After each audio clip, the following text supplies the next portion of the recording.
Hello! How's everyone doing? Good afternoon. Hi, Pink Power. Hey, Meds. Hello, hello. Hey, Canvas. Thank you for the head pads. Howdy, bowdy. Hello, hello. Ah! A bat! Where? Oh, you mean me. Hope you're all having a good start to Pride Month. Happy Pride Month. Ah! And we're playing Tell Me Why starting today. I wanted to play this last Pride Month. But then stuff happened IRL and I couldn't play it. And I remember that was like another hiatus that I got thrown into. June was weird last year. Feeling much better this year. My favorite short king. I can't even deny all of those allegations are true. I am short. But I'm doing good. I had a busy week last week. Busy weekend, which is why I didn't end up streaming, because I'm preparing for the One-Off-Athon I've been trying to plan for so long. Finally gonna do it this June, starting on Wednesday, where I'm gonna, basically every day, we're gonna spin a wheel. And whatever game it lands on, I have to try and beat that game in that stream. Or else there's consequences and such, you'll see. But I'm excited! There's so many games. I have like 40 games on the list that will be on the wheel. And some of them range from like 2 hours to like 8. So we'll see. Good thing the Bungie games aren't in that list. Yeah. So I was going through and like the average clear times on how long to beat and backlogged to try and kind of guesstimate how long it would take to play each one. Not punish you for mistakes. It's an incentive for me. It's gonna be fun, you'll see. But, yeah, I was trying to be realistic about, like, the ones that at the far end of the spectrum are, like, 8 to 11 hours. It takes, like, at least 2 more hours for me, because when I'm in the middle of streaming, I'm, like, half-brained. I'm, like, half paying attention to chat, which makes puzzle games interesting until my brain locks in. Which I think the thinking caps do actually help somehow. Like, psychologically. But yeah, I'm excited. So, the wheel could end up landing on something that, like, oh yeah, we're gonna beat this in one go. It's gonna be fun. And then I get to go eat dinner at a reasonable time. And then it might land on, like, really long games. And then it's like, oh no, I gotta lock in, chat. It's gonna be fun. And I'm finally debuting my new model. I'm so excited. So Bat will be more of a Batterday treat. Unless I might make a redeem to switch to Bat and maybe make it a little cheaper than it used to be. He's spamming take a break to make Lucid lose. No! There's a timer on that. It has like a 2-hour timer. So I can't take breaks any more frequently than that unless I choose to. So, ha! It's a cute bat. Hey, Alucard! Hello! Oh, weird? What's weird? And hello! Hope you had a good... No notification? Okay, I'm looking up... Where... Oh, wait, no, I got the...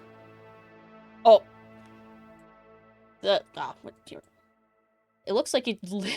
the notification on Discord just went out a minute ago. It always takes a few extra minutes. That's one of the reasons why we have the starting soon screens. Got them literally now. That's crazy. So it takes like 8 to 10 minutes then. Duly noted. I've considered maybe I should make my starting soon screen 10 minutes to like ensure that notifications and stuff go out, because it seems like it's like 5 minutes on the short end and then like 8 to 10 minutes on the realistic end for when notifications and auto stuff goes out. You know, the Twitch app was delayed, which normally isn't. So it could just be Twitch weirdness. I also need to redo my starting student screen anyway, because that's one of the things. Oh, yeah, I went and I changed my banners, my about panels on my Twitch page, my profile pictures, which, yeah, maybe it's a model spoiler, but, well, it's barely. Maybe if you zoom in a lot. Twitch being a bit shocking. Twitch, yeah. Twitch being weird like usual. But yeah, so I was updating all of my stuff everywhere. I guess the only thing that's left are my social media banners and, yeah, my starting soon screen, which I might still have the old file for it somewhere, so I could edit it, maybe? We'll see. I want to try and do that before Wednesday. We'll see if I succeed. I also want to finish Obsidian, but now I'm torn because One-Off-Athon's on Wednesday. I'm not sure if I want to add it to the wheel, and then like, oh, we have to finish the game in one stream, because I am like halfway through. Or if we just do like a catch-up-a-thon, like unofficially, in July, where I finish Obsidian and Devil May Cry 3. And, oh god, maybe the Dark Souls 3 DLCs that I started and never finished like years ago. Oh, we were left in the snowy DLC. Oh, we'll see. I'll think about it. Halfway through with the hardest puzzles ahead. Yeah, but if I'm doing the One-Off-Athon streams, like, I could probably beat them in, like, less than, like, 10 hours, right? Realistically. Right? Because if so, then maybe I'd put it on the wheel. Let's see. Let me get my sticky note to remember everything that I've done. Let's see. Oh, I went mini-golfing yesterday. It was such a beautiful day. It's been so long since I've mini-golfed. It was very fun. I lost. But it was such a close game. Like, I was within, like, a point or two, like, the whole time. The lethal backlog. Yes, which the One-Off-Athon should help me clear through a decent chunk of my backlog. Like, I'm kind of excited about that, too. Because finally, that'll be, like, at least 20 games, maybe? Because I'm gonna take a few days off throughout the month. Like, on the 23rd, I have an appointment I have to do, and I might take, like, maybe Wednesdays off. Depends on... It depends. I can't see into the future. 8 to 10 is my guess, but there's also the possibility of you getting hard stuck on a puzzle or two and being stubborn enough to not want to help. I mean, I guess... 8 to 10, though? Really? There's that much left? Damn. Let's see. What else did I do? Oh, I saw Backrooms on Saturday. I liked it. Like, the more I've thought about it, the more I've liked it, in fact. The more I've thought about, like, the not-so-obvious stuff. Well, I mean, there was a lot of stuff that was, like, super on the nose. Hey, Silverdine! Hello! Hope you're having a good week so far. Hello! Happy Pride Month! Thank you for the head pats. Let me turn the music down slightly. There we go. Favorite baddie buddy. Aw, thank you. But yeah, Backrooms. I don't want to spoil, but I really liked it. I wish I could talk more. Maybe I should start writing actual reviews on my letterboxd. So I could actually get my thoughts out without feeling like I'm gonna spoil anybody. But it's definitely worth seeing. Like, I heard some people comparing it to Skinamarink, and, like, maybe thematically a little bit, but nah. It's not along those lines, I'd say. But I did like Skinamarink, too, so I'm a Skinamarink defender. Had a great Sunday, currently working on a machine. Cool! Didn't interfere too much. Oh, I'm glad about that. Slight length spoilers. You finished 1.5 of the worlds, and there are 4 worlds. The last 2 are short enough to combine into one-ish world. Oh! Okay, I think I see what you're saying. So I'm like, okay, pacing-wise, like, the last couple worlds are probably a little quicker, but then with the harder puzzles, it kind of evens out with the first 2 worlds being longer. Okay, I think I see what you're saying. I think. You know what? Yeah, maybe I should start actually writing reviews for things. I have so many thoughts. I had a bunch of thoughts on Crooked Man, too. I ended up posting a majority of them in my subs channel on Discord. But maybe I should actually write stuff on, like, backlogged, too. What else did I do? Oh, I finally finished reading The Long Game, so now I just need to get through the last half of Role Model next time I go to a Barnes & Noble. And then I'll have read through all of the books. And I'm also in the last third of Frankenstein. In terms of puzzle count, about half. In terms of figuring out puzzles, it's a toss-up. Yeah, because it might be a puzzle where I'm like, oh, I see the solution, and then I just do it. Like that. I was pretty quick with that maze slide puzzle, I think. Or then it might be like a simple puzzle that I'm overthinking for an hour. Like the door puzzle with the three-dimensional room axes thing. That took me way too long to figure out. The phone call. Trying to make that fucking phone call. Took me so long. And then by the end, I was like, oh, wait. Oh, I get it. It just took me way too long to get there. I blame it on the whole me having, like, me streaming while trying to think through puzzles. Is, like, I'm only, like, able to use half my power. The other half of my brain is focusing on chat. It's impressive I can solve puzzles at all in that state. Now I think about it. FCO says, ask for a raise is cringeworthy. That in itself is cringe. CEOs are cringe. Like, maybe he should take a pay cut so everybody can get a raise. From the millions he probably makes. No, definitely makes. Also planning to play some cool math games. Ooh, math games. Pepsi's cringe? Honestly, yeah, I've never been into Pepsi.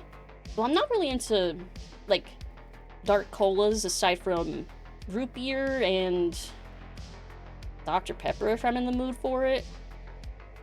Yeah, Dr. Pepper's cool. Ah! Hey, Andrew! Hello!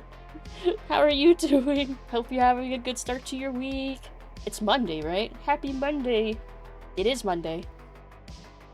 Love Coca-Cola and Pepsi. I've always felt like Pepsi is, like, kind of syrupy to me. And, I don't know, there's something about Coca-Cola that just, like, I don't know. I'm not into the flavor as much. Mainly drink water. That's the healthy way to be. I have water right here on my right. And I have a definitely not too sugary, it probably is by anyone else's standards, coffee. To my left. Love me some Mexican Coke. Oh, that's because it uses real sugar. So, understandable. I feel like I'm lagging. What's eating up? Service stuff. No, wait, hold on. Scroll up. No, it's just VTube Studio being like that. Let's see. All logic, beauty of Obsidian. It's not moon logic, just might require being able to decipher geometry, algebra, chemistry, linguistics. You know, those typical things. Pepsi tastes so syrupy, I usually go for Faygo since Giant Eagle Cola is gone now. Yeah, I've had Faygos. Oh, there's like a cotton candy one that they have that's really good. But yeah, Pepsi just, it's so strong. Like, yeah, it's less fizzy. Like, Coca-Cola's really fizzy. But it's like, it's not, I just don't like either of them. But Pepsi's definitely worse to me. Finished my coffee earlier and make my own creamer with milk and certain candies. Candies? Ooh, what kind of candies? Dr. Pepper with the actual sugar instead of corn syrup is pretty good. I feel like any soda with, like, real sugar is just gonna be, it's gonna be better. Like, across the board. Let's see. Dr. Pepper is the fact that I can taste the corn syrup so strongly. I don't know if I've had Dr. Pepper with real sugar, I'm wondering. Because I feel like I always, whenever I have it, it's either, like, in a fountain drink or a can. I'm pretty sure probably the only way you could get the sugar one. Oh, do they have... What? Under_Lou just shared 100 bits. Oh, heck. Lucid is trying to make me lose my watch streak with these strange stream hours. I also she's playing a game with a title from the Backstreet Boys, but I prefer the Tell me /Street why. Boys. I'll set you on fire with gas and a lighter. You'll scream when I say I'll kill you that way, Sydney. My knife in the dark will reach to your heart. I'm Ghostface and I'll kill you that way. When you die ain't nothing but a dream state. When you die ain't nothing like Camp Crystal Lake. Great video. Thank you for the 100 biddies, Andrew. Thank you. Tell me why ain't nothing but a heartache. Yeah, it's true. Venji's been singing it every time I mention, hey, I'm playing Tell Me Why. Hello and there. then they start singing. Hello. Thank you so much for the 100 biddies. Thank you, thank you. Butterscotch beer creamer using butterscotch kit. Oh, that sounds like it'd be really good. Thank you so much. Parodies are so funny sometimes. Yes. So many classic Weird Al ones too. Like, I still love the... Speaking of, I bought it on eBay, also to tell me why. Yeah, there's Benji. Hello. Hope you're having a good day so far. Thank you for the coffee. Time to get lunch, so I'll be lurking. Okie doke. Hope you enjoy your lunch. What you getting for lunch? Let's see, what just happened? I had 100 bits thrown at me, and then we say... well, the text-to-speech saying the, what do I call it? Slasher movie killers? Like, parody version. It was like, oh, is it like Dead by Daylight, I think, was the idea for it? Yeah, slash Street Boys. Just weird ass songs. Don't have that much stuff like today, do we? Do we, like, like, parody songs? I remember way back in the day, I don't know if they were even still good or not, or if they're aged well. I remember I used to watch Key of Awesome, and I remember that was, like, parody song type stuff. There are for sure. But yeah, I don't know if they're even still doing anything. But I remember, God, how long... Yeah, Epic Rap Battles of History. That was around the same era that I was watching those. God, that's like over 10 years ago now. Under_Ru just shared 100 bits. They are adding Jason to Dead by Daylight. All of the Slash Street Boys are going to be in DVD. So exciting. They could make a sequel music video and just and just film all the footage in Dead by Daylight. Tell me why. Good. Oh god, that gave me a fucking heart attack. Was Benji outside my door. Is that to mean you can actually hear me? Because I hate that. Quack. My room's not soundproof enough. Surprise, Benji. The voice of God. Hello. God. That startled the fuck out of me. He literally fought his way into DVD. Quack. Way too decentralized for songs to get into cultural zeitgeist like they used to. That's true. That's kind of why the state of pop music in general is so weird. Like, I will find out about songs through, like, the VMAs and stuff, and I'm like, I've never heard of this. And maybe it's in part because I don't listen to the radio anymore, but... yeah, it feels like everything's so segmented now. Jason just kind of spawned and fought the unknown and was like, I'm here now. So that seems likely. Hey Sam! And hey Jumbo Scorpions! Hello! How are you doing? Hope you're having a good Monday. Hello. Just playing Minecraft and listening to pop music on the radio. I feel like the only times I hear the radio is like in cars. But a lot of the time it's like Sirius radio or like Pandora radio, but not like local radio stations. Do I ever feel like a plastic bag? What does feeling like a plastic bag? You know, I feel like a part of me wants to say yes. I do feel like a plastic bag sometimes, but my brain doesn't really know what that means. But my heart says that it is true. Last song that really broke into the greater cultural zeitgeist was Not Like Us. That was like a pretty huge phenomenon. So yeah, there's a few examples, yeah. Trying to TNT together, never getting the chance to fill with more TNT. Especially listen to baseball. Ah. You're on the radio but not understanding at all, so I asked my dad to explain and I still didn't understand. Well, there's the other song. Lucid, guess what? Oh, what? And thank you again, Andrew, for the 100 biddies earlier again. The second big event. 100 biddies. Thank you. Missed the context? Oh. Where's my chatterino?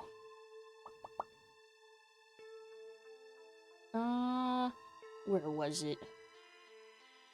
How you first... Oh! Remember how you first... I remember watching it on the TV when it was happening.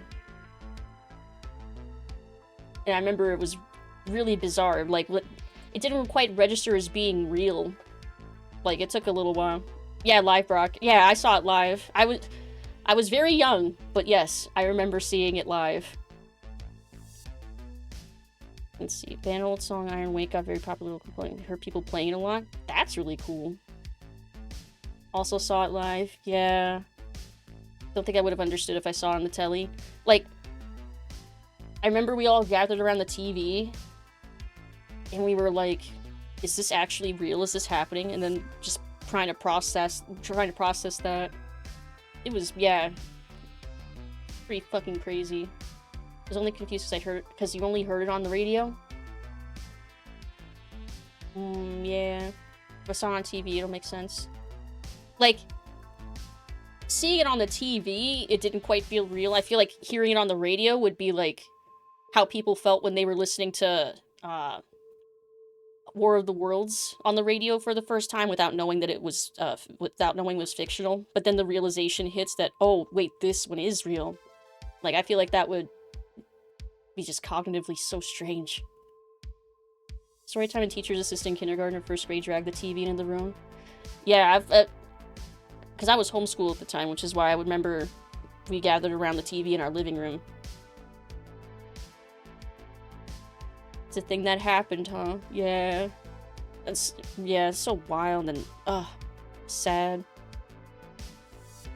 The War of the Worlds thing is a myth? I'm pretty sure that's not. Like, pretty sure they, like, broadcast that on the radio, and people didn't know that it was fake. Like, until, I think, at the end of it. Let's see. 3 years, 7 months. Wow. 3 years, 9 months. That's wild. So long. Been following games for so long. I've been streaming for so long. The old owners go to sites collecting videos and photos of spirits and ghosts. Oh.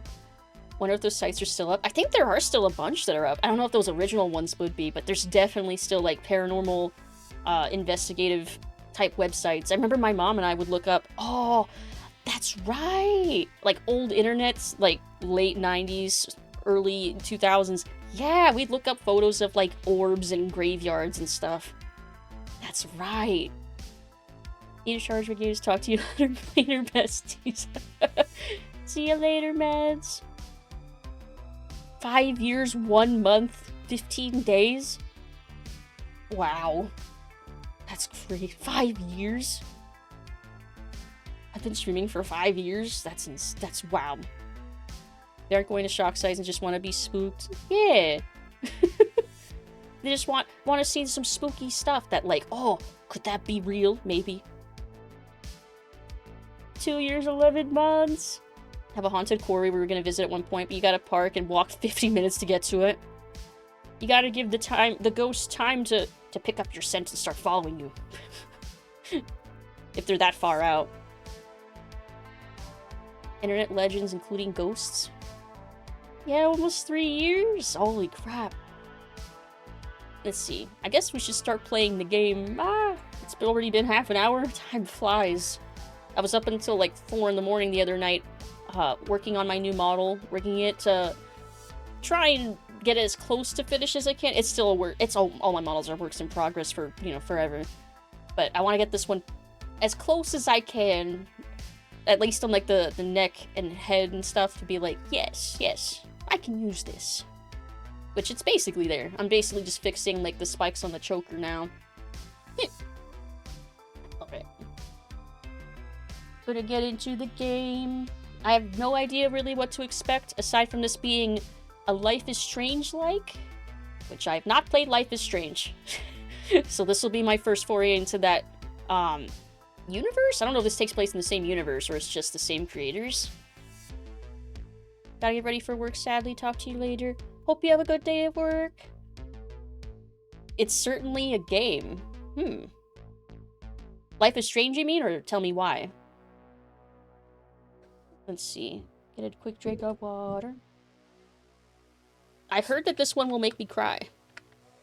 Life is Strange? Like, I feel like I've mostly heard good things about it.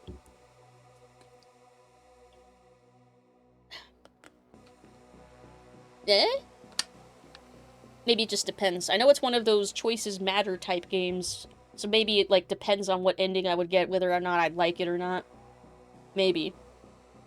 But I have played other, like, walk around, interact with things, like, third person. Like, I imagine Life is Strange is kind of like the Walking Dead Telltale games, where it has, like, the walk-around interactive parts, but mostly it's dialogue and choices. Like, more cinematic, like playing through a movie almost. I imagine that's what this is gonna be like. I don't know, though. Some people thought the War of the Worlds broadcast was about a Nazi invasion type thing, and even when only a quarter of listeners, only a couple % of US residents even listening to the broadcast in the first place. Really? That's definitely different from what I've heard. But maybe I have heard something that's more of like an urban legend type myth thing. I imagine if anyone was tuning into that radio broadcast like midway through, without hearing like any intro or introduction to it, they'd be like, what's happening?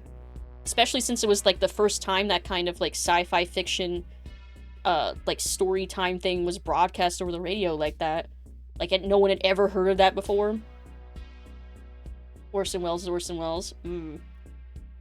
Life is Strange was the name of another kid's game. I'm so confused. What game? Can't really think of another with a similar thing. A lot of people got swept up in the Blair Witch Project. Yes, that was another one where the actors had to come forward and be like, oh no, we're alive, don't worry. Because a lot of people thought it was real. And actually, yeah, found footage. Yeah, before that became like a more well-known style of filmmaking. Yeah, people would fall for that. Trying Life is Strange matters a strong word. The choices mostly just makes you ask, was that whole experience with dealing with this awful character? Like, it's cool they got praise for having those people love this hella toxic. Like a toxic relationship? I guess I'll find out when I play the game, eventually. But we're gonna start with this one. Alright. Pausing the music. Unmuting the Elgato. Pressing play.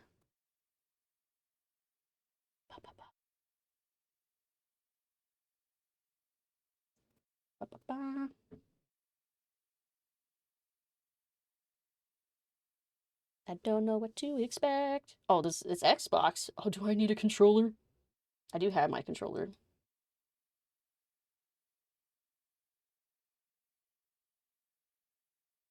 Let's see.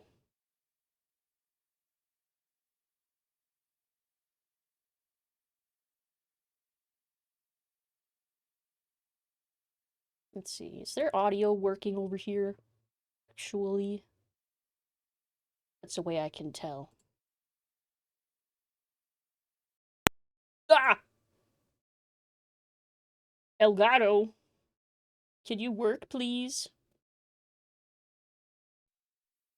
Thank you. Sorry about the pop. It does that sometimes. Hold on. When it's switching things. Hold on. So if I play over on this machine.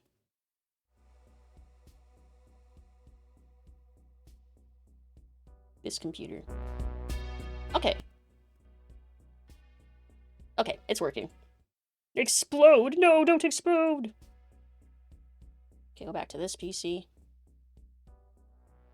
Alright. Alright, I think that's working.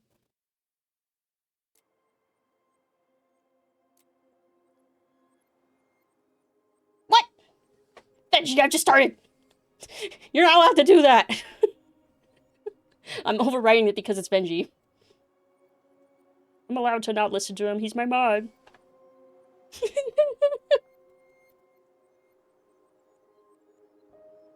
Always time for a quick break. But I just started! I can take a break in like an hour.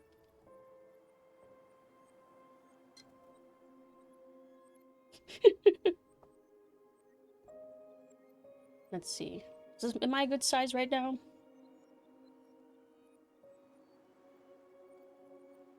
I want my ears to get in the way. Ah. There, I can lean to the side if I need to. Saving my points to word pen model during my bottle debut? That's fucked up. What the... Why? Why would you do this? Let's see. Why would you do that? Subtitles. Yeah. Advanced. 30? See, this is why I should... Oh, this is why I check things. Why was that set to 30? Yeah, it should be fine, probably. Yeah, we'll see if I lag at all. How dare they? Because I'm an instrument of chaos. Be more cinematic, but unironically? Like... Maybe? I guess we'll see how it looks. I know movies are typically in 24 frames. Oh, head patch. Thank you for the head patch. Ooh, I like the variety of accessibility settings here, too. We'll see if I want to take off the camera autofollow. Why was that set to 30? Me questioning why I keep getting older. Alright.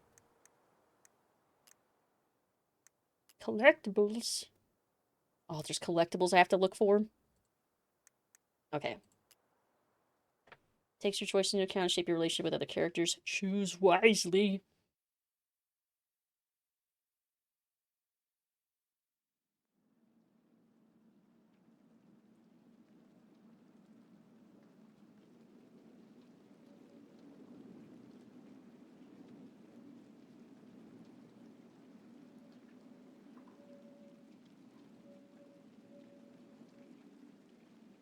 Alaska, 2005.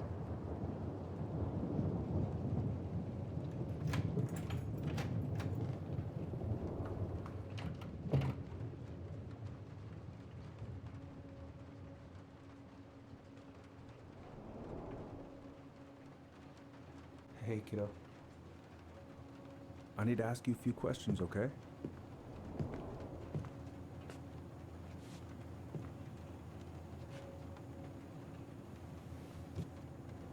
Can you tell me what happened tonight?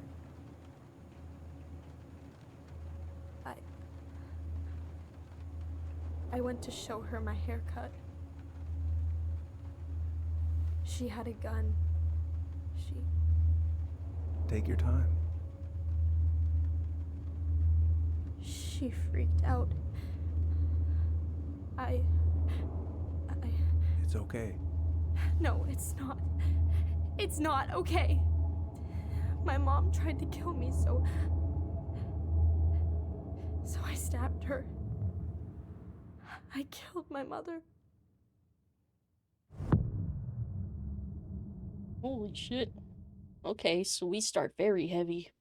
Oh, man.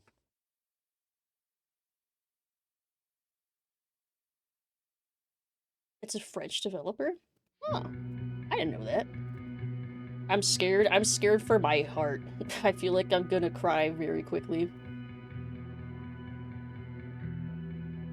2015, so 10 years. Fireweed.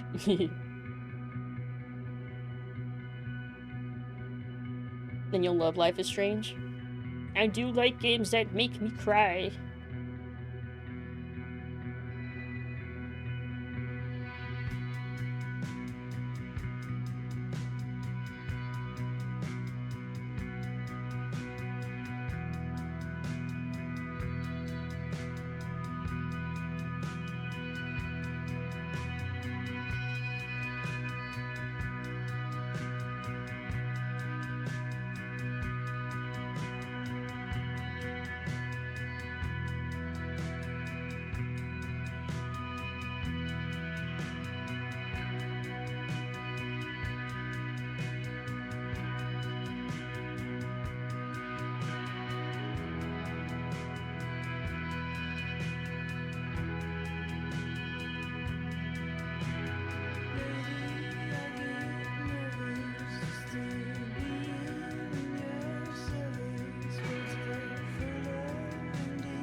So he's going back to Alaska.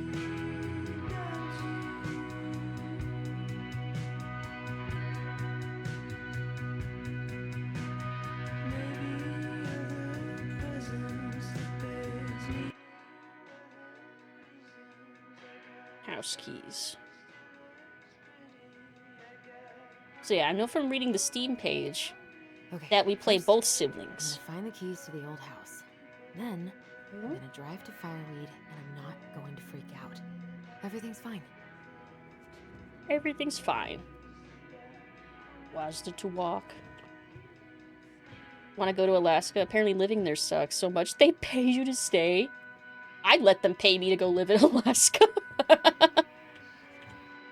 Ah, quack. Let's see, not to say you won't let life is strange, but stay skeptical when I think about the end and sequels. Yeah, there's always the possibility that sequels can ruin things.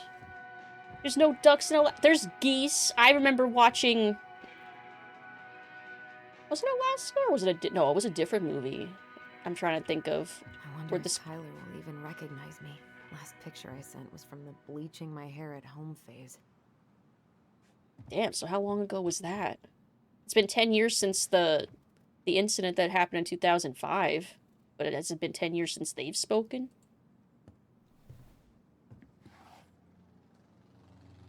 New Betty Crocker bake enough. We can make even baked Alaska.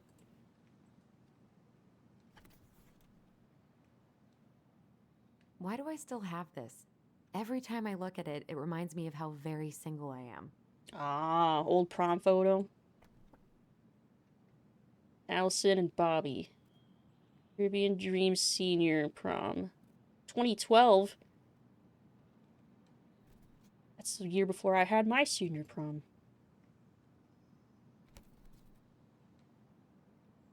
Only $1,000 a year, but they do pay you from oil dividends. Interesting. So with these games, am I timed for how long it takes for me to, like, inspect a room? Like, will the game just decide, like, oh, you've taken too long, the story's now gonna move ahead without you? Because, like, Walking Dead, I remember, did something like that sometimes. 2024? We're gonna go back to that house. You have infinite time? Okay. At least I'll have Tyler. Looks like there's also more dialogue that keeps popping up the longer I linger. Delos News. Police Chief Brown asks Council to reconsider budget. Dock strike to begin this week. Mayoral election candidate Tom Vecchi supports gun control money for local schools. Okay. I should probably check my email one more time before I go. No, I've already done that 3 times this morning. Oh, okay. Is that Allison playing hockey? You have infinite time. Not the sequels ruin it, the sequels are decent, tiny spoiler, not really. The only choice that matters is the final one, and the sequels build off one of them. The classic sequel conundrum in a choices matters game. Do we make your choices actually matter, or do we pick a story and go with it? Soul Reaver's based on you picking the bad ending and yeah, like that's like that picks an ending for you. You can only choose one, make one choice for a storyline. Is he gonna like this? Or is it too much? I don't know, I think that's cute. It's gonna be so crazy to see him after all these years. Like, how many years has it been? Michael and Tyler are so gonna hit it off. Oh. Is that her friend? She says she's single right now. Time and I against any two. The Shape of Yesterday. Summertime Sweet. Anything else? Derby Girl. So she's sporty. She liked hockey and skating?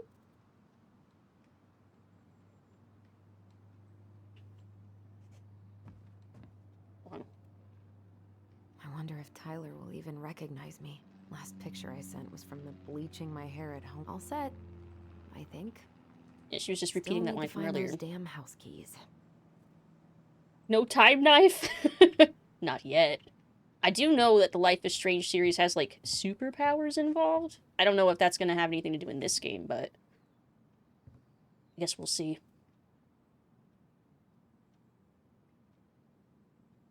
I should probably get rid of this. I mean, I can stream it anytime I want, but it makes me happy just to look at the box. Also, you should value having physical media, especially for something that you like that much. A Journey Through the Stars. Something of in season 1. So she's into space. I need to bring this with me to Juneau. Gonna take your record player? Oh, something of Echoes? Maybe.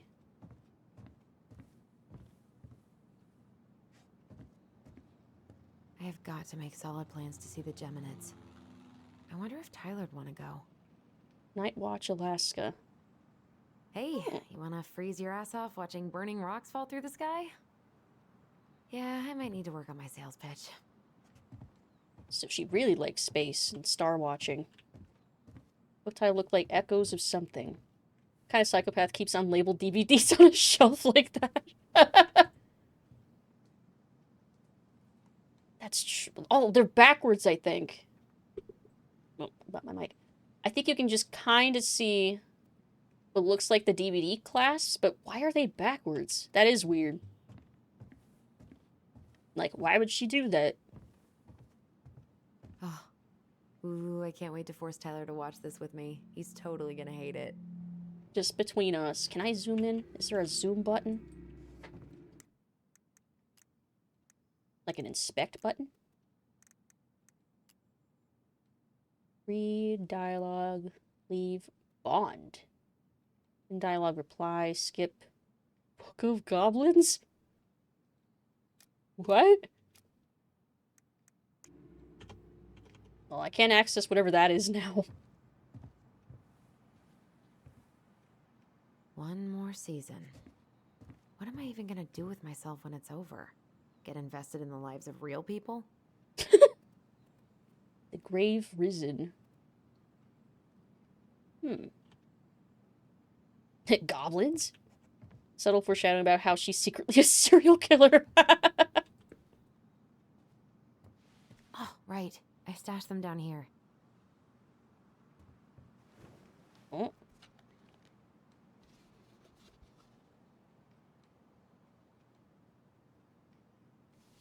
Is that a goblin? So that's where you've been hiding. Yes, she murders cereal. This feels like another lifetime. Victus! That startled me.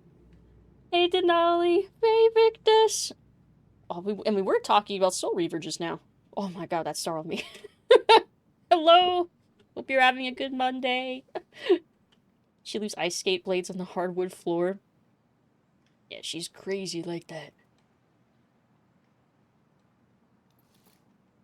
Oh yeah, I see them in the back of the room.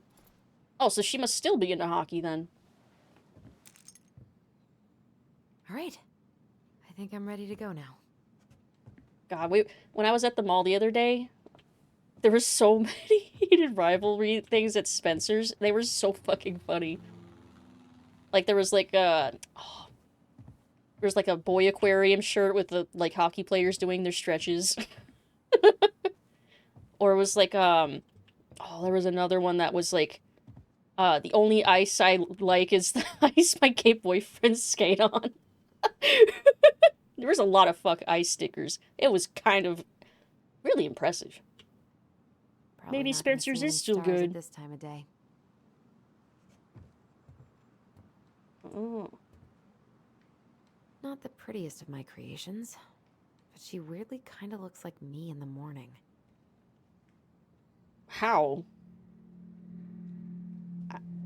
I'll take your word for it. I don't understand. What do you mean? Sure. Mars. I could look at this artwork all day. Self-roast? Maybe it's like a Rorschach test thing, because I don't understand. Almost there, the robot has lost painted on. Almost, but not quite. Now I'm just waiting to see an actual reference to loss. Or an incidental 6-7 thrown at me from something. Seems like it happens every game. Since high school. I'm probably super rusty. Wait. So she hasn't played hockey since high school, but she has her skates and hockey stick just sitting in the corner of the room? What? Why would these even be here then if you haven't played since high school? Why are they not, like, stored somewhere? This looks like... What? Secretly a gingerbread man and the center of hurts when she wakes up. Called it psychopath. Like, maybe she's just never cleaned her room in, like, years. Blades out on the floor, and apparently they've just been sitting there since high school. Back to that house. At least I'll have Tyler. I can fix this. So she tries to be handy. Okay, I think I've looked at everything now. Can't go in that room. Okay, I think I can leave.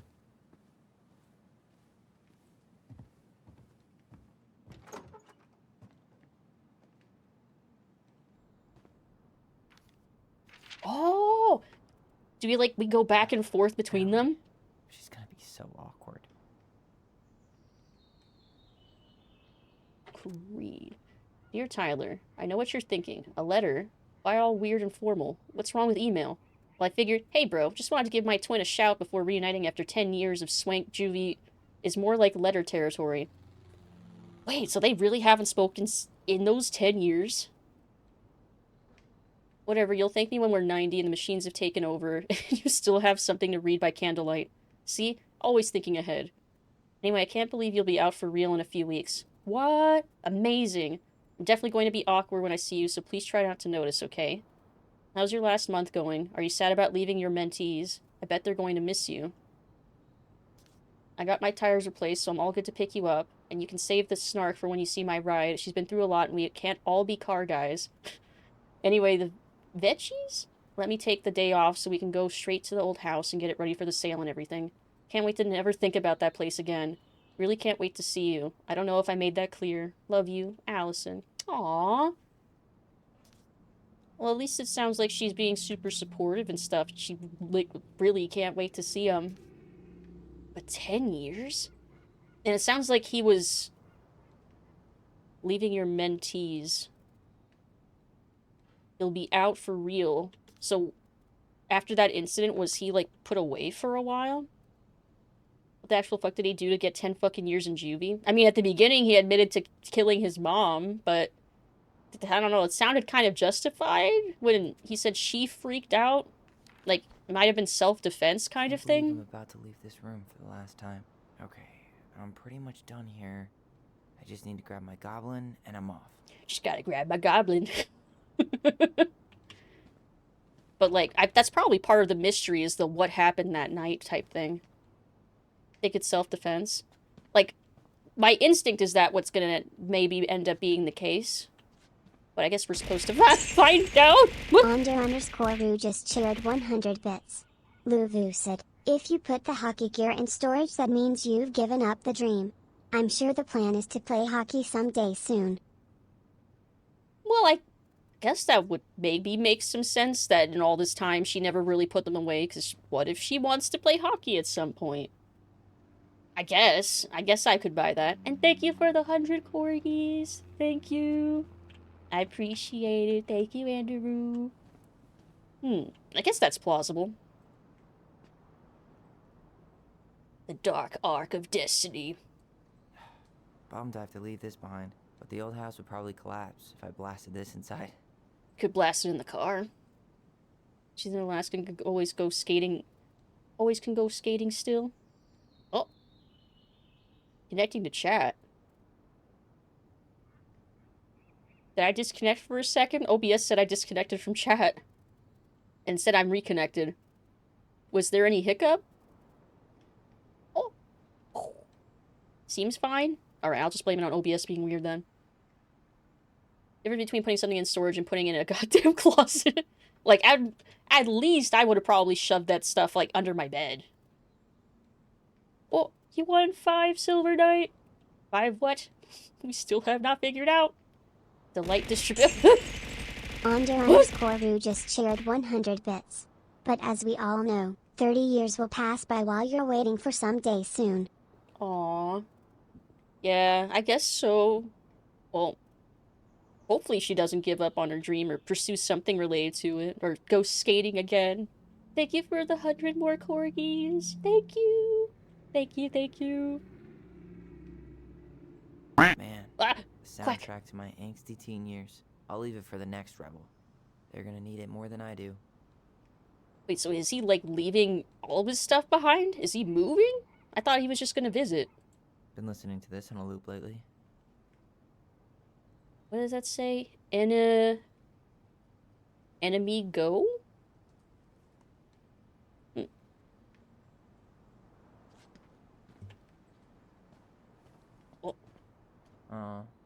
Gonna miss these dum-dums.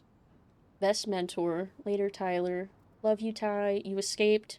Vaya con Dios. Good luck. See you soon. We'll miss you. Aww.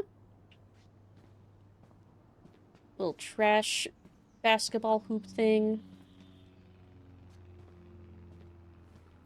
It's kind of a nice room.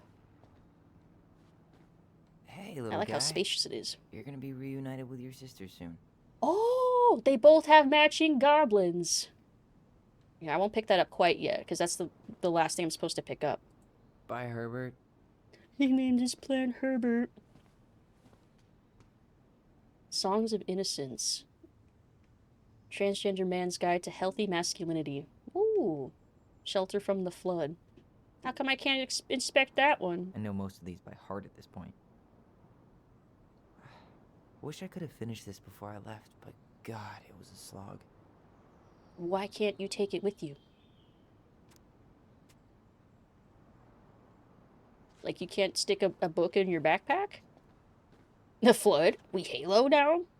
Cute little Herbert. Like, why can't you take Herbert? Bye, Herbert. Like, why?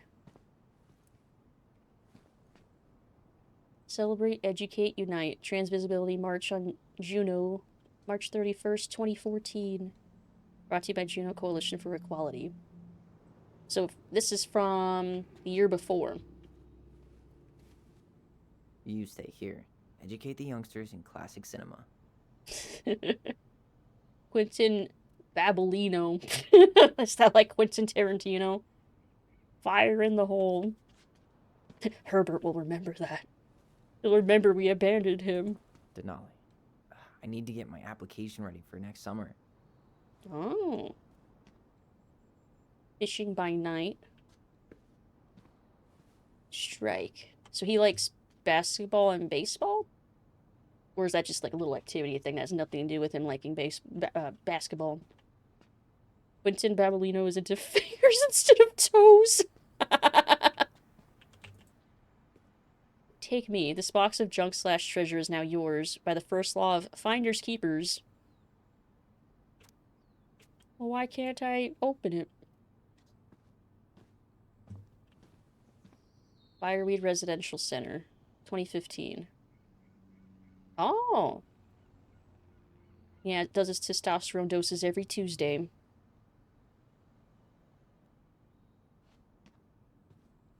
Very cool. The Drowning. Karen Darbowski? I'm wondering if these are all references to, like, actual directors.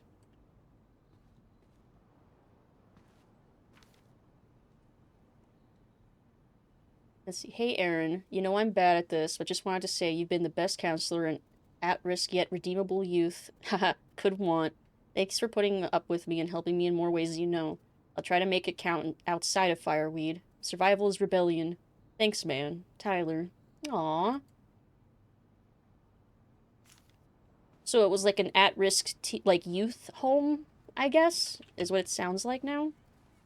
Yeah, the poster looks familiar, which is why I'm like, what does it remind me of? Anything else I can inspect? Did I read that? I did not.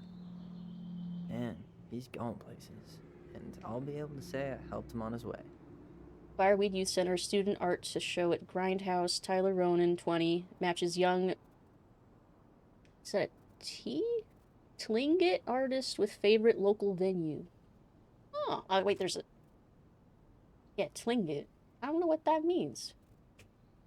But cool.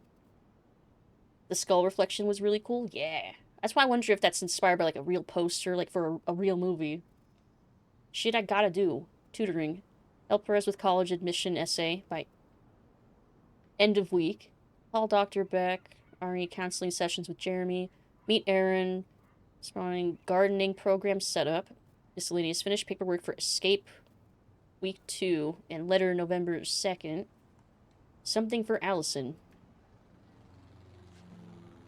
Oh, I can look out the window. I'm gonna miss that view. It is a nice view. Oh, it's so pretty.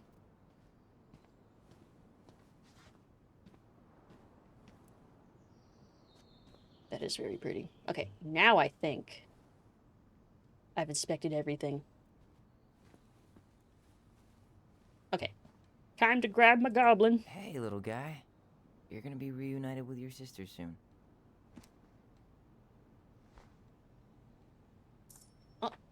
Care package. Collectible. Crafty goblin. I guess I'm totally ready to go now. You can browse them in the pause menu. Wonder if... Oh, the crafty goblins. The crafty goblins are 2 cunning little thieves who live under the princess's house. They're always getting into mischief, but they have good hearts. Aw. There we go. Still broken, but I can do it manually. Okay, so they have this little audio snippets for our collectibles, so we should remember to do that every time. Alright. Oh. I did a drink. I'm stretching. Okay. Posture's checked. Let me make sure let me recalibrate my face, too. Okay.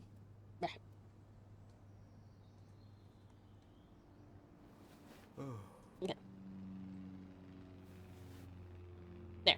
I'm recalibrated. My posture's checked both in real life and digitally. Alright, let's go. Please give me water and sun. Aww.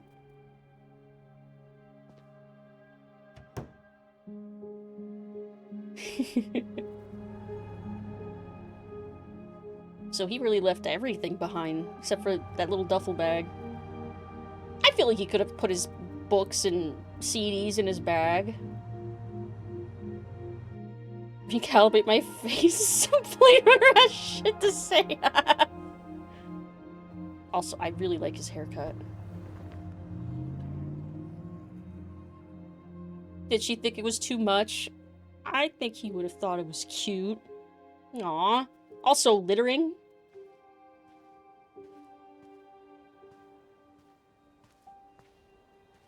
Hi, Tyler. Hi. First time we see each other in 10 years, and it's hi, Tyler. Oh, sorry, It's fine, Allison. I mean, I guess what else would you Hi's a say? good place to start. God, it's good to see you. Aww. Likewise. You have anything else you need to get? Nope. This is it. My last 10 years in a bag. Then we should get going. We just have time to make the morning ferry. You look good in that. Thanks. One of my mentees designed it. It's really good. Oh. Yeah, he's so incredibly talented. I got a couple of local coffee shops to hang his Is it art. a Tyler phoenix? Ronan, shaping the leaders of tomorrow. Yep. Thematically screwed. good. And cool. A phoenix. So, are you gonna miss anything about this place? Oh. Hold on. Oh, it's the wheel. The food or the people? I mean, he seemed to have a lot of friends and stuff, so I think he would miss the people. Honestly, people. The other residents, my mentees, my counselor Aaron. It took me a while to fit in, but once I did, it felt like home. They made me feel safe. Safe enough to be me. That's so Aw. great. I'm really happy for you. Hope he stays in touch then. Yeah. We planning to drive to Delos Crossing or push? You are welcome to walk. Nah, I'll take my chances. Need one last look or anything? Looked. Let's go. He has a big forehead. Well, that's why he's got the bangs to cover it. That's why. That's definitely not why I do that.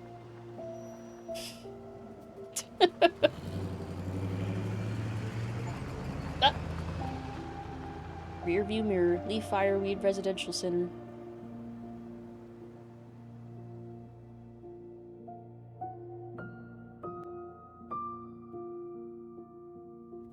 No, really. I am 100% not creative enough to make that stuff up. Oh, and just last week, they had to turn the ferry around because a bear was on board. No way. Someone heard a commotion in the back of a delivery truck, so they opened it up. And there was the bear, fat and happy on a literal mountain of empty chip bags. You go where the food is. Smart bear. I can relate to that. So then what happened? I'm not sure. I think they couldn't get him to leave, so they tranked him. Oh, poor buddy. Aw. Shot in the ass just for getting the munchies. Yeah, well, you know what they say. Safety first in bear country. Yeah, but prevention is best. Common sense goes a long way in keeping them from getting shot. The bear is fine, He's right. Tyler. For now. You hear they've been talking about loosening up regulations on trophy hunting again? Higher bag limits, inhumane ground traps, even bringing back hibernation hunting. That's fucked up. What kind of asshole gets off on killing a sleeping animal? I'm not against hunting, but predators play a vital role in the health of our natural parks. He's What? correct. Why are you smiling? I'm being serious. Oh, I can tell, Ranger Tyler. Not yet. But at least I got the school part out of the way. He's completely correct, by the way. I can't believe you've got a bachelor's already. While I boast a half-completed certificate in accounting from an online college that may have stolen my credit card number. You'll figure out what you want. You have time.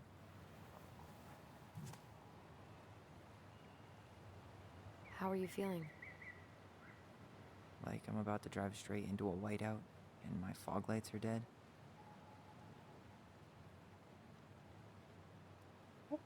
Hey, Elliot. Thank you for the care package.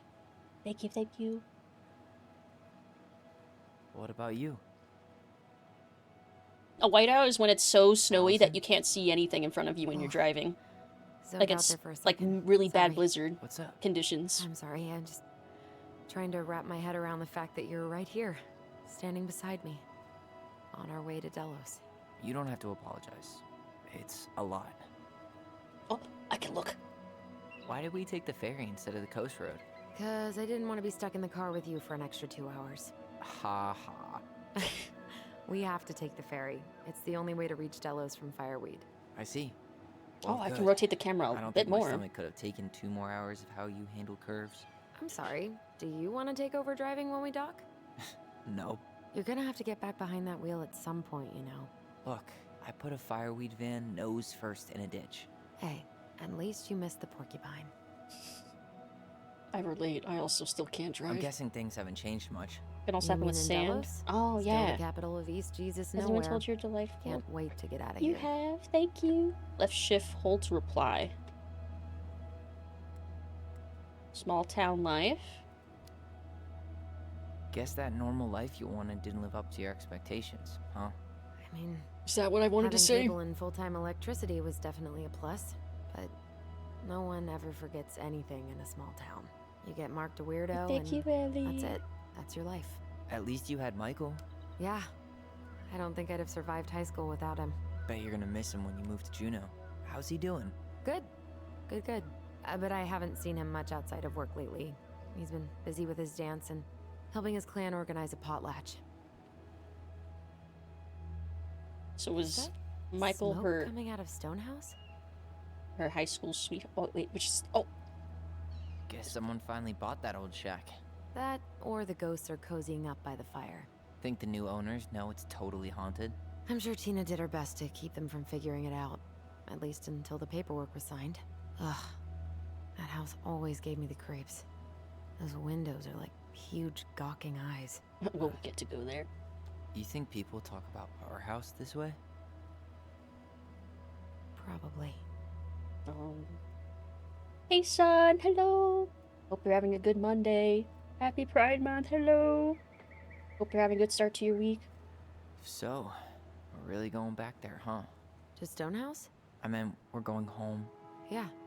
Yeah, I Yeah, want we the are. haunted Think house. the house will sell? No interested buyers yet. Turns out people don't line up to buy murder houses with no electricity. At least it's got one hell of a view, unlike Juneau. Hey, Juneau has mountain views aplenty. It just also has people and fun. You still thinking you might be my roomie? Thinking about it. Hey, can I ask you a question? Sure. Shoot. I was told... I mean, after you, well, graduated, I guess, and became a mentor 3 years ago, you still basically spent all your time at Fireweed, right? Pretty much. There were a few times I tried to go to these meetups for trans people in Juneau, but something always came up.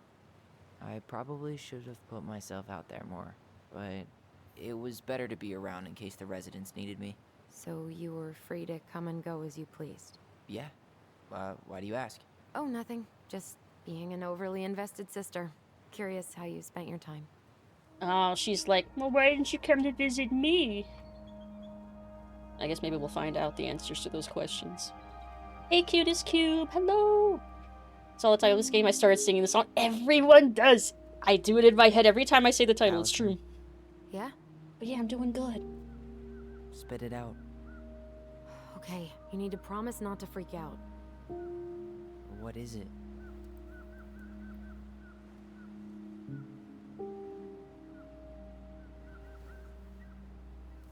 A ring? It's a gift. From Eddie. I know he's not your favorite person, but... I'm sorry. When you said Eddie, I thought you meant Chief Brown, as in the police officer who arrested me. Come on, Ty, don't... And your adopted father, the man who didn't let you visit me for 7 years. Oh, The okay. administration backed him up, Tyler. They thought it was best for both of us. Yeah, well, it wasn't.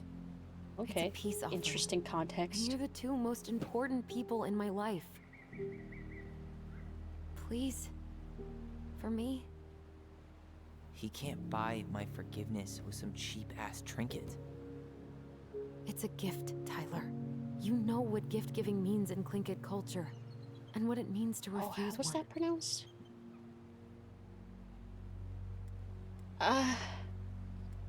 Like, I feel like we shouldn't be forced to accept this. But it's probably been like 10 years since we've spoken to this Eddie. Oh, it chose for me! I know this is weird. Or no, I guess I said Eddie's nothing. my family. Maybe that's fine? He put up with me at my absolute worst. And has always been consistent and kind. Fine. Oh, she'll remember that. I'll take it, but I'm not going to wear it. Really? Really? I'll do it for her. Just so we're clear, this was for you. Yes, like I just not said. Chief Brown. You know, you could call him Eddie. Or even... Uncle? Hmm. Hard pass.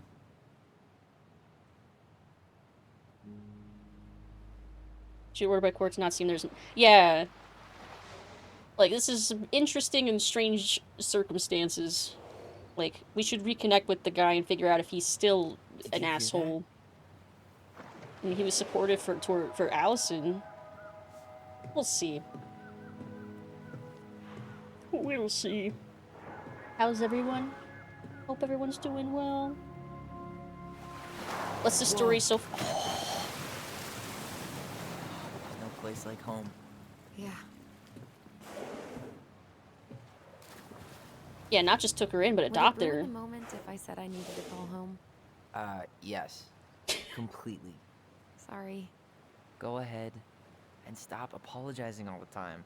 Okay, sorry. Thanks. Games tell me why, but what's the story so far? So all we know so far is at the very beginning, it was like a flashback moment from 2005, 10 years ago, where Hey, it's me. Tyler was at a Yep, police you station didn't die in a fiery crash. talking about How are how you? he was trying to show his mom his new haircut, and then she freaked out, Took the ring, and then he so killed I'd her. say the first So I steps think have the been taken. implication is that she attacked him and it was like self-defense. Yeah, the drive took longer than I thought. And then 10 years later, I guess he spent 7 years in I know. like a youth facility, It's so weird and then being back on this boat. 3 years being a mentor at that facility after graduating. Wanted to know if the fuck he was in juvie for 10 years. Apparently he was only there for 7, and then 3 years being a mentor, helping other kids there. Here's my spore, check my 6-pack. Oh, yeah, the mom had a gun. Like, there's a few details that we're not quite clear on yet. And now we're basically reuniting with our sister and on our way to go back to our childhood home to try and sell it? Remain in vehicle while ferries docking. Can I look at the view? Yeah, I think that catches you up. And we know that Allison likes hockey and space. She likes stargazing and stuff. And Tyler seems to like forestry. Where he had a lot of knowledge about, oh, hello? If you say so. If you say so. I know some folks thinking odd citizens. And he's not against hunting, but definitely has a lot of decent morals about, I prefer fishing. About, like, the immorality of, like, game hunting and trophy hunting. No shame in that.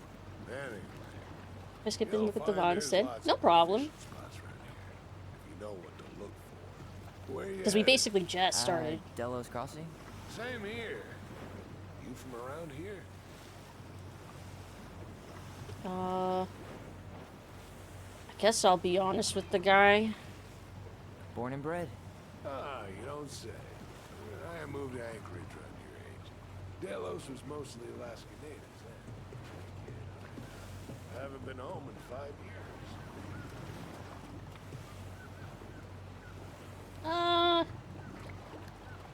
Let's not be so So forthcoming. you owed your family a visit? I'll say.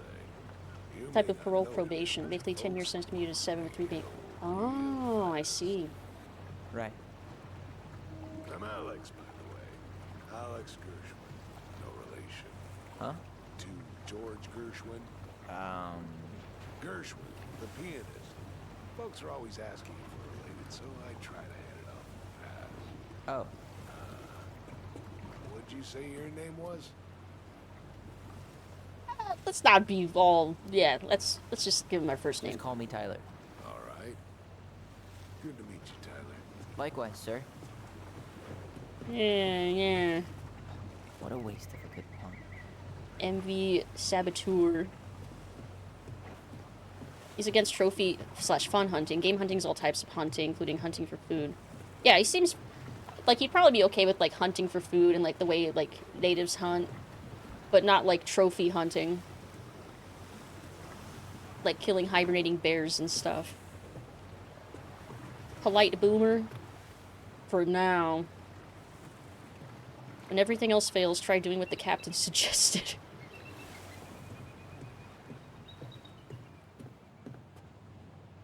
Yikes. Ugh. I heard that. Yeah, never mind. No, this guy's an asshole. Never mind. Hey, Allison. Can we take the scenic route instead of the highway? Allison? Don't think she can hear you. Guess not. Denali Expeditions, Crown Jewel of Alaska. New drop in bed and breakfast. Now open. Walk-in. Wait, hold on. Walk-in freezer and space for deer and fish processing.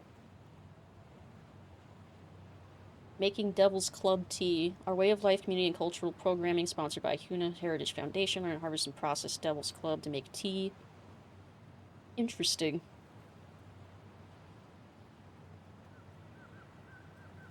Seven-foot canoe for sale. Strong and sturdy fiberglass. Transform for five something outboard. $500 includes awards, no bargaining. Collar text. There is no substitute. Protect our only home. How was it that she pronounced it? It wasn't Tlingit. It was... She pronounced it some other way.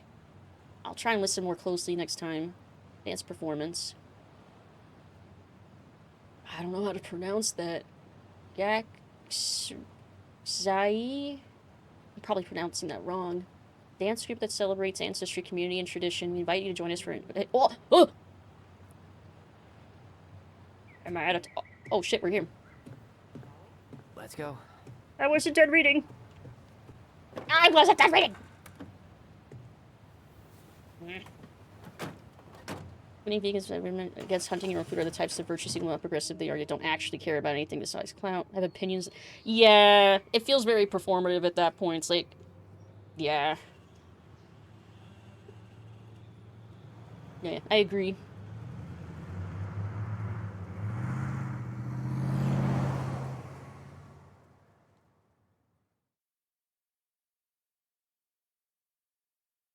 Wonder if the little loading screen thing is like one of the characters' like drawing sketchbook type thing. I guess we'll see. I guess we'll see.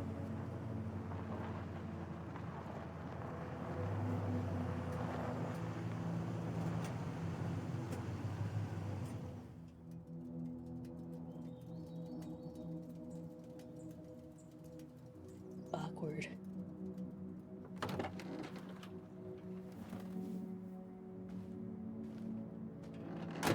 Many animals get away for eating crop fields. Yeah, that kind of performative veganism where they don't care about the exploitation of, like, the people that, like, harvest their alternatives, or exploitations of animals under other circumstances, and, that's a whole conversation there. Basking in the sun.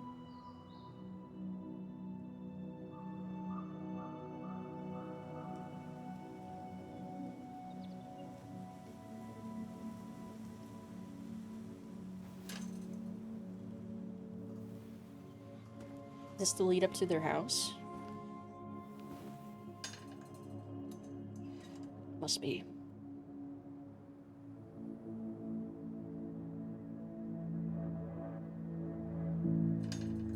Oh.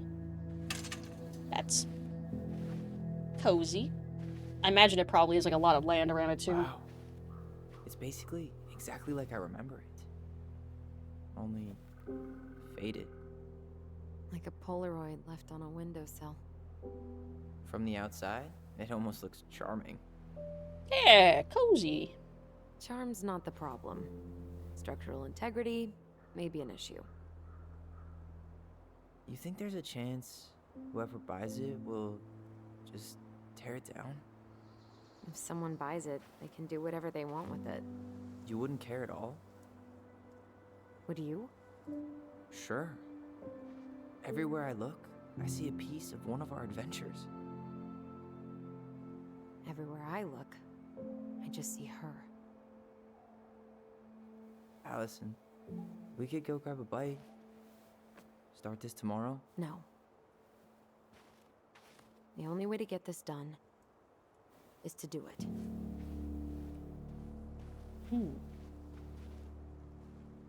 So he has a little bit more of like For you. a fond nostalgia for at least the stuff that they like, the adventures they got up to together with his sister, which she seems very preoccupied with the memories of their mom. Hey, you remember that? Come on, Tyler. It's freezing out here. You're right. Sorry. Let's head inside. Does that say Ollie and Allison Vessel? Hey, Lady Fast. Hello. Hope you're having a good Monday. Happy Pride Month. Hello. Good to see you. I want to keep walking around outside. Is she gonna yell at me if I keep exploring? Oh, it's letting me run now. I'm over here. How did she get around on these roads with this thing? She'd rather have broken her neck than spend money on a new one. Yeah, still waiting for those bikes she promised us. Uncle Eddie got me one, but I hardly ever used it.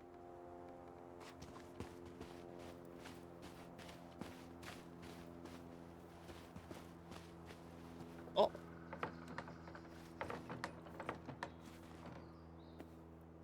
Is it still gonna be in the abandoned crime scene inside? I'd hope not. I'd hope they'd have cleaned that up, like, over the past 10 years. At least the shed's still standing. Yep. I don't want to think about what might be living inside it, though. Bears. Well, better alive than dead. Ugh, yes. Let's deal with that later. Plenty else to do first. Nah. It's locked, all right. Guess that means it's secure at least. Oh, nope, never mind. What was she doing out here that night? Oh? Come on, man. Stop thinking about that. So she's preoccupied, but he's avoiding thinking about it. I've obtained coffee. Me too, samesies. Coffee. Woke up at 8:30 with a bad nosebleed, took care of them, went back to bed at 9. Now I'm here. Allergies making it hard to breathe and see out of. I also woke up today with, like, runny nose and, like, my eyes felt itchy, and it must be a high pollen day today, because, yeah, my seasonal allergies were kicking my ass, too. Sorry about your nosebleed, though. I'm glad you're feeling better. Canned coffee. Oh. I don't know if I've tried a canned coffee that I've liked, but that's because I need it to be, like, really sweet. Hot, fresh coffee earlier? Ah. I have iced Homemade coffee. cleaning products may be better for the planet, but they do not have the same shelf life. Oh, add it to the shopping list. Well, at least the tools are still here. That'll help with the repairs. They're good quality, too. Marianne wanted stuff like that to last. Marianne. Is that their mom's name? Having a bad nosebleed for a week? Aw. She did not like Maybe us the using her air's being tools. dry, too. She was probably just afraid we'd hurt ourselves. Or she thought we'd go on a rampage and tear up her precious plants. And we would have, so... If I can re-look at something, do they repeat the line? Well, at least the tools are still here. Yes, they That'll do. help with the repairs. They're good quality, too. Marianne wanted stuff like that to last. Let's see. I think those are the only 3 things I can look at. Okay. Lost enough blood from my nose to donate. If only you were allowed to just, like, catch it in a cup and be like, hey, I have some free blood here if you want it. To, like, donation. Probably not. Oh. Cute? I can't believe these are still here. Yeah, we should hide them so they don't frighten away potential buyers. Oh, this one licking his little finger is kind of cute. The other ones, it's the eyes, though. They remind me too much of, oh. They remind me of those things from Dark Souls. Those ones that give you the death curse. The eyes. They remind me of their fake ones. Yeah, they're supposed to be frogs. But something about the way these ones stare into my soul. Yeah, they are kind of creepy looking. Well, not to say you should get your sinus cavity checked for pollen. Hopefully you don't have Remember any. how mad she'd get if we didn't use the compost? And she always knew when we were lying. Waste not, or kiss the planet goodbye. Wait, so is this compost that hasn't been emptied in 10 years? Because that's horrifically impressive. I bet we left all kinds of cool things in there. We can't go look, though? See you later, Lucid. I gotta get ready for work. Hope you have a good day at work. It was nice seeing you. How about making an appointment? Compost would not be that high after 10 years. It would... Yeah, that's what I was saying. Like, is that...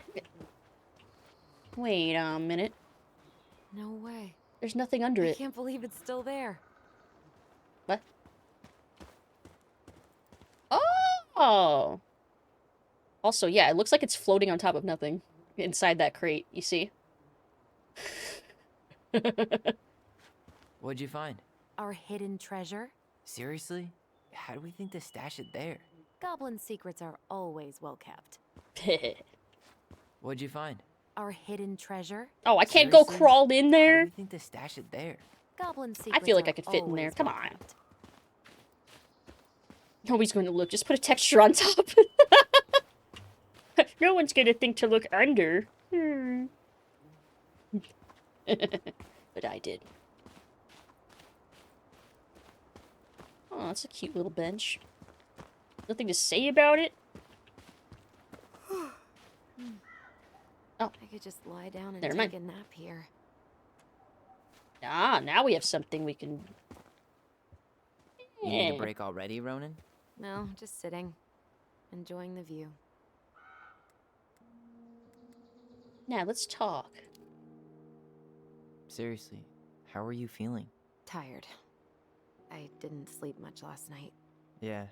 I can't believe how we used to run around for hours without stopping. Yeah. Always a troll to run away from. Or a treasure to find. We definitely never lacked imagination. Marianne didn't either. It was the one thing that brought us all together. Even in the end. She told a new story, didn't she? That night? It was... weird. Oh, I can say all the options. She built this bench, right? If you're trying to scare me off so you can steal my seat, it won't work. No, I just remember us all sitting here after. I fell asleep and woke up really stiff later. I don't remember us sitting anywhere for more than a few seconds, which sounds exhausting now. Guess we're just old. At least we've got a few more years before we're... As old as her. I don't want to get inside yet, but I guess I'll just say that so we stand up. Come on, that's enough rest for us. Let's get inside. All right. I lied. I'm gonna keep exploring. Oh. We need to talk. Take time to talk things over with your twin. Ah! Yes. I will take every opportunity to talk. Oh. Looks like a neighbor came by. It's funny. I can't remember any signs of them when we were kids. Probably because our mother scared the shit out of them. Yeah. She scared everybody else off, too. Wonder what stuff she's talking about.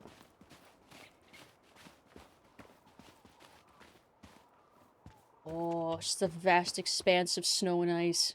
I want to go run out into it. It won't let me, though. You really want to go out there? No, you're right. No, game doesn't want me to go explore that, then. Yet. It's a nice fucking house. Like, ooh, nice piece of land. Nice house. Big shed. A little boat dock thing. Like, this is nice. Like, they're talking about how they might not be able to sell this. That's bullshit. This would definitely sell. I'd live there if I could get internet. Internet, and it sounded like, oh, you can kind of see civilization out there. Frozen lake, you do not want to go out there. But there's lakes that, like, have solid enough ice that you can, like, fish on them, right? Maybe that's what that is. Like, really thick ice. I wonder if there are still fish in the lake. Uncle See? Eddie taught us to fish here. Oh. Do you still fish? You still fish? Nope. You? Every Sunday morning. Once I could leave fireweed, of course. Alone? Totally. At first, it kind of made me crazy. And then I started to really like it. It was relaxing. Really? Yeah, you know. The lake, the water, the sky. Me, just a speck in the middle of it all. A speck with a spliff? Always. So we found fishing meditative. Frozen lakes in Alaska that have thick ice thick enough to drive trucks on them. Wow, that's wild. Like, people? Yeah, I could picture that. A truck? Yeah, that's wild. Oh. No beavers. Too bad. A picture of him would have helped with the sale. Yeah, city people love cute furry animals. Teeming with wildlife. but not the kind that eats the insulation. In the ass of the world. Situated comfortably in the ass of the world, solicitors will never come knocking. In fact, no one will ever come at all. Yep. Perfect. Yep. We should do this for a living. Yes. Yes, we should. I don't know, he sold me on it. Yeah, I mean...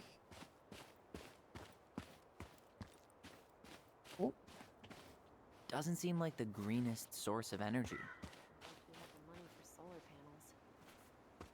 I guess. It's an old house. It's that big propane tank.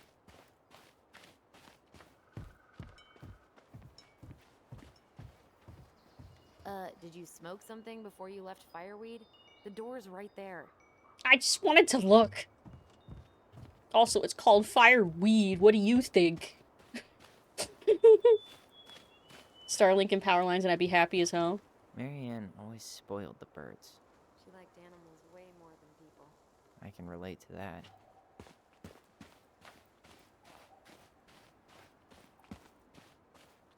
Alright, fine. We will go in-house.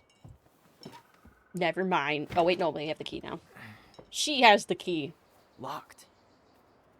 Well, it's a good thing I remembered this. Yes, thank you.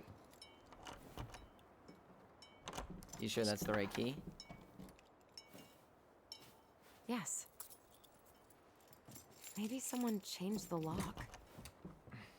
Who would change the lock on us? I mean, it's I been don't know. 10 years. We're screwed. You got a plan B? Window. Yeah, we find another way in. I never knew a locked door that could keep the crafty goblins out. Yeah, we had a million ways in and out of this old house. At least one of them's gotta work. Well, we know of at least a few places we can crawl into. The crafty goblins. I haven't thought about them in forever. Or should I say, us. We almost spent more time as goblins than we did as kids. Oh, do you remember all the other characters? The Moon Hag, the Ice King, the Old Bear? Most of them, I think. But the details are fuzzy. Hey, do you know what happened to the book with all the stories? No, no idea. But I'm sure it'll turn up when we clean this place out. Ice fishing, hunting deer and elk for food, leather, trees for cooking fuel. Yeah, I mean, you basically would never have to leave if you didn't want to. I didn't try up here yet.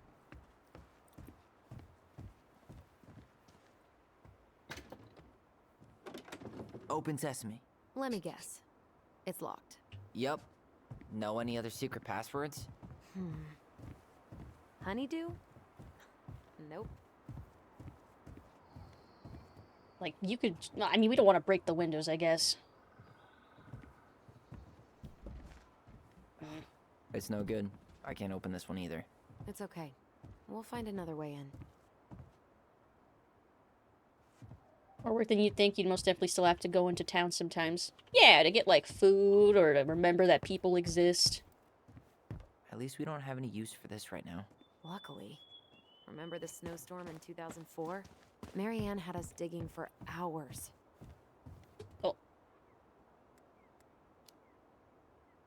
I remember she made it a game, at least. That's right. We made tunnels to escape the ice troll. Gotta hand it to her. She could make us do anything if she turned it into a goblin tale. Oh. So she was in on these tales. That's right. They could kind of imply that earlier. Honeydew's a fucking reference if it was intentional? What's it a reference to? Is it like a Life is Strange reference? Yeah, in order to get repairmen to come out and do stuff. So, any idea how we're gonna get in? We used to play under the house when we were kids. Yeah, we stashed all our goblin treasure down there. Yeah, over here. Hatch, right? That opened up into the laundry room? There was. I hope I can still fit. I'm a little taller than I was at 11. So, not that one, but this one? You need a hand with that? No, it should be fine. Okay. If we just get this board out of the way, I could probably squeeze through. So we need something to pry it off. Like a It's crowbar? screwed in pretty good. We need a screwdriver. I think I saw one back in the shed. Let's go check. A screwdriver? Okay. I feel like a crowbar would probably be just as fine. Did she say we were gonna look in the shed? At least the shed's still standing. Yep. I don't want to think about what might be living inside it, though. Well, better alive than dead. Ugh, yeah. Okay. Should be something in here that'll work. I guess Marianne left us something useful. Yeah, huh? it's right there, the screwdriver, she said. We still have to find a way to get inside, though. And please, no broken windows. We'll see ya. What's happening? Do you feel that? Huh? Focus on your bond. Oh, remember. And don't leave this room until everything looks as clean as a whistle. Ugh. This is the millionth time I've gotten in trouble because of you. You and your big mouth. Hey, you were thinking the same thing. You just weren't brave enough to tell her. What good would it do? It's not like she ever listens to us anyway. Well, I'd rather scream it right in her stupid face than be a quiet little mouse. Oh, we forgot the key. We need to put it back. Maybe we could hide it somewhere. You know, for fun. Goblins are supposed to help the princess, not play mean tricks. Whatever, you're not fun. I'm only trying not to make her even worse. Whoa. Did that just happen? I don't know, but I saw it too. It felt like it did when we used to share thoughts with our voice. It did, but that was a memory of us 10 years ago, right? I vaguely remember it happening. I think so. And, that's new, right? Yeah. We could share thoughts and feelings, but we never replayed memories like that. Why would it happen? And why that memory? I don't know. It's pretty eerie. It's weird, but our voice was always a good thing. This could be too. Hmm.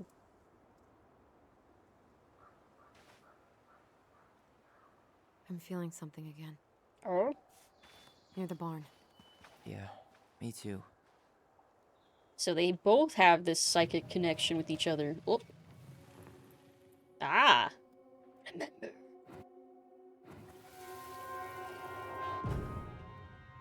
Hurry! Let's go see the silent frog. I'm coming. What? Stop sulking. I told you already, I'm sorry. No, you're not. Okay, guess you don't want to see what I put in the treasure room then. What? No, I want to see.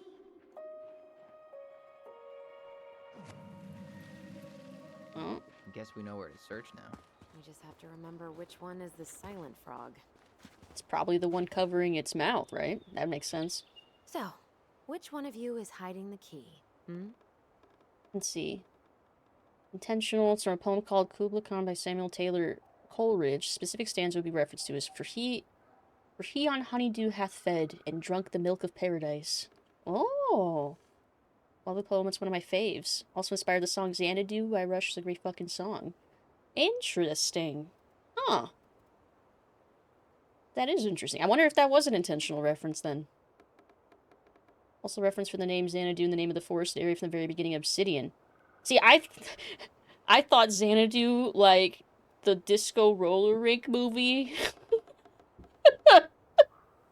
Probably not as, sophisticated reference, but... Of course you do. Of course you do. Hey, Kiwi! Hello! How are you doing? Happy Monday. Happy Pride Month. Oh, thank you for the care package.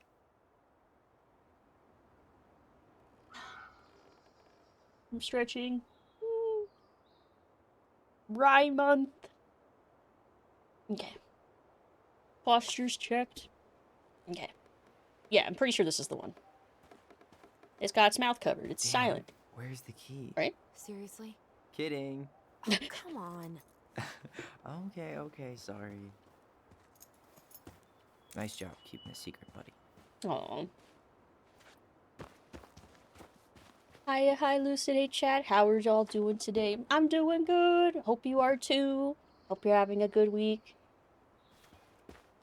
Oh, and a reminder that I'm debuting my new model, and we're starting the One-Off-Athon on Wednesday. Zenitude de Kubla Khan, a stately pleasure dome decree, where Alf the sacred river ran, through caverns measureless to ban, down to a sunless sea. Ooh. I love the wording of that poem already. I should read more poetry. Another delightful bean. You're all so delightful.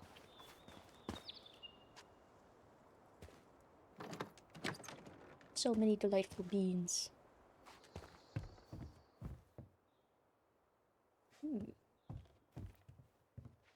Take?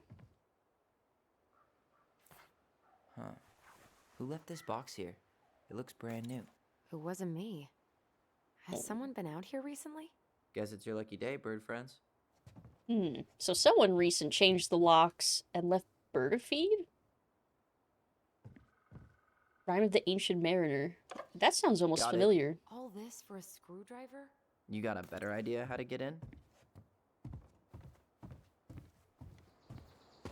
Well, the bird feeder was over out front, right? I can feed the birds.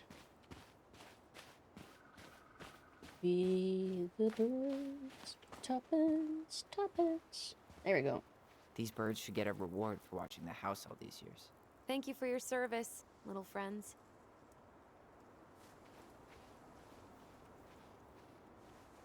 Birds fed.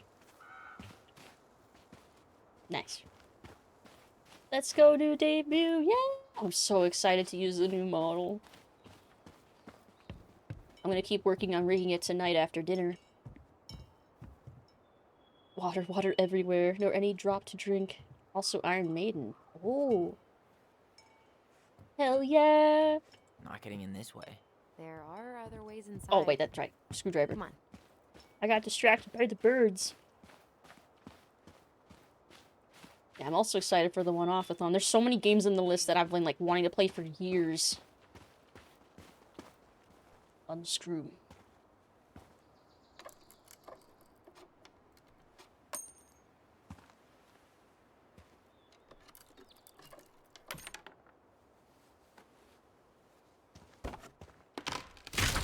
Yeah! You sure you want to go in there? This was our very first den, remember? Who knows what lives down there now? Bears.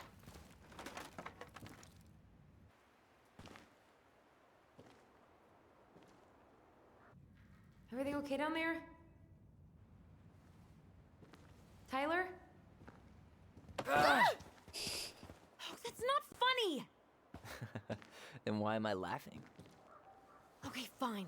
But you're still an idiot. Alright. I'm going in for real this time. Okay. I'll see you at the front door in a few minutes.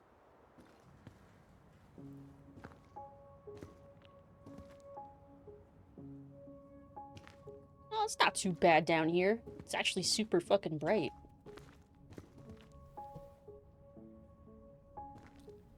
Ouch! Are you okay? What happened? Nothing? I just hit my head like an idiot. Wait. What? Where are you? Ty, I'm outside. But I can hear you in my head. Ooh. Our voice. It's back. Holy shit. I, don't suppose you remember how to get to the hatch. I think so. We'll figure it out together. That's so cool.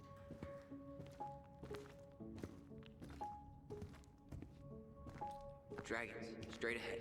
Need to go left, I think. What if I was right? You were right. Nothing here. Of course I was. Huh. But there was something here. I don't know what this is. Oh! One for the collection. Your first hidden Book of Goblins figure. The Mad Hunter. The Mad Hunter is a cruel and ruthless creature. Once he starts hunting someone, he never stops. He'll chase his prey to the ends of the earth if he needs to. No one can escape his piercing eye. Well, that's terrifying. Okay, guess that's it here. More goblins. And left again after the goblins. We are me. Oh, we are the crafty goblins. Yes, we are. Aww. Love how some variation of that monster exists in basically every culture ever. Nope. It was on the right. My bad. Oh, I'm supposed to go this way. Well, I'm gonna go left. Yeah, I've always found it fascinating how different cultures and places will have very similar myths and legends.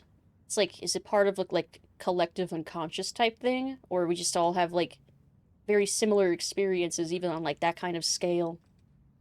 Wow. Can't say I ever expected to see you again. Oh, It's moose. been a long time, buddy. Turn.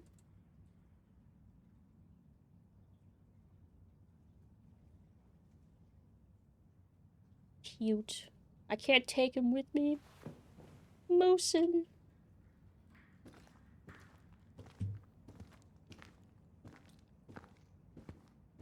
Hunter-gatherer, you're usually afraid of something hunting you that you can't escape from. Like, it's a familiar fear. Like, almost feels, like, innate to humanity. Like, fears of, like, the dark and stuff. Goblin den. Treasure room. Ah! Thunder spell. You were right, sis. Of course. A goblin never forgets where she stashed her treasure. Not even should 1,000 years pass. Aw, like play food and stuff.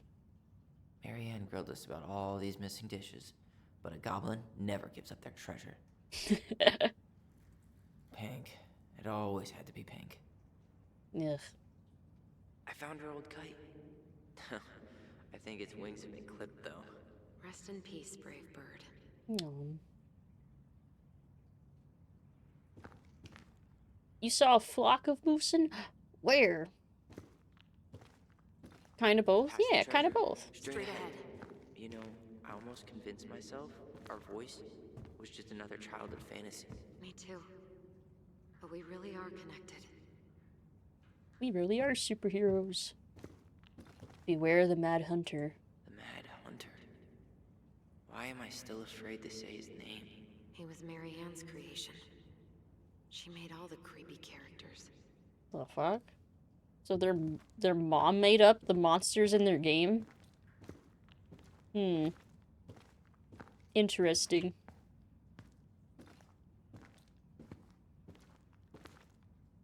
Look up. There we go.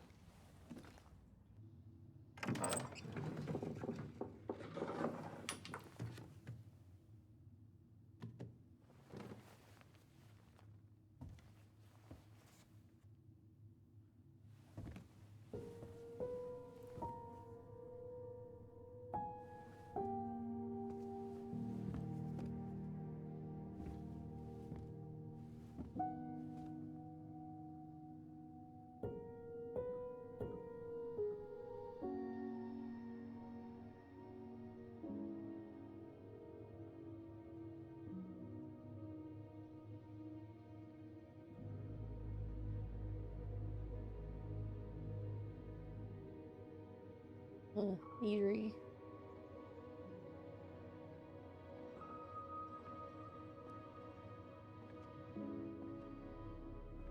Tyler, are you in there?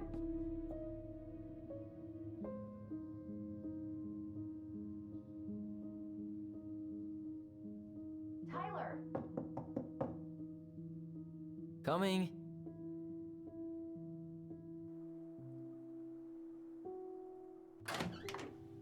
Are you okay? I'll live. Good to hear your voice again. Yeah. Same here. So, coming in or what? Just working up to it. Hmm.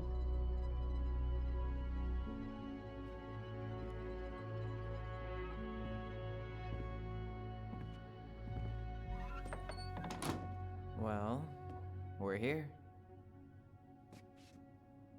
Here we are. So, how do we get started? We figure out what to keep, what to trash, and see what else this house might be trying to show us. Oh, enter the Ronin house. I've been watching too much horror these days. Felt like we were about to get jump scared by some monster. Wow. It's like Gone Home. Doesn't seem real. Big empty house. It's like, well, something horrifying's gotta happen, right? But I feel like the only horror that's gonna happen in this game is emotional devastation. Ah!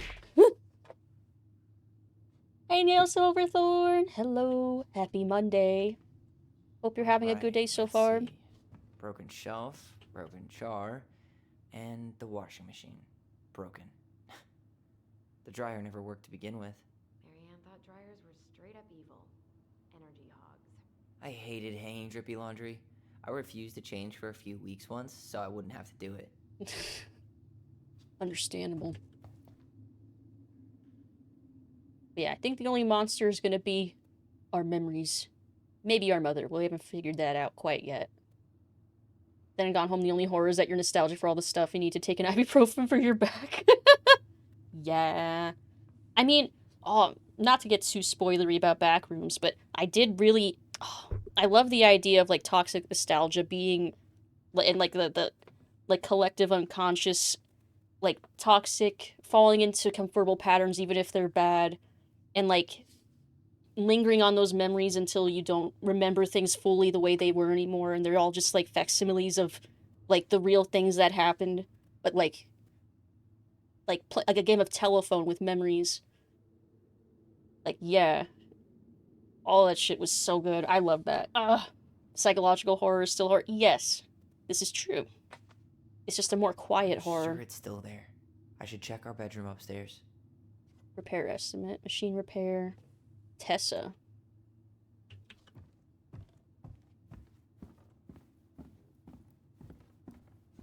But yeah, so in a way, Gone Home almost captures that feeling, but, like, only for you, the player. Never heard of toxic nostalgia? It's like losing yourself in what you think are good memories, but, like, obsessing on them to the point where you stop paying attention to the now and the things around you, and you stop appreciating living life, and instead just live through memories of a life you think you used to have, or think that you still want. Thought about seeing backrooms, but already planning on spending about $100 on a baseball ticket. Oh. And then about that much on greasy, delicious stadium food. We should take down the creepy masks if we don't want to scare the buyers away. Oh, so now you don't want to scare someone with those masks. Are these authentic? Are these authentic, Linkit? I doubt it. I'm surprised Marianne would buy fakes. 20 years ago, everyone was buying fakes.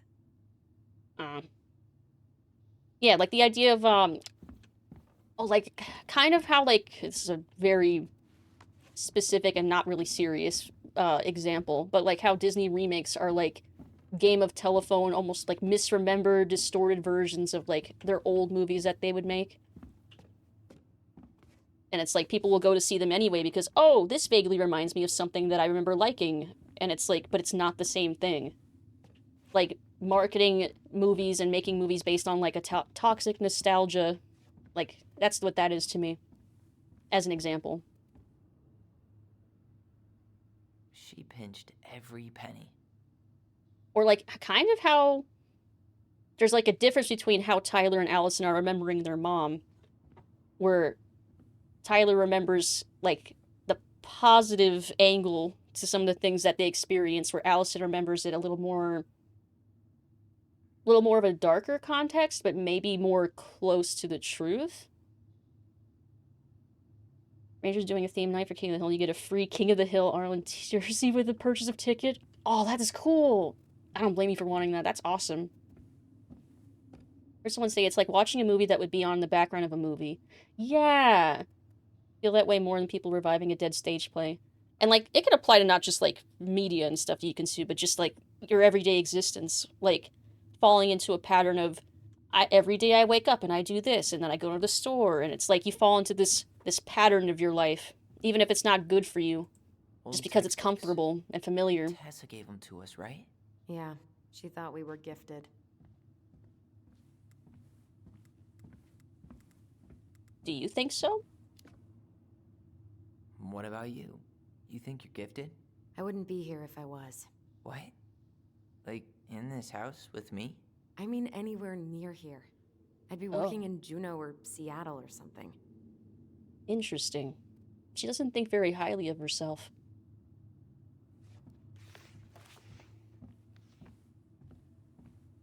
Aww.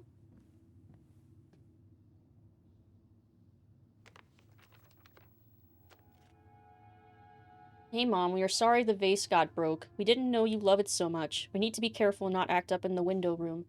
Next time we will try and use good judgment. Judgment. Please forgive us for doing bad things. Oh. I'm sorry too. We should be more careful. I'm very sad we made you cry so much. We should play outside instead. I will tell Ollie not to be wild all the time. We aren't going to do it anymore. We are sorry. Aww. Naruto theme night. I thought the shirt for that looked kind of dumb. Aw, what did it look like? You can post in the Discord. I will look and judge. What are you reading? Our apology letter. A letter we wrote her. To apologize for breaking that stupid Stay a vase while for and her. listen. Or your kids Beefball into just good subscribed behavior. for 52 Great months. strategy. Hey, Oh, hi, Beefball. Louis the Lucidity. Hello, hello. With the Lucidity. Hey, Beefball. 52 months. Thank you so much. Thank you for the resub. Hey, Nick Nightmare. Hello. How are you doing? Hope you're having a good Monday.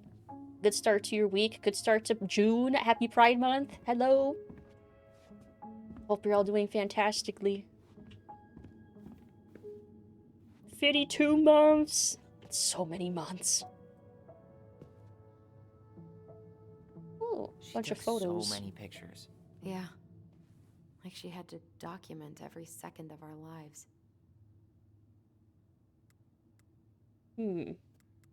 Would we want to keep any of these? You can keep some of them. If you want. No thanks. I mean, I like the photos of us, but I don't think I can forget that she was the one aiming the camera. She was always entering photography contests. So no nostalgia for this. Again, Allison seems way more affected by whatever the mom's personality was really like. I feel like I'd keep the one, like, the pumpkin. Wow. I'm so embarrassed for us. Mini Da Vinci's we were not. She saved every drawing we ever did. There's a couple of these I might keep.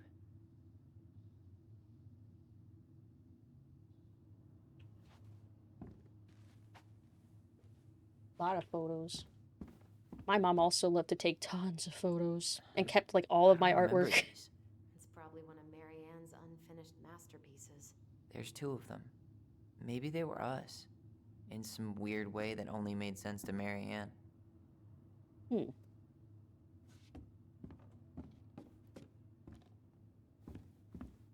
How's folks? I'm doing well. Hope you are too. Oh, there's another one of those memories here. She was trying to save the planet way before Al Gore made it cool. Has Al Gore ever made anything cool? Nah. I guess she was right about one thing. But you can't really blame anyone for not listening to crazy Marianne Ronan. I didn't realize how much I missed the smell of firewood. I miss the cold winter nights curled up here. With big mugs of hot cocoa. Yeah. Marianne was so tired she was usually asleep on the couch. Ah, that's why it was so nice. No Marianne. Oh, we used our voice. We'd use our voice so we didn't wake her up. And then we'd be up all night telling stories. And watching the fire die. And Marianne was none the wiser. It's a big house. Ain't by been much too hot for me, but I doth survive. It's been such nice weather here. It's 69 degrees outside. Nice. But yeah, how hot's it been where you are then? It was nice enough that went mini golfing yesterday. Okay, where's this memory? Oh! Uh-huh! Remember. Mom? About me joining the hockey team? Mom! Sorry, what? Not now. Maybe next year. But you promised! Keep whining, and my next year will become never. The fuck's your Can you problem? cut my hair? Your hair is fine. But I want to cut it short. Really short. What? Look, I'm tired. And I'm busy. Let's talk about this later. You always say that. Marianne said no to everything. Made me so pissed. She was always on edge those last few months. Yeah, and completely deaf to everything I was telling her I needed. She pretty much always said no to me, too. True, but it felt personal with me. Aw. Why am I crying so early? Fuck. Hmm.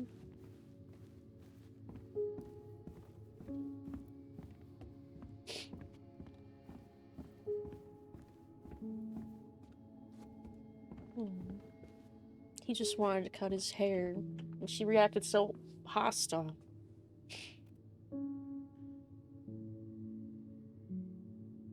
Let's see. 77, 86 degrees. Oh, with some crazy thunder. Ah, that's good sleeping weather if it weren't so hot. Gets me mad. Yeah. My heart broke a little bit. 2005. Of course. Fix the window. Something on the 7th?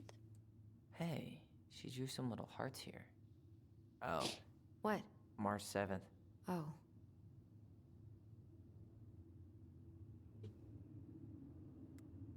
Some fucking hearts. I for 10 birthdays. Hey, that reminds me. I owe you like 10 birthday gifts. I think we can let that slide. Oh. No presents from me.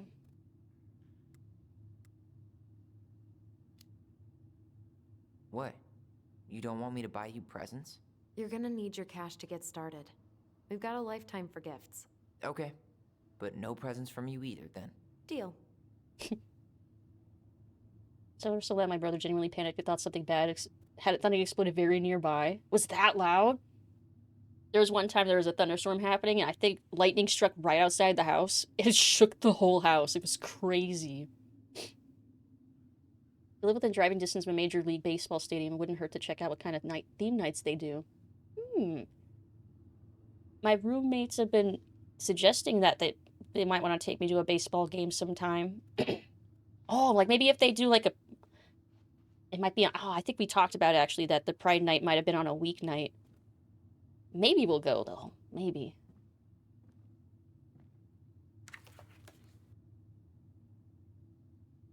Cancel. All these things cancel. Bunch of appointments. The last few months are almost all blank. Only a few appointments. Most of them canceled. What kind of appointments? Hairdressing, I think. Oh yeah. She did that for a while. We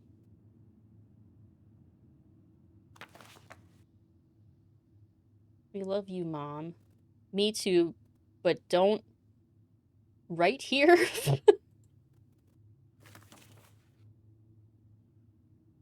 Wait, but was there a comment on that one? Nope.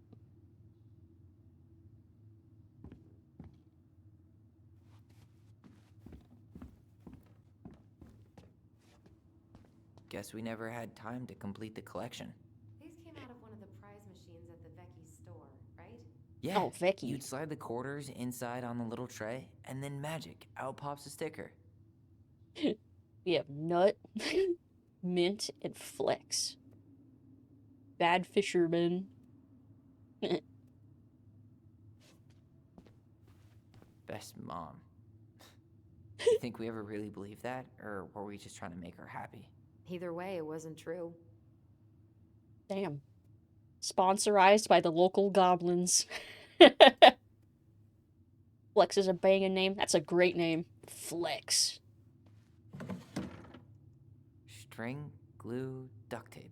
The holy trinity of house repair. Marianne loved having something to fix. Not when we broke them. I love fixing things. I wish she fixed herself.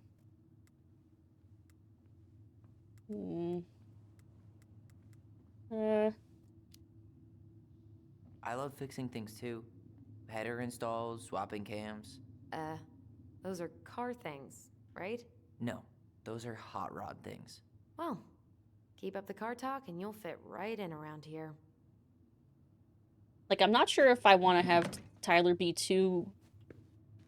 Like, I'm trying to balance out Allison's perspective, maybe. Hey, Jelly D!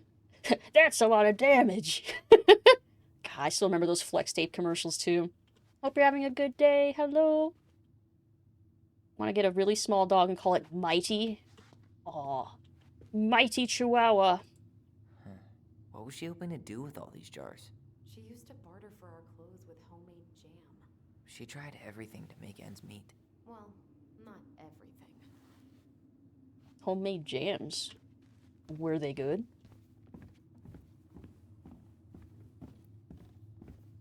Marianne's room. Let's not go in there until we absolutely have to. Agreed. Looks like it has, like, some weird puzzle on the front of it.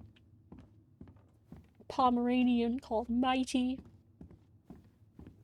Let's see, I already went in there. I guess... Took time to go upstairs? Tokyo Jungle banging PS3 game. Pomeranians are so cute and fluffy. After all this time, I thought I'd feel more prepared to deal with this mess.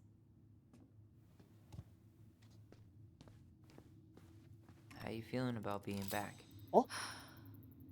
I thought I knew what to expect, but everything keeps catching me by surprise. My nerves are completely raw. I get it. How about you? You okay? Not sure how I feel. I'm honestly not sure how I feel yet. I'm just trying to think of it as an empty house. Yeah. An empty house full of actual ghosts. Hopefully they're friendly ghosts. Yeah, like Casper. No, I think the ghosts are our own memories. Huh. This bathroom still smells like Marianne. A good scrub and we'll be rid of that too. You also said, like Casper. He is the friendly ghost.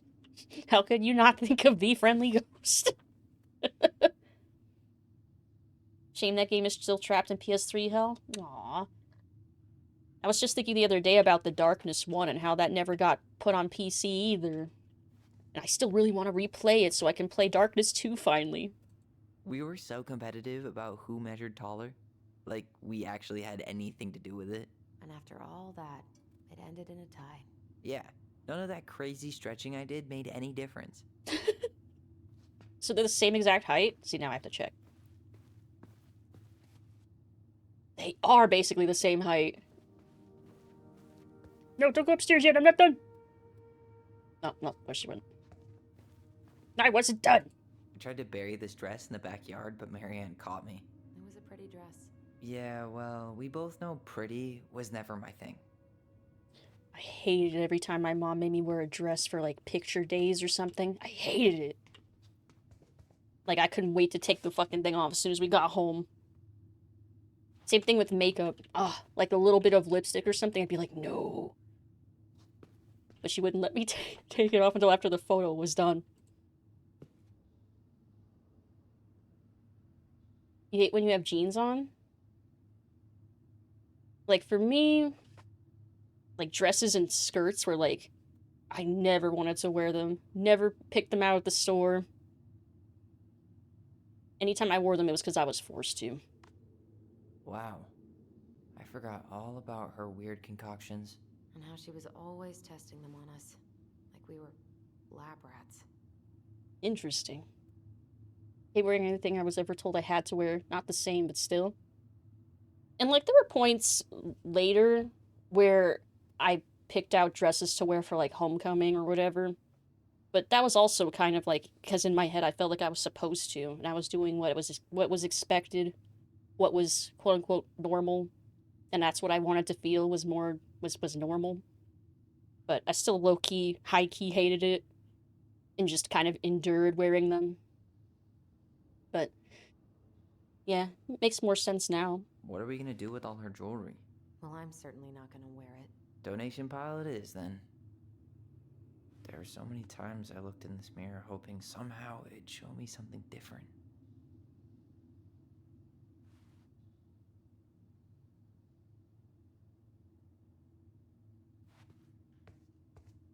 I understandably relate a lot to Tyler.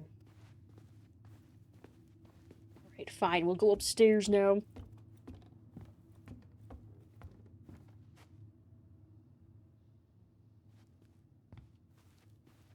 This is a decently sized house. I keep thinking that. Where'd you come from? A Tale of Two Swords. A furry book.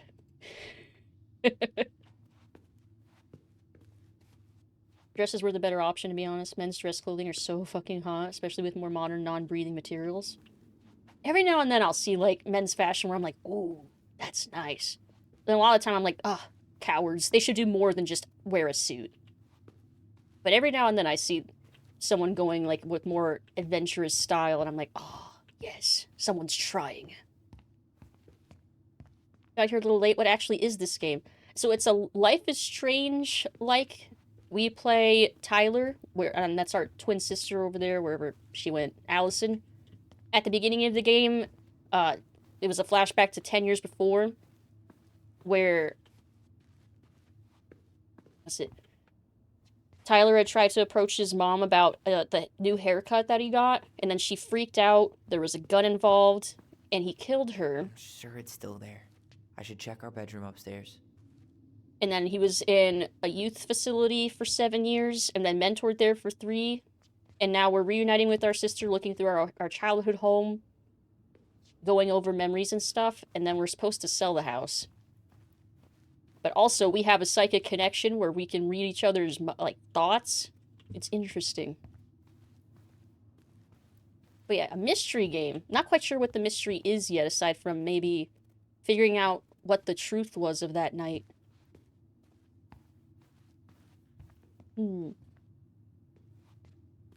Alright. If you don't come up soon, I'm gonna take whatever I want from our bedroom. No way! Wait for me!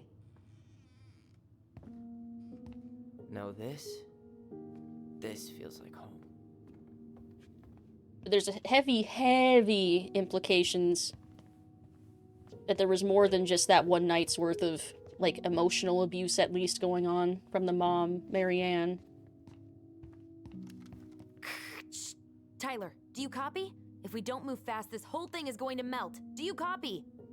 Copy, Allison. Gonna get this thing moving soon. Don't want the Mad Hunter to catch us. Over. The Mad Hunter. Ugh, he still gives me the creeps. I wish I could forget about him. But Allison's definitely more negatively affected by these memories. Like, the stuff about the Mad Hunter was... Like, they had this little crafty goblins make-believe going on, but the mom apparently invented all of the villains that they had. Interesting implication there. Hey, Darklight! Happy Pride Month! This game seems cool. Yeah, I'm really intrigued so far with the mystery element, and I'm liking the characterizations too. Yeah, happy Pride! Hope you're having a good start to your month. Hope you're having a good Monday. Hey, happy the postcard Monday. we sent ourselves from Juneau. Forever alone. What? We barely had any friends. We even had to be our own pen pals. Aw. Let's see. Hello, Allison and Ollie. So, I guess Ollie is his dead name then. We are writing from the past. What is it like in the future? Anyway, Juneau is super cool. We took the tramway all the way up. Ollie was scared. Liar. We got some books, but Mommy went to the restaurant at night and forgot them. It was cool. There were a lot of... We never appreciated this view as kids. Is she saying something that I should be responding to? I'm in the middle of reading. Mommy went to the restaurant at night and forgot them. It was cool. There were a lot of whales on the ferry. No, there wasn't. There was... No, there wasn't. They were in the water, stupid. Anyway, here's a postcard to remind you how awesome we are. Especially me. A and O, Allison Ollie Rowan, 12 Canary Road, Delos Crossing, Alaska, 77477. So they were writing back and forth on the thing. That's funny. Yes, Tyler is a trans man. This is correct. And also, the huge motivating factor why I really wanted to play this game. Especially for Pride Month. I wanted to play this last June, when I initially wanted to debut my new model and come out. But then, you know, life happened. So, better late than never a year later. So much for my dream of being a hockey star. Marianne thought sports were too aggressive, too competitive, and too groupthinky. Yeah, so that's why she interfered. Or at least some of the reason why. But Allison got into hockey.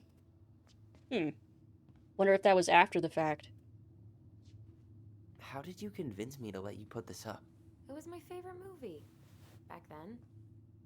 The City of Love. Protect oceans or they'll try to leave. So the mom was into, like, homeopathic care type stuff. Save the earth. You know, if there's one thing you gotta give Marianne, it's that she let us explore our artistic side. You should have seen Eddie's face when I tried to repaint his car. Yeah, I bet Uncle Eddie didn't appreciate your artistic touch. I'd rather you called him Chief Brown if you're gonna be an ass about it. So for context, for anyone who joined late and didn't hear dialogue about Chief Brown earlier, he's apparently, after the whole murdering the mom incident, we still don't really know the full context for that. Apparently Chief Brown was the one that showed up and I guess arrested Tyler, and then apparently adopted Allison and took care of her all these years. So that's why there's like a tension there. It's like, oh, he's a good guy that took care of my sister, Look but what I also found. fuck him. What? Only our greatest creation, the Book of Goblins. Seriously? It was in that chest the whole time? The Book of Goblins. All these stories. I had ideas for so many more. Marianne wrote a lot of them. Yeah. It's one of the only times I remember her being at peace. Wearing leggings, it felt like was comfortable because I love wearing feminine clothes. Aw, I'm glad that helped you feel more comfortable. I have a couple leggings that I still have. I have one with like bats and spider webs on them that's really cool. But admittedly, I don't really feel comfortable wearing them anymore. But maybe someday it'll like horseshoe back around and I'll find a way to feel comfortable in them, but like see myself slightly different when I wear them. Maybe in like some number of years. Because I do like the pattern, but I don't really like the way they look on me, if that makes sense. Yeah, I think that should make sense. Wanna love leggings, but they're always so damn itchy. Itchy? What material are you getting yours in? I feel like I've gotten like the more spandexy, like stretchy ones. They're not really itchy.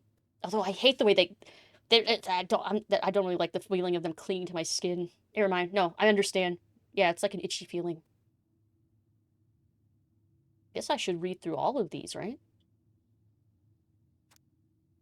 The frog earns the right to speak. Let's see, can I read this from here? Once upon a time in an ancient and deep forest, there lived a big frog in a small pond. She was a peaceful creature who spent most of her time eating, swimming, and sleeping.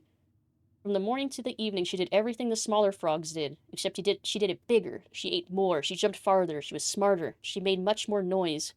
Everybody in the forest could hear her loud croaking, and everybody was happy that they could. You see, it was easy to get lost in the forest, but thanks to the frog's loud noises, you could just as easily find your way back to her pond. Maybe it would not have been the same if the big frog had kept singing during the night, but she was much too lazy an animal to stay active after dark. One day, an unknown visitor came to the forest for the first time. It was a young woman dressed in a beautiful gown. She was walking fast through the woods, as if she was running away, but she never looked back.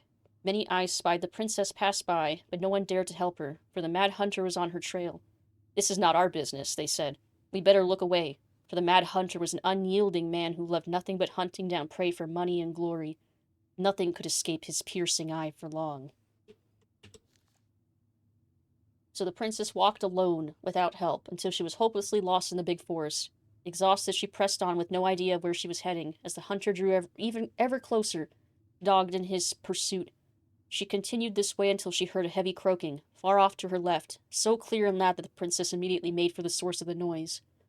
A few minutes later she reached the big frog in the small pond, and the frog looked at her with a gentle smile. "Help me, please," said the princess. "I need a place to rest and hide."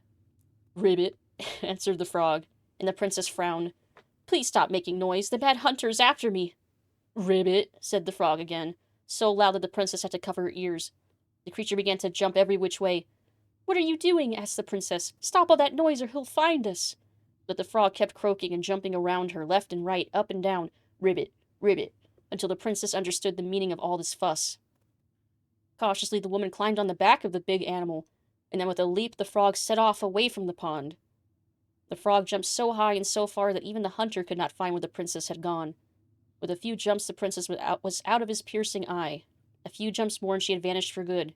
The princess closed her eyes and let her clever mount carry her wherever the creature pleased.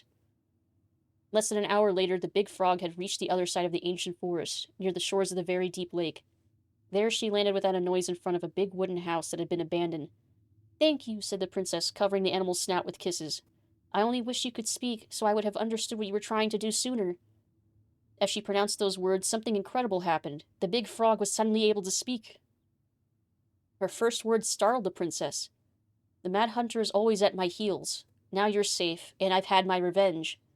You can stay in this house. It has been abandoned for a long time, and no one will look for you here." And then, without looking back, the big frog jumped back into the pond. And this is how the big frog saved the princess, and how she earned the right to speak.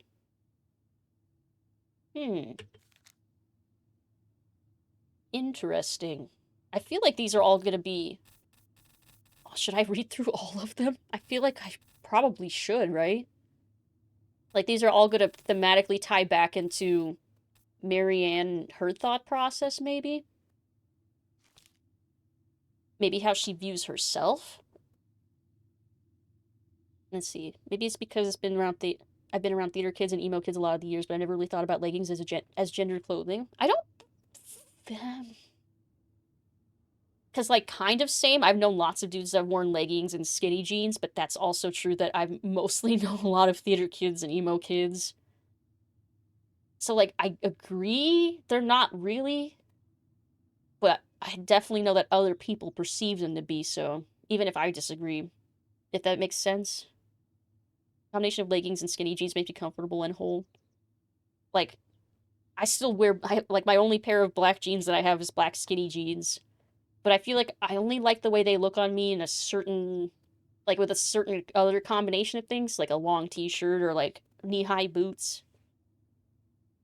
Otherwise, I notice just how tight they are around my legs. But it's a shame, because I think they do look good with boots. Let's see. The Bear and the Princess. Once upon a time in the ancient and deep forest, the old bear stood on the bank of the river, swiping its salmon on their way to the spawning grounds. Just as he got his paw on a particularly fat one, he heard a woman shouting for help. He considered simply eating his salmon, but then she screamed again, and he lumbered over to investigate.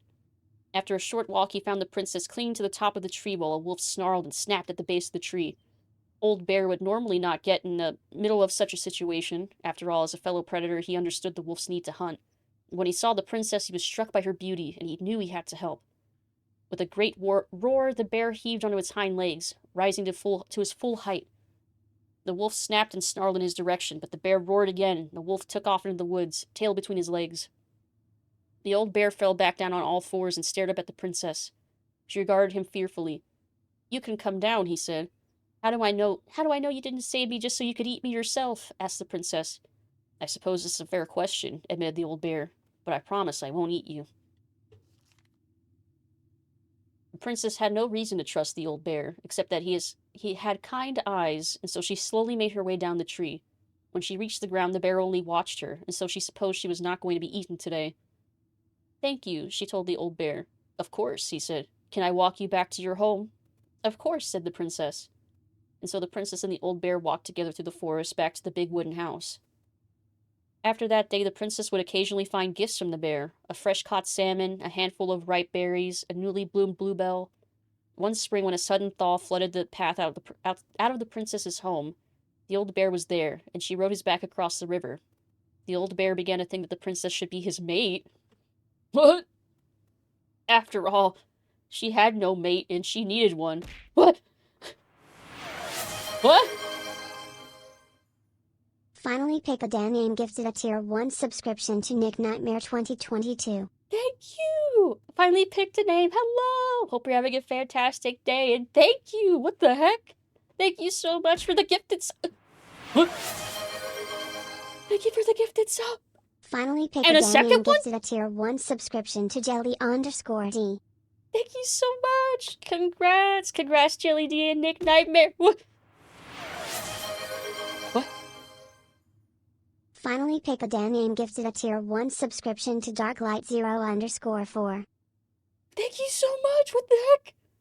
Thank you, finally picked a name for the 3 gifted subs! Congrats, Darklight! Thank you so much! Thank you for the head pats peak power. Wow! Thank you so much! I really, really appreciate it! Thank you! Congrats on the gifted subs! Thank you so much! Thank you, thank you! Covers the unsub people I see in chat. Aw, that's so sweet of you! Thank you! Congrats! All the emotes for everybody, no ads! Yeah, congrats on the sub! Thank you so much. Thank you, finally picked a name. Hope you're having a fantastic start to your month. Happy Monday. Thank you, thank you. This story we're reading just took a weird turn. The bear thinks the princess should be his mate. What? After all, she had no mate and she needed one. Okay. And he could keep her warm and provide her a much more suitable den and catch fish for her and protect her from wolves. Oh, hey, Vault Hunter! 3 streak. Nice! Welcome in. Hope everyone had a good day so far. Yeah! Lisa's out of school now. Aw. Hope she had a good day at school. Yeah, I've had a good day so far. Got some coffee here. Caught up on some sleep. The bears and beard! She, in turn, would brush out his fur and pick berries without smushing half of them and scratch that one part of his back he couldn't reach. And with how she took care of the goblins, she would be an excellent mother for his cubs? What? Okay, so I'm already thinking that these are different men in her life. Because, like, the goblins we know are her kids. So, like, is this, like, analogous to, like, real guys that were pursuing her? I need someone to scratch that one part of my back.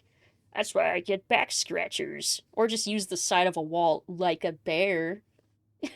Like they do with trees. I just use, like, a random wall. I don't like where this is headed. Yeah. One day the old bear came with a ring of spruce and asked the princess to be his bride. I'm sorry, said the princess. You are a very good friend, and I appreciate all you've done for me, but I cannot marry you. You're a bear. I'm a princess. It would never work. The old bear was crushed. Can we still be friends? He asked. We will always be friends, said the princess, but I will never marry you. The old bear and the princess carried on their friendship, and after 1 year, he tried again to ask her to be his bride, but once again, she refused him. This happened 1 year later, and 1 year after that. It's like, pick the man or the bear. Yeah, maybe don't pick this bear. Let's see, and then finally the princess said, Old bear, you are my dear friend, and I appreciate all you've done for me, but I would sooner you have left me to the wolves than marry you, and that is how it will always be. Damn. I have my hands full with the 2 goblins who live under my house, and they are all I need. That wounded the old bear deeply, but it was finally enough to stop his proposals. They remained friends, and he continued to give her gifts of fresh salmon and ripe berries and newly bloomed bluebells, but the old bear never again asked the princess to be his bride, much as he might have wanted to. And that is how the princess befriended the old bear and how she refused him. So he eventually got the fucking hint and stopped asking and respected her after that. But did he? It seems like he always kept harboring feelings, but I mean, he's entitled to have those feelings and just never act on them. But he clearly was for a while. before he finally accepted that, yeah, you're be comfortable in that friend zone, bear, please. The beaver fixes the house. Again, I guess I'm thinking that these are, like, real people that were in her life. Like, this is, like, what, the repair guy?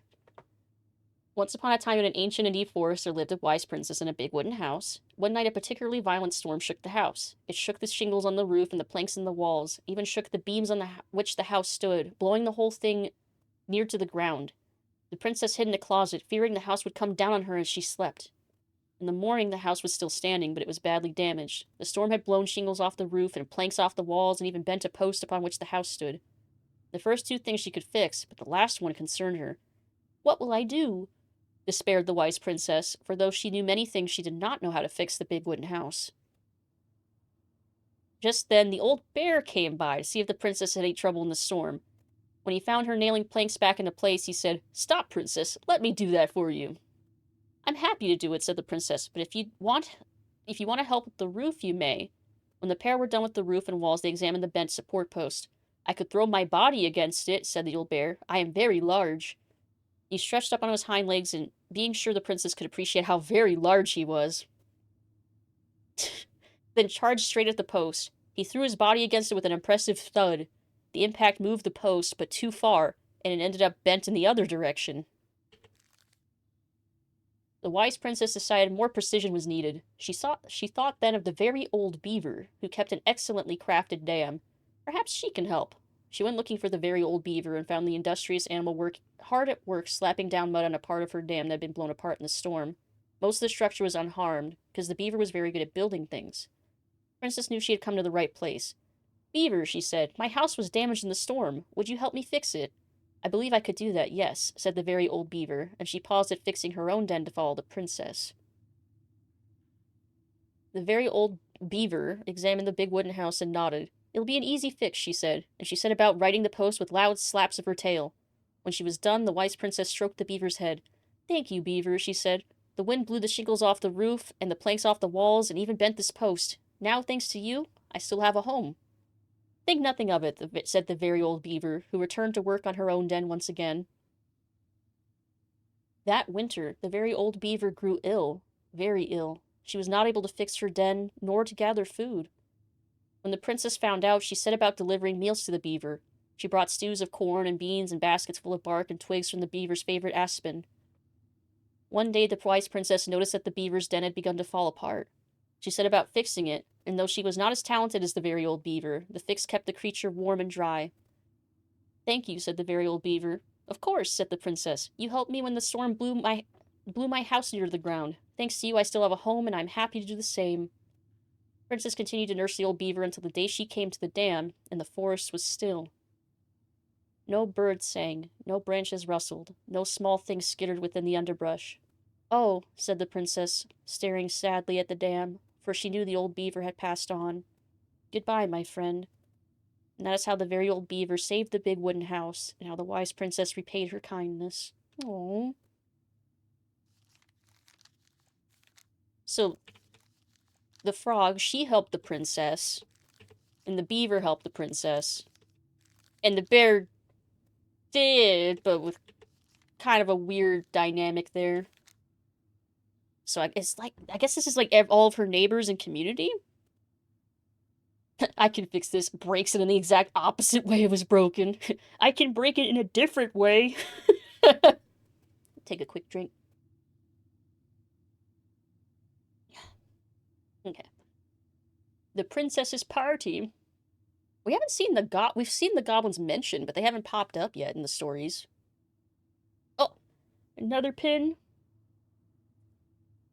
Let's do... How about a moon? Moon. Once upon a time, in a deep and ancient forest, the princess was melancholy because it was the 1-year anniversary of when she had run away from home. Interesting. Sensing her sadness, her forest friends showed up at her door. They were headed by the pelican, pious and attentive, and organized by the moose, stalwart and far-sighted. The old bear was there, with his claws so sharp, as well as the big frog, prattling away.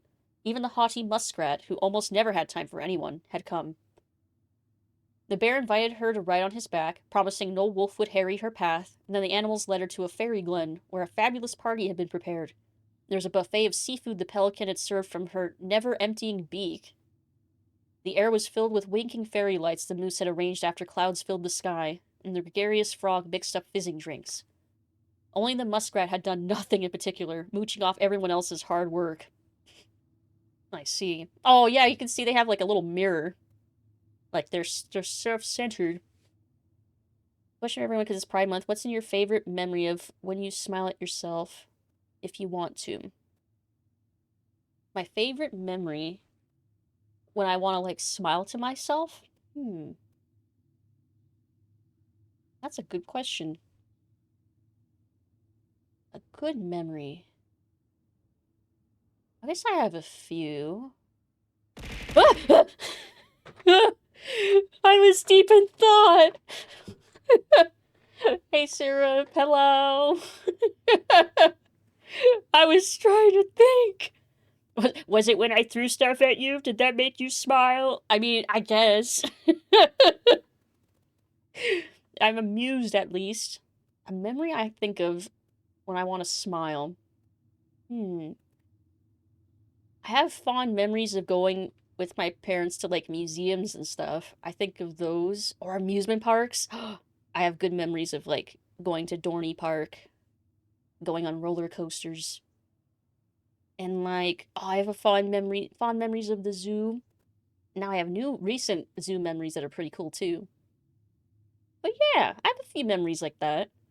Fond memories of, when I took Taekwondo when I was a kid. Little things like that. Howdy, howdy. Hope you're having a good day so far, Syrup. Happy Monday. Hello, hello. Let's see. I need to drink more coffee. Okay. Deep breath. There's so much reading to do. We're still only... I imagine it's like Misc, though. We're gonna read through all of this lore, and then, like, front-loading all the lore, and then we'll be like, we won't have to read anything ever again. Okay. Princess had a very good time at her party. Such a good time that she forgot to say thank you to any of her friends. Noticing this, the fairies devised a bit of mischief. When the princess went to open her gifts, she found 3 identical boxes at the edge of the glen. Puzzled, she turned back and gasped. The entire party had vanished. Because you have taken your friends for granted, called the naughty fairies, we have hidden them from you. But we like games. Guess who has given you each of these presents, and you'll get your friends back. Okay. Favorite memories when I was wearing a dress for the first time to my other half of my family. Aww. That is such a good memory. I guess I now have a nice memory of my mom and sister being super supportive and giving me hugs and stuff when I told them when I came out. But it's a recent memory. I don't know if that's cheating. But that's a nice memory. Princess opened the first box. Inside there was a torch, which, when lit, revealed the truth. Said the princess. Someone wants to make sure I don't get lost in the woods when it's dark, and that I always see right from wrong. Which of my friends would give me a gift like that? She opened the second box. Inside there was a magic sword, which would leap right out of the bearer's hands to defend them. Said the princess. Someone wants to make sure I am protected if I'm ever under threat. Which of my friends would give me a gift like that? She opened the third box. Inside there was a bag of coins that always provided money if it was for something the bearer truly needed. Said the princess. Someone wants to make sure I have money to buy food when I'm hungry and clothes when I'm cold. Which of my friends would gift me that? Princess thought about her friends, and then she smiled certainly. Fairy, she said, I may have been thoughtless, but I appreciate all that my friends have given to me, and all that they have done for me. She gave her answers, and the vexed fairies were forced to restore the party in a flash of colorful light. One by one, she gave the animals a hug and thanked them for the presents, the party, and all they had done to help since she'd moved into the forest. And that is how the princess celebrated her first anniversary in the woods. Aww. Oh, hydrate. Thank you. Thank you, thank you. Careful around Faye, the lesson of this story. Memory's still a memory. Doesn't need to be an old one to be a good one. That's true. I meant for the purposes of the prompt, but that's fair. Oh, here's one that features the goblins. Goblins in the ice cave. Let's see. Once upon a time, in a deep and ancient forest, the crafty goblins were playing near the glacier when they discovered a hole in the ice. They crept through a gradually widening passage and found themselves inside a spacious ice cave. Light spilled down the undulating blue-white walls in a way that made them look like electric waterfalls, and a column made up of hundreds of icicles stood in the center. This was the time before the goblins had settled beneath the old wooden house, and they had nowhere to live. Perhaps we could live here, they said excitedly. Moments later, the sound of stomping feet interrupted their play, and they realized that perhaps someone already lived there. They hid behind a boulder to wait and see it was coming. The old bear sauntered into the cave, shaking powdery snow from his coat. He let out a giant yawn and lay down in the corner of on a pile of tree boughs, snoring within seconds. When they were sure he was deep asleep, the goblins conspired to claim the cave for themselves. We're gonna steal his house. They chipped away at the glacier until they had filled a basket full of ice, then hid once more behind their boulder and started tossing chunks of it on the sleeping bear. Now, Old Bear was not the smartest creature in the forest, so when he woke up covered in ice, he roared, "My cave is collapsing!" Then he lumbered to his feet and ran outside before the whole thing could come down on top of him. The goblins crept out after him and did a loop before coming back to find him sitting outside. "What happened?" they asked. "My cave, it's collapsing," bemoaned the old bear, "and it's time for me to hibernate. Where will I stay for the winter?" It had not occurred to the goblins that the old bear had settled in for the winter, and they felt a little bad. But they did not want the old bear to know what they had done, so instead they offered to help him find a new den. Together they searched. They inspected cavernous stone and hollow trees and deeply pocketed knolls. Nothing they found was as beautiful as the ice cave, but the old bear settled on a packed car? Then hollow... Wait. A car... Then hollow... Hold on. Earthen hollow. Where was it? Earthen hollow. Oh, okay. That's an E, not a C. I see. That would keep him warm and dry for his long sleep. Good night, he yawned, and the goblins gleefully returned to their new home. That they stole. Two goblins B&E experts. Favorite memory was when I discovered an old video game song. Ooh, which song? Oh, I also have a really positive memory of a Christmas when my family... So, like, years before, my dad had gotten me this special edition of Creatures 2 that came with a little Norn plush. And I'd lost it between moves. And then, like, years later for Christmas, they had found it and gifted it back to me, basically. And I remember I cried. I was so happy. I still have it. I still have it. It's over there. I'm on top of my books. Right over there. I still have it. Let's see. In the spring, the old bear woke and went for a nice long walk to stretch his legs. His path took him right up to his old cave, where he heard the curious sound of laughter. Making his way inside, he was surprised to find his cave was intact, and the goblins were inside playing a game. "What is this?" growled the old bear. The goblins stopped playing and looked ashamed. "We're sorry, old bear," said the goblins, "but we had nowhere to live, and it's just so beautiful. We didn't realize you were about to hibernate, and then we couldn't bear to tell you what we'd done." The old bear was angry at the trick, but the young goblins looked appropriately ashamed, and so he said, "Come with me." He led the crafty goblins to the hollow in which he had hibernated for the winter. "You two can have this spot," he said. "And look, someone had built a big wooden house right over top of it." "No one lives there now," said Old Bear. "But one day maybe someone will." The earthen hollow was not as beautiful as the ice cave, but it kept the goblins warm and dry, and they were excited that someday they might have someone living overhead. Someone who baked cakes and tolerated their mischief. And that is the story of how the crafty goblins tried to steal the cave of the old bear and how they got their own instead. Interesting. So in their lore, the goblins were there first? Hey, Hickory! Oh, stretch and hydrate. Thank you. I'm stretching. Hope you're having a good Monday. Hello. Let's see. It was a gentle breeze from Trauma Center. Under the knife, too. Oh. Made omelets. Can't get it right. Gonna try 2 eggs next time instead of 3 for the pan I'm using. When you say you can't get it right, how'd it turn out? Oh, yeah. I went to a diner yesterday and I tried a Monte Cristo. It was very good. And then, Colby had these, like, eggs Benedicts with like different toppings. Oh, I normally don't like egg, like especially runny egg, but I don't know, that was pretty fucking good. That hollandaise, oh, it was so good. I might have to try that next time. Goblins might have been Priestess Cut and Saza. Oh, Baldur's Gate. Love the goblins just never tried to move into the hut and just accepted living below it. That's a good point. Maybe they just felt more comfortable there. I mean, they are goblins. What do you call when the pansexual fries up eggs for breakfast? What? Let's see. Was it an actual diner or a drive-in? Maybe just a dive? Did you see Guy Fieri? If I don't know if I say him, is it like too doxy? Probably not. It was a diner. It was like a big diner.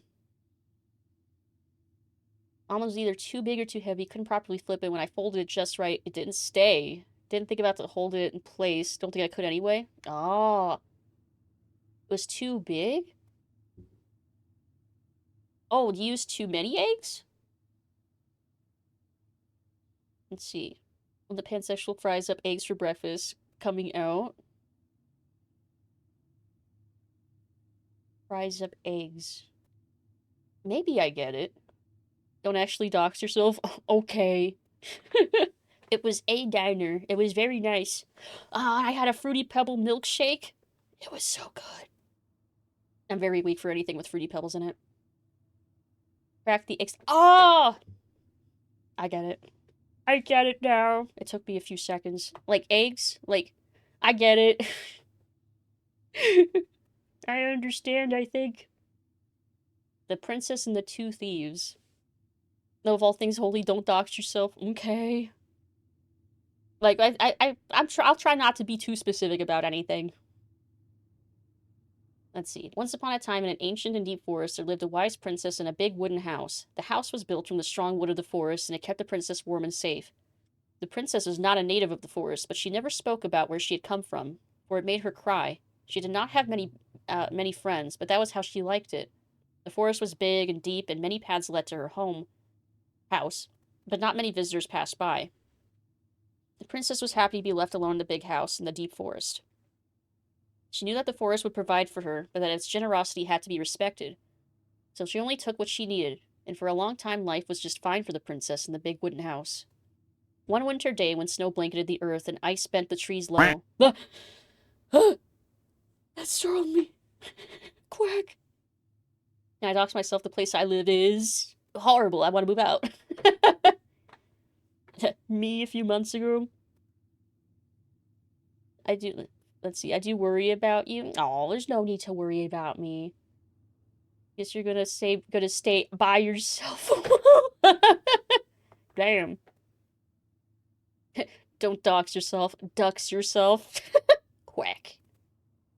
I'll know the IRS has sleeper agents all over Twitch. Be careful. I definitely have paid my taxes when I'm supposed to. Ah! It's the IRS! You're the 25 bits. It's the IRS, they're here! Hey, King Necros! Hello! It's so good to see you! Happy Monday! Happy Pride Month! Hello! IRS, open up! Like Twitch properly paid their taxes. That's a good point. Wonder how we would do as sailors. I mean, I do like kayaking. Speaking of Lucid, paying your taxes is really cool, isn't it? Yes, totally. I definitely make enough to do taxes. The IRS has no reason to come after me, as far as I'm concerned. I docked myself. One of my friends helped me and showed me that I'm not alone. Picture one of those post-ups where somebody says, let's pretend we're sailors on the open ocean. The whole comment section fills with chaos. And sea shanties, I would hope. Iris is rapidly approaching your location. I hope not.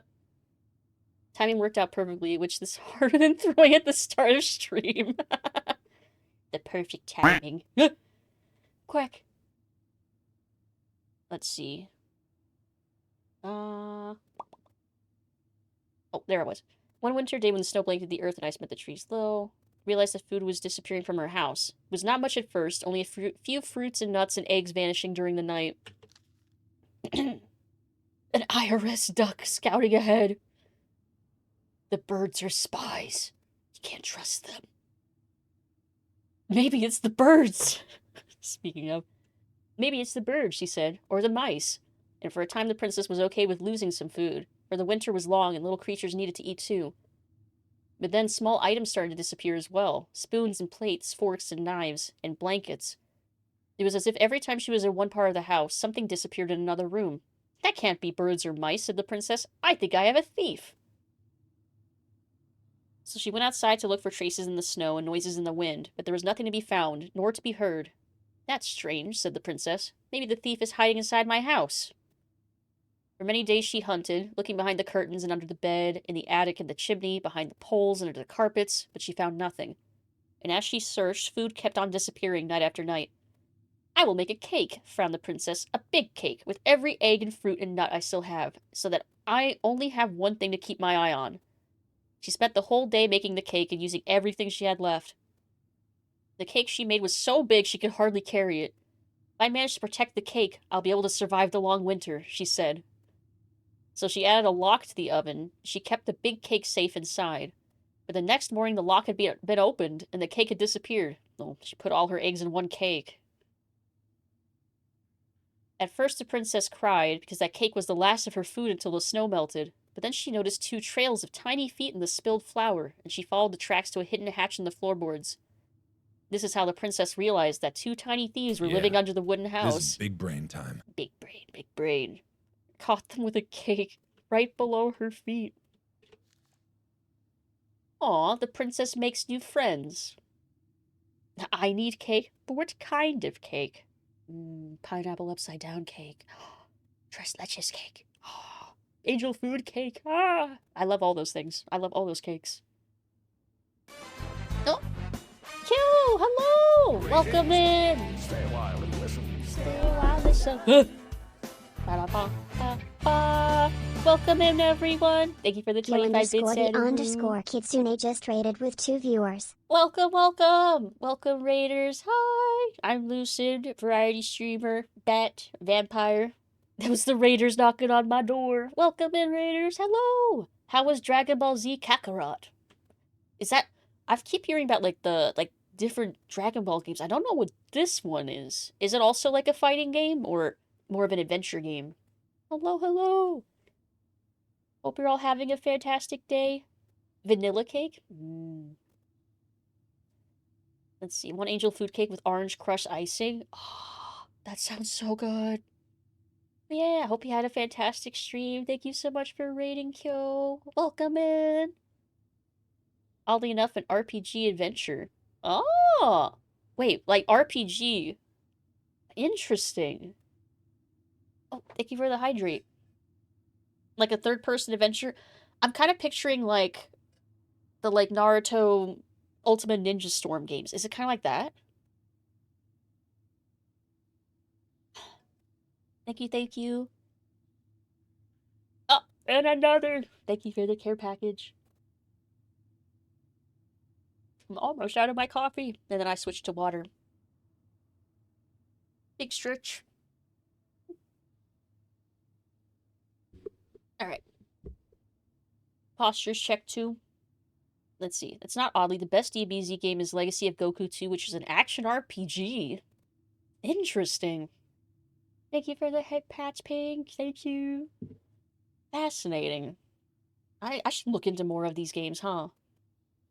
Let's see. The princess makes new friends. We're almost halfway through. Once upon a time in an ancient and deep forest, there lived a wise princess in a big wooden house. She had been living alone just fine for a very long time, until the day she noticed food and small items were disappearing from her house. The thefts went on and on until the day her last cake, which had been made with the last of her eggs, the last of her fruit, the last of her nuts, and the last of her flour. Well, that last cake was stolen too. And all she found at the scene of the crime were 2 trails of tiny feet in the spilled flour, leading to a hidden hatch in the floorboards. The princess did not try to open the hatch, nor did she try to break it. She was too tired and too hungry. All she could do was cry in silence alone in the big wooden house hidden in the ancient and deep forest. She cried for a long time, until evening arrived, and then she cried some more. Suddenly a tiny voice came from under the house. "What is that noise you make?" it asked. "We do not like it, not one bit. I'm crying because you two are mean to me, whoever you are. You stole all the food I had, and I will starve before the end of this long and cold winter." The hatch opened just a peep, revealing 2 frowning faces peering out from the darkness of their hideout. "We're hungry too," said the second creature. "We've been hiding in this cave for a long time, and now the winter's upon us and we need food." Princess dried her eyes and smiled at the 2 goblins. "If we were friends, we could share the cake you stole from me." The 2 thieves spat and smirked. "A friend? What is that?" The princess frowned, for she realized that the 2 tiny thieves were as lonely as she was. "A friend is someone you love and care for, someone you would never hurt."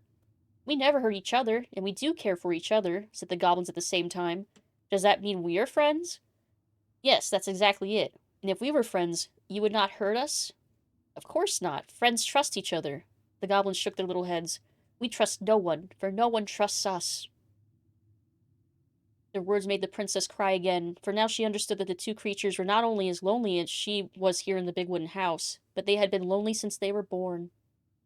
"You are making that noise again," frowned the goblins. "Please stop that, for it makes us feel unhappy." "Are you a witch? Is this some sort of magic?" "It makes you unhappy because we're friends," said the princess. "But we don't know you, and you're not like us." "Sometimes friendship comes right away, even between people who are very different." "Does it mean we can't steal from you anymore?" "Yes." They Victus! Hey, Victus! Hey, Doulahan! Hope you're doing well. Happy Monday. Hello. Playing right now is Piccolo and training Gohan from Nappa and Prince Hairline invade. Oh, so like goes through the story from the original anime / manga. Interesting. Yeah, welcome in. Let's see. Yes, but that's what we do. We are the crafty goblins who live under the house. Well then, maybe we could arrange something. Is that what friends do? Yes, I believe they do. And this is how the princess met the crafty goblins, and how they became friends. The Bear's Big Paws. Once upon a time in a deep and ancient forest, the old bear was out looking for a snack when he spied a bee's nest in a hole high up a tree. The tree was dry and brittle, but the old bear was hungry, and so he made his way to the nest. When he got there, he found his giant paw couldn't fit into the hole. Determined, he tried to force it inside, but the effort caused the branch below him to snap. The old bear tumbled to the ground and landed with a painful oomph. He lay there, stunned from the fall, when all of a sudden something bit him. The bite was followed by another, and another, and another. Carpenter ants were swarming up his legs. You see, they had been nesting in the branch, and they did not appreciate being forced from their home. The old bear howled and jumped to his feet to dance around as he swatted and snapped, but his big paws couldn't do much about the tiny ants. A funny video? Oh? Just send it to me on Discord and I'll check it out later. Oh, bother. Yeah, it reminds me of Winnie the Pooh, right? When he finally managed to squish or scare them all off, the old bear heard someone laughing. The crafty goblins had seen the whole thing. "Clumsy old bear," they teased. "Those big old paws aren't good at anything, are they?" Then they sped off, leaving the old bear's pride hurting just as bad as his body. He lumbered through the forest hungry and sad. "Maybe I am just a clumsy old bear," he moaned, "and my big paws aren't good at anything." At that moment, the old bear heard a sad, sad noise. What's that? He wondered, and he followed the sound to where a mountain goat stood atop a boulder high up on a hillside. "Old bear," she cried. "Old bear, please help. My kid is stuck." Interesting how these lines look like they're pasted over old ones. Huh. Sure enough, a tiny mountain goat was trapped inside the stones, bleeding sadly. The old bear began to walk toward them and then stopped. "I'm probably just going to make it worse," he thought. But then the goat kid started to bleat even louder, and the old bear put away his fear. He climbed up to where the goat was trapped, careful of where he stepped, and trying not to think of how he had only just fallen out of a tree. Every now and then, the ground would slide away from under his feet, but he kept going. When he reached the goat kid, he put his mighty paws against one of the boulders and began to push. At first it didn't budge, but he dug in and pushed even harder. Finally, the boulders parted just wide enough to let the kid scramble to safety. The old bear released the boulder and let out a roar of triumph. "Roar!" "Thank you," gushed the mama goat, and she and her kid bounded off up the mountain. The old bear watched them go with a smile, and then made his way back down the hillside, wiggling his rump in triumph as he went. To his surprise, the crafty goblins waited at the bottom of the hill. "We saw the whole thing," they said. "We were wrong. You aren't just a clumsy old bear, and your paws are good for helping others." The old bear forgave the goblins for doubting him, because he had doubted himself just as much. He never again thought his paws weren't good at anything, even though sometimes they weren't always great at everything. And that was how the old bear proved that his heart was bigger than his paws.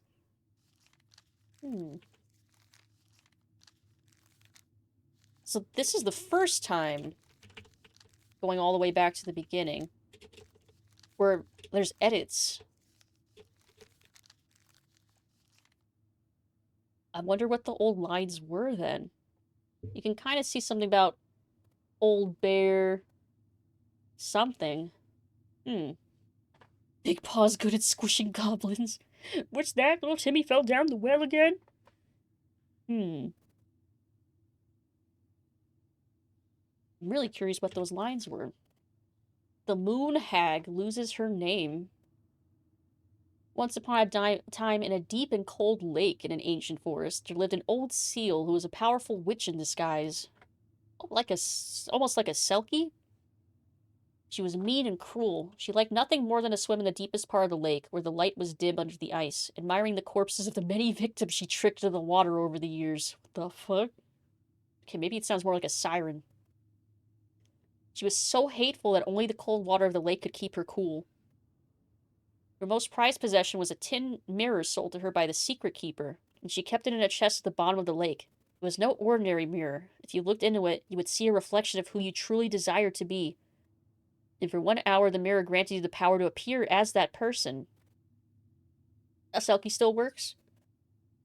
Whenever a boat or an unwise traveler approached the edge of the lake, the old witch used the mirror to appear as the beautiful woman she always wished to be, and with the disguise she lured the unfortunate sailor or wanderer into a deep and cold water. There, the old seal forced the victim to become her servant, and when she was done with them, they joined her collection of corpses in the deepest part of the lake. One day, when the old seal swam down to her den under the lake, she discovered that someone had stolen her mirror. The chest where she kept her most prized possession had been forced open, and now was empty. Who would have committed such a crime? Who had dared to deprive her of her only treasure? The old seal went mad, and her anger heated the water of the lake around her. For a time, everyone was happy with the temperature change, for the weather suddenly became sweeter and the air warmer. But after a few weeks, things started to get ugly. First, the fish began to die off, for they could not live in the hot water. Then the glaciers began to melt, and the water of the lake rose and spilled out, flooding the forest and the meadows. And finally, the weather grew so hot that even the Ice King himself was awakened from his long sleep and decided to see what was going on. In the deepest part of the lake, he found the mad witch steaming about among the corpses, her victims, so angry that the lake was about to boil. It only took a few minutes for the Ice King to understand what had happened and demand that the thieves present themselves before him. The thieves had no choice but to appear, for no one dared to disobey the Ice King. The crafty goblins presented themselves, mirror in hand. "Why did you steal the mirror?" asked the king. "We were curious. We just wanted to see what we really wanted to be," apologized the goblins. "But the stupid thing is broken. We looked the same." "That does not mean it did not work," smiled the Ice King. "Now apologize and give the mirror to me, for it is too powerful to be used by thieves or a mean old hag." The goblins apologized and gave the mirror to the Ice King, but the old seal was still angry. "And what about me?" she asked. "I have been deprived of my treasure, and I demand compensation." The Ice King frowned as he spoke again. "Old hag, you are mean and cruel, but I concede you have been wronged. For now you will be able to leave the lake and walk the earth as the hag you really are, but only when the moon is full. And you, goblins, you'd better stay away from the lake, for I won't protect you from the moon hag's wrath." And this is how the two goblins forced the moon hag to change her name. Huh. Interesting. Goblins sound like fucking menaces. Which makes it interesting that these are, I guess, stories that the mom wrote, and the goblins are Allison and Tyler? Like, interesting. Interesting context this is hinting at. The goblins tricked the Mad Hunter.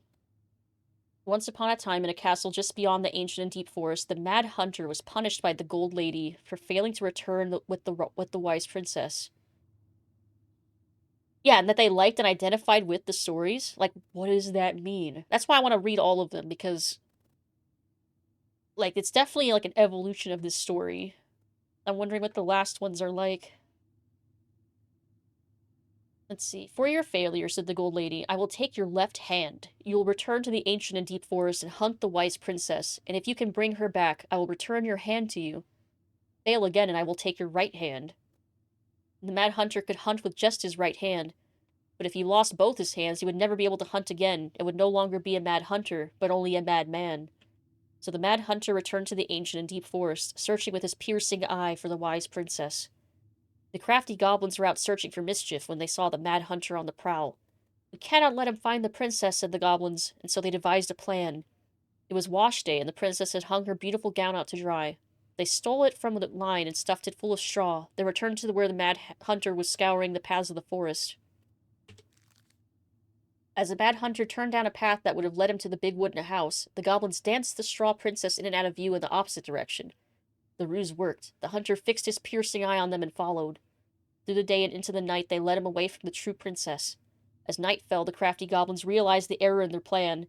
The mad hunter was now hunting them. If he caught them, he would not be kind. So they put their heads together to come up with a plan. It did not take them long to realize where they should go. They led the mad hunter to the edge of the deep and icy lake, and when he came into view, they weighed the fake princess down with stones and dropped her into the frigid water, careful not to plunge into the depths themselves, lest the moon hag take her revenge on them. The mad hunter moved his clothing and dove in after the fake princess. He followed the shape of the sinking princess deep into the chilly water, down below where the ice covered the lake's surface. Finally, he caught her, but when he spun her toward him, he realized she had no head and that her body was stuffed with straw. And then he felt a slippery fin brush his shoulder as the moon hag loomed overhead. The next morning, the princess went to retrieve her gown from the clothing line and found that it was gone. She immediately suspected the goblins of mischief and called, Goblins, did you take my gown? The goblins emerged from their cave and nodded sadly. Now what will I wear? Asked the princess, sad and angry that she had lost her only dress. Let us explain, said the goblins. So they told the princess the story of the mad hunter, and then they produced his clothing, which was a bit large for the princess, but much warmer than her beautiful gown. She immediately forgave them. Thank you, my friends, she said, for rescuing me and for this clothing, which will help me keep me much warmer in the winter than my beautiful gown. The mad hunter was forced to remain below the lake with the moon hag, but she did not kill him, because even reduced to just one hand, he was too useful a servant. Lo, he plotted the day he would emerge to once again hunt the wise princess and earn back his left hand. And that is the story of how the crafty goblins rescued the wise princess from the mad hunter. The pelican helps her friends. Once upon a time in a deep and ancient forest, an early winter storm blanketed everything in snow. It was so early in the year that the creatures of the forest were not yet ready for an ordinary winter, much less a bad one, and everyone agreed the storm was a sign the Ice King had plans for the long, cold winter. The princess had grown up in a kingdom where it was sunny all year long, and the goblins were very young, so no one in the big wooden house knew how to prepare for such a winter. The house was not well insulated, and they did not have enough fuel or food. Only the pious pelican noticed their plight, and when it came time to fly south with the other birds, her heart was heavy with sadness. What can I do, she thought. I'm a migratory bird, and if I were to stay, who would look after my flock? The time came to go, and the pelican struggled to take flight. It felt as though a leaden weight were stuck right in the center of her chest. What can I do, she thought. I'm a migratory bird, and if I were to stay, who would look after my flock? She managed to take off, but only just barely, flapping fiercely to catch up with the other birds. Imagining the hunter getting tricked into getting married to one of the Kanker sisters from Ed, Edd and Eddy. Take the wrong hand. Just produce a fake hand. As the pious pelican began her journey, the storm picked up, battering her to and fro. She had fallen well behind the flock, and she was already growing tired, but for all her challenges in the air, she could tell things were much worse on the ground. A deep freeze had settled over the forest. The leaden weight in her chest grew heavier as she thought of the princess and the goblins. What can I do, she thought. I'm a migratory bird. If I were to stay, who would look after my flock? The storm intensified, and the pelican was in a total whiteout. She knew she should have despaired, but all she could feel was the weight, which had grown and grown until she thought she might drop out of the sky. She had felt called to help the princess and the goblins, but she had ignored it. I should have stayed, she thought. It was the right thing to do, and now I'm lost, with no way to make it right. Suddenly she was plucked from the sky and deposited in the hall of the Ice King. Pelican, he said, you were flying in circles around my mountain. I was lost, she said, weighted down by the weight of guilt in my heart. The Ice King stared at her sagely. Is it guilt, or is it something else? Open your beak. He reached down inside it, pulling out a glowing stone. The pious pelican was surprised at how it filled her with warmth, chasing away cold and her doubt. You know what you must do, said the Ice King. The pious pelican flew straight to the big wooden house. Snow had already blown in through its many cracks, and ice crept across the floorboards. She found the princess and the goblins huddled in front of a quiet hearth, nearly frozen solid. No, she cried, and then she placed the stone in the princess's lap. The warmth of it spread throughout the whole house, melting all that had frozen. The princess threw her arms around the pelican's chest, and the goblins clung to her legs. Thank you, they cried. You're welcome, said the pelican, smiling in a deep satisfaction. What is that? Asked the princess, staring at the wonderful stone. At first, said the pelican, I thought it was my guilt, but when the Ice King pulled it out of me, I realized it was something much more powerful. Just then the storm broke, and the skies cleared. The pelican filled the big wooden house's larder with food from her beak, and then she took to the skies, lightened by the knowledge that through her charity, everyone in the big wooden house would be warm and fed until spring. And that's the story of how the pious pelican saved the wise princess and the crafty goblins from the long winter. So if the stone wasn't guilt, what was it then? Like her conscience? Imagining the hunter getting tricked in it. A kidney stone! I realized it was a powerful kidney stone. A gallstone. The goblins earn their voice. No! I'm startled. Thank you for the 25 pennies. I'm so startled. Let's see. Once upon a time, in the deep and ancient forest... Oh! Clicked it. Knock, knock. Let's see. The crafty goblin spied on the secret keeper as she made her rounds, gathering up secrets that the animals in the forest had for sale. How, said the first goblin, does she get people's secrets? Do you suppose she peels open their heads? Let's find out, said the second, and so the goblins watched the secret keeper. They watched her until the stalwart moose came to her, head hanging low. It was my fault. I chose the uneven trail. I can't bear to remember. The secret keeper nodded and gazed in the stalwart moose's eyes. Though the goblins couldn't hear anything, they knew she was speaking to the moose, for the secret keeper spoke in people's minds with the gift of the voice. After a few minutes, the stalwart moose blinked. I feel lighter, said Moose. Did I just give you something? The secret keeper nodded, handing him a coin. The stalwart moose nodded and plodded along down the trail. He spied the goblins hiding in the woods and narrowed his eyes, for he knew the goblins were often up to mischief. The two goblins whistled innocently, and the moose was forced to carry on, because they were not doing anything obviously bad. I need to know what the secret was, said one of the goblins. Let's go buy it. So the goblins approached the secret keeper before she could stow away the moose's secret. We want to buy Moose's secret. What do you have to trade? Asked the secret keeper, her voice filling their minds. The goblins produced a silver-handled hairbrush they had stolen from the princess, and the secret keeper nodded. And that is how the goblins came to know that Moose's mate had tumbled down a cliffside to her death. Well, that's dark and sad. The secret keeper moved on. The first of the goblins said, I want to know more. So the goblins followed the secret keeper, hoping to find where she hid the secrets. They followed her to the peak of a nearby ridge and watched as she stowed the rest of the day's secrets high in a cloud. When she had gone, they climbed a high spruce that disappeared into the misty sky. They reached out and just managed to dip their hands into the clouds. Their heads were filled with memories, and they snatched their hands back out, as if they had just thrust them in boiling water. Tears poured down their cheeks. That was how the secret keeper found them, crying in a tree. You stole my secrets, seethed the secret keeper. Give them back.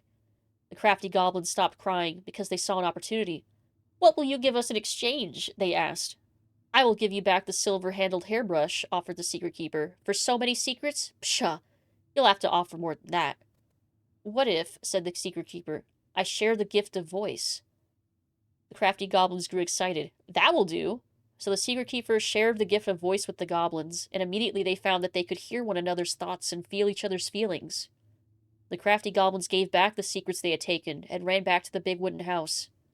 There they found the princess preparing food. They tried to peer into her mind, but they found it was blank. They tried to speak to her using only their own minds, but she could not hear them. It seemed the Secret Keeper was craftier than the crafty goblins, for she had only shared enough of her power to let the goblins use the gift of the voice with each other, and not with the whole forest. And that is how the goblins stole the gift of voice from the Secret Keeper, but why they could only use it with each other. Interesting. So, maybe Allison and Tyler didn't always have this gift, but they got it from someone? Guess it's hard to say how much of this is reality versus fiction. The big frog is punished. Once upon a time in an ancient and deep forest there lived a big frog in a small pond. She was no ordinary frog, for she had been given the gift of speech when she saved the princess from the mad hunter. From the morning to the evening she did everything the other frogs did, except she knew how to speak. Everybody in the forest could hear her loud voice, and everybody wasn't happy with that, because she never stopped babbling.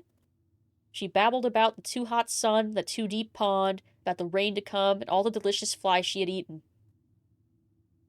Across the forest, all the creatures tolerated the endless noise, until one day they could not deal with it anymore.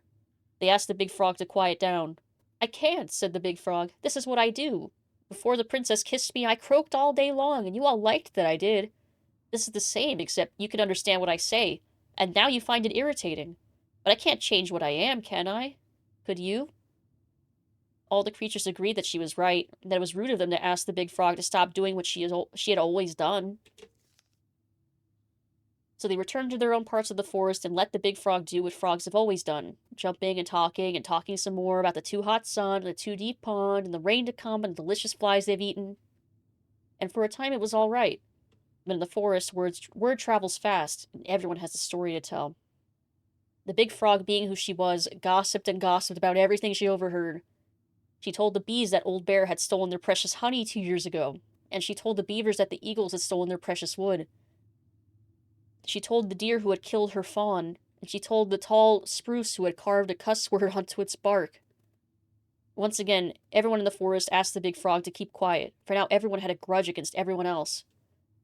But once again the big frog would not listen. "When I was just a frog, you never paid attention to me, and nobody helped me when the mad hunter hunted me for sport. This is only right for a wrong, and I won't stop talking."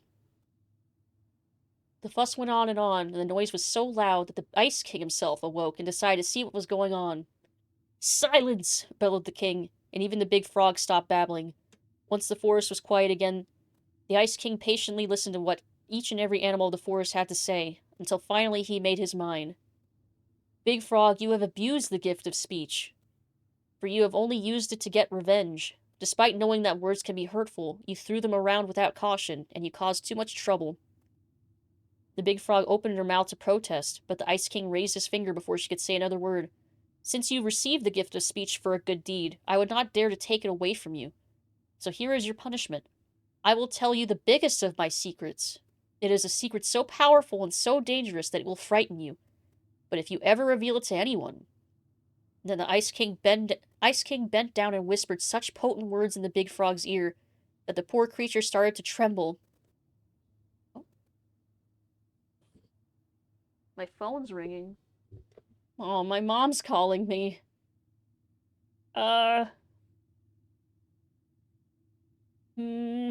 Should I pick it up? Hold on. Oh, I grabbed my phone. Tell Pay we say hi. If she calls me again, I'll answer, because that means it's, like, probably something important.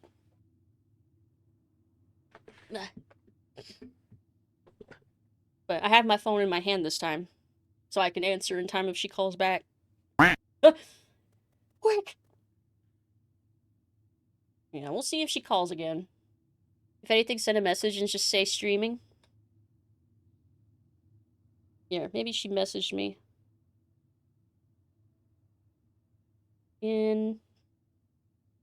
Silence the Discord. It's not.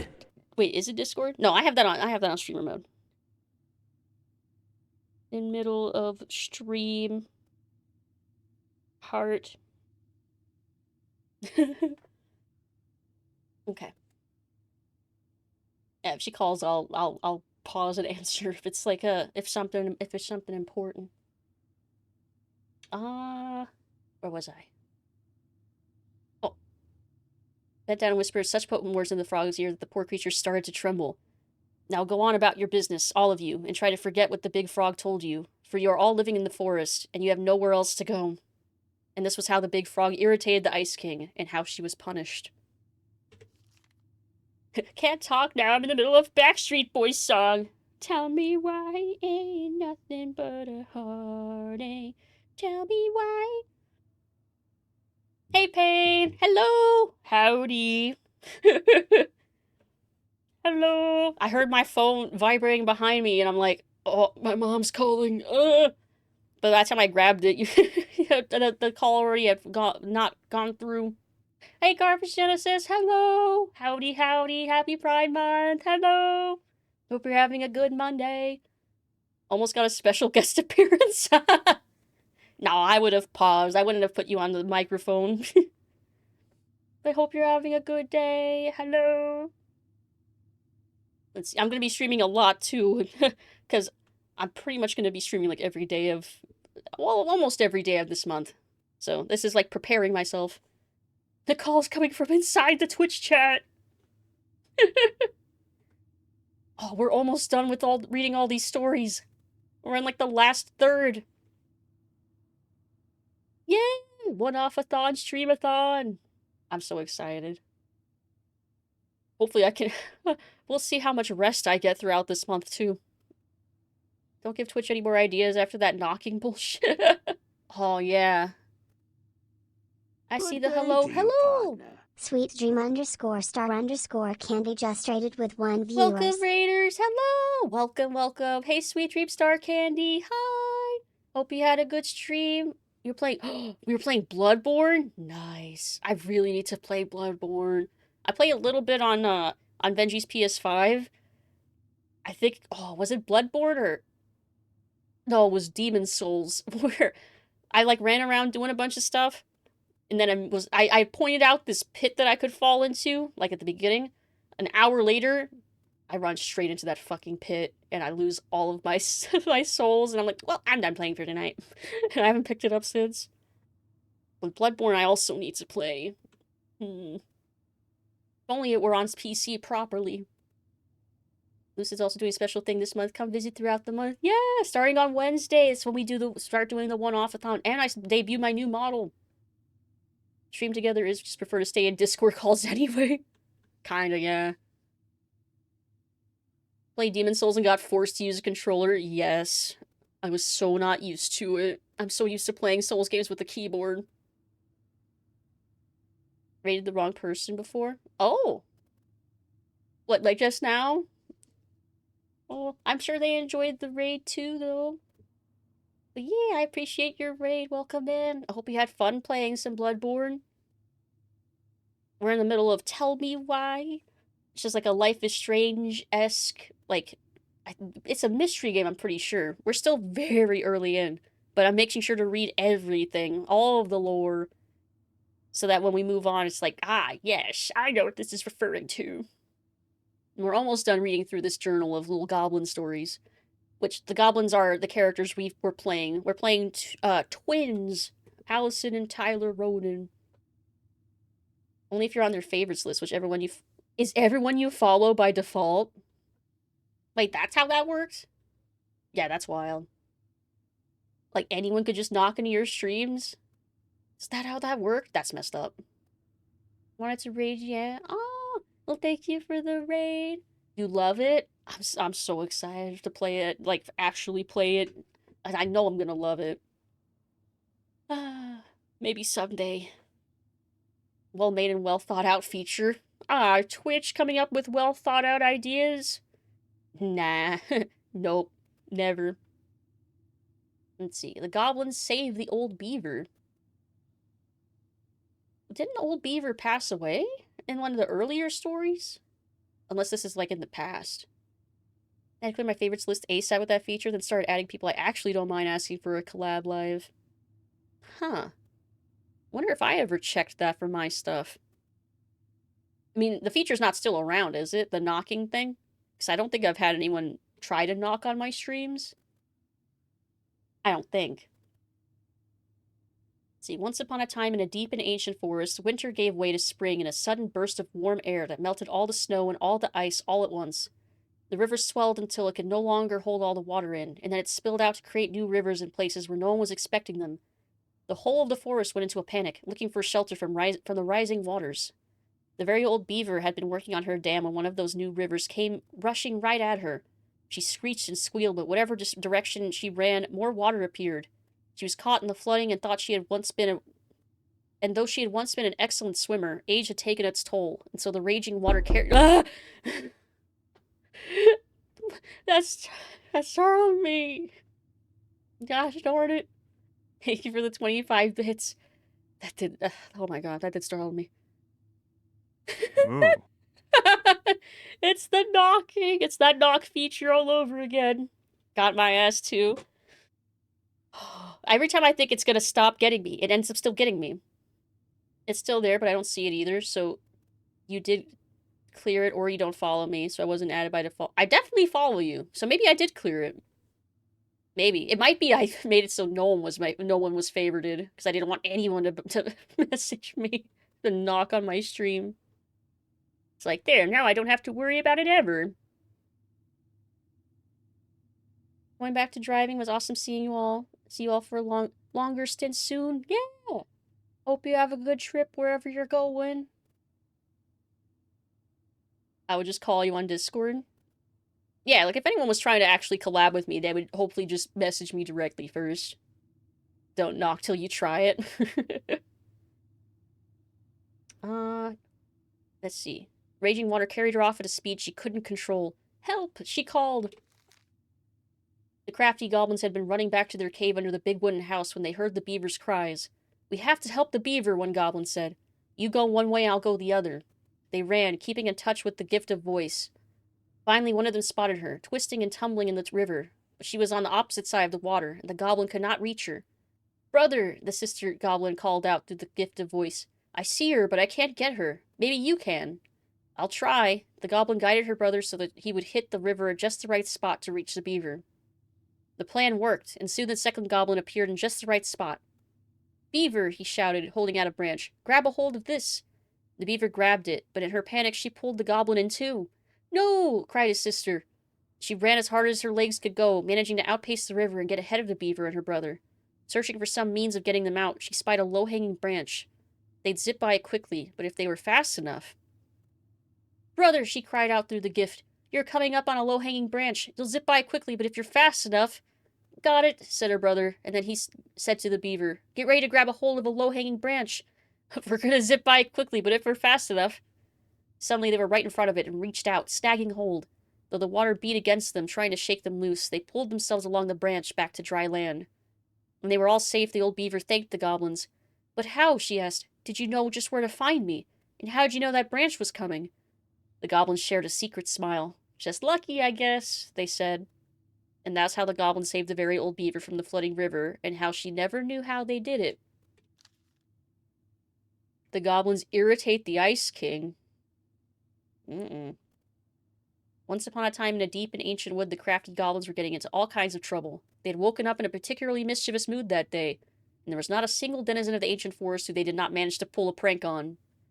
They left a mud pie in the princess's kitchen so that when she dug in, she got a big mouthful of dirt. Ugh. They used paint to draw silly pictures all over Moose's antlers while he slept. They told the mangy muskrat that his coat had been returned to its former glory, which made him very sad when he rushed to the water's edge and found he was, in fact, still mangy. They stole branches from the very old beaver's dam in order to have a sword fight, and they filled the old bear's den with burrs. Every time they ran away in a fit of giggles, never stopping to consider whether their jokes had done any harm. They were on their way to fill the pious pelican's beak full of bubbles when they were hoisted into the air by their legs. Though they thrashed and shouted, they found themselves staring into the face of the Ice King. All morning, he said, I have been hearing complaints about you two. They're just pranks, said the goblins. No one's really been hurt. Oh no? Asked the Ice King. He forced him to see how each of the victims of their pranks was doing. The princess had a stomachache from swallowing the mud. The moose's antlers itched terribly where the paint had touched them.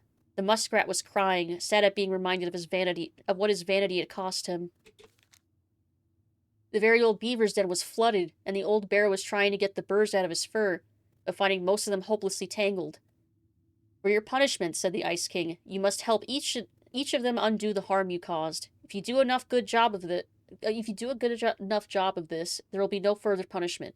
If you do not, you will have to give me your noses so you can no longer stick them into other people's business.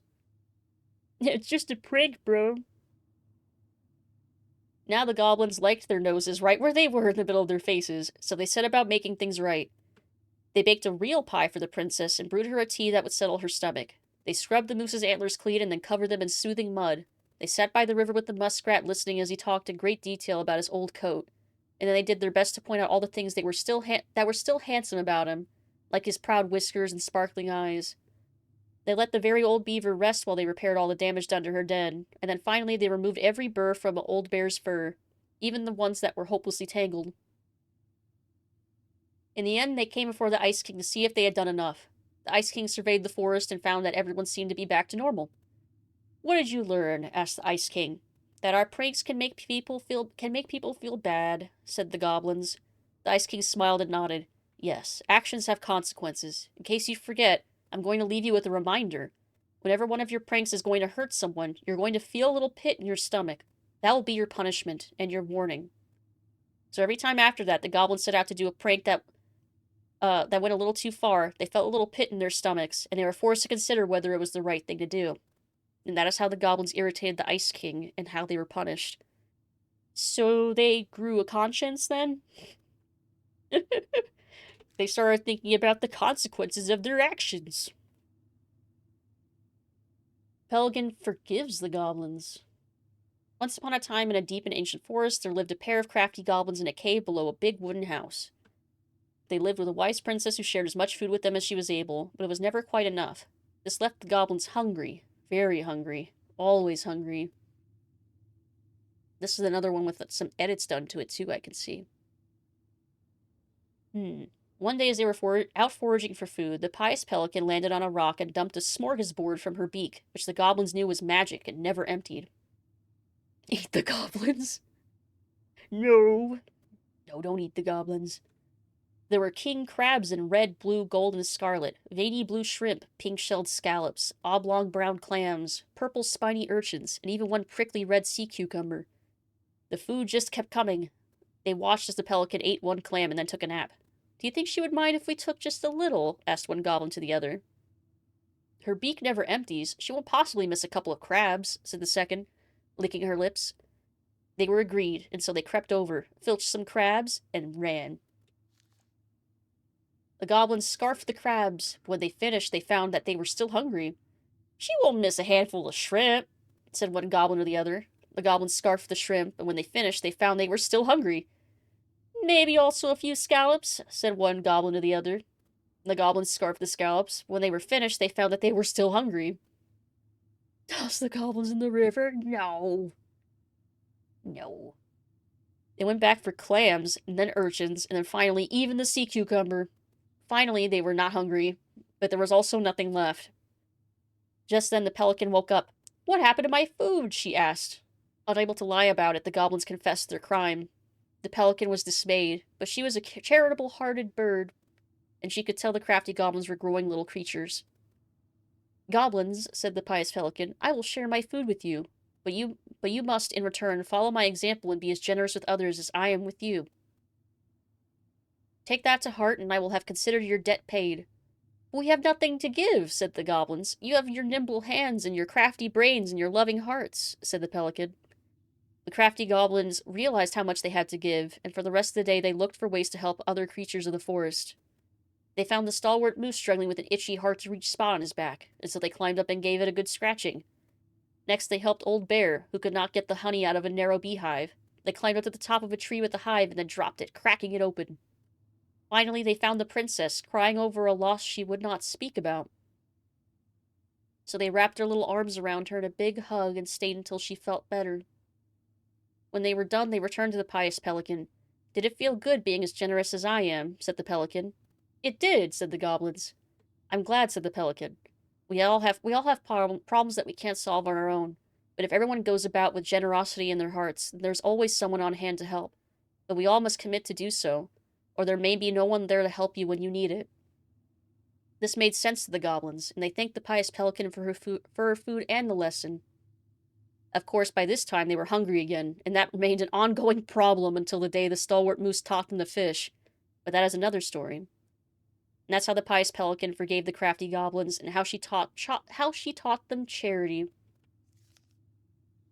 The goblins meet the ice troll.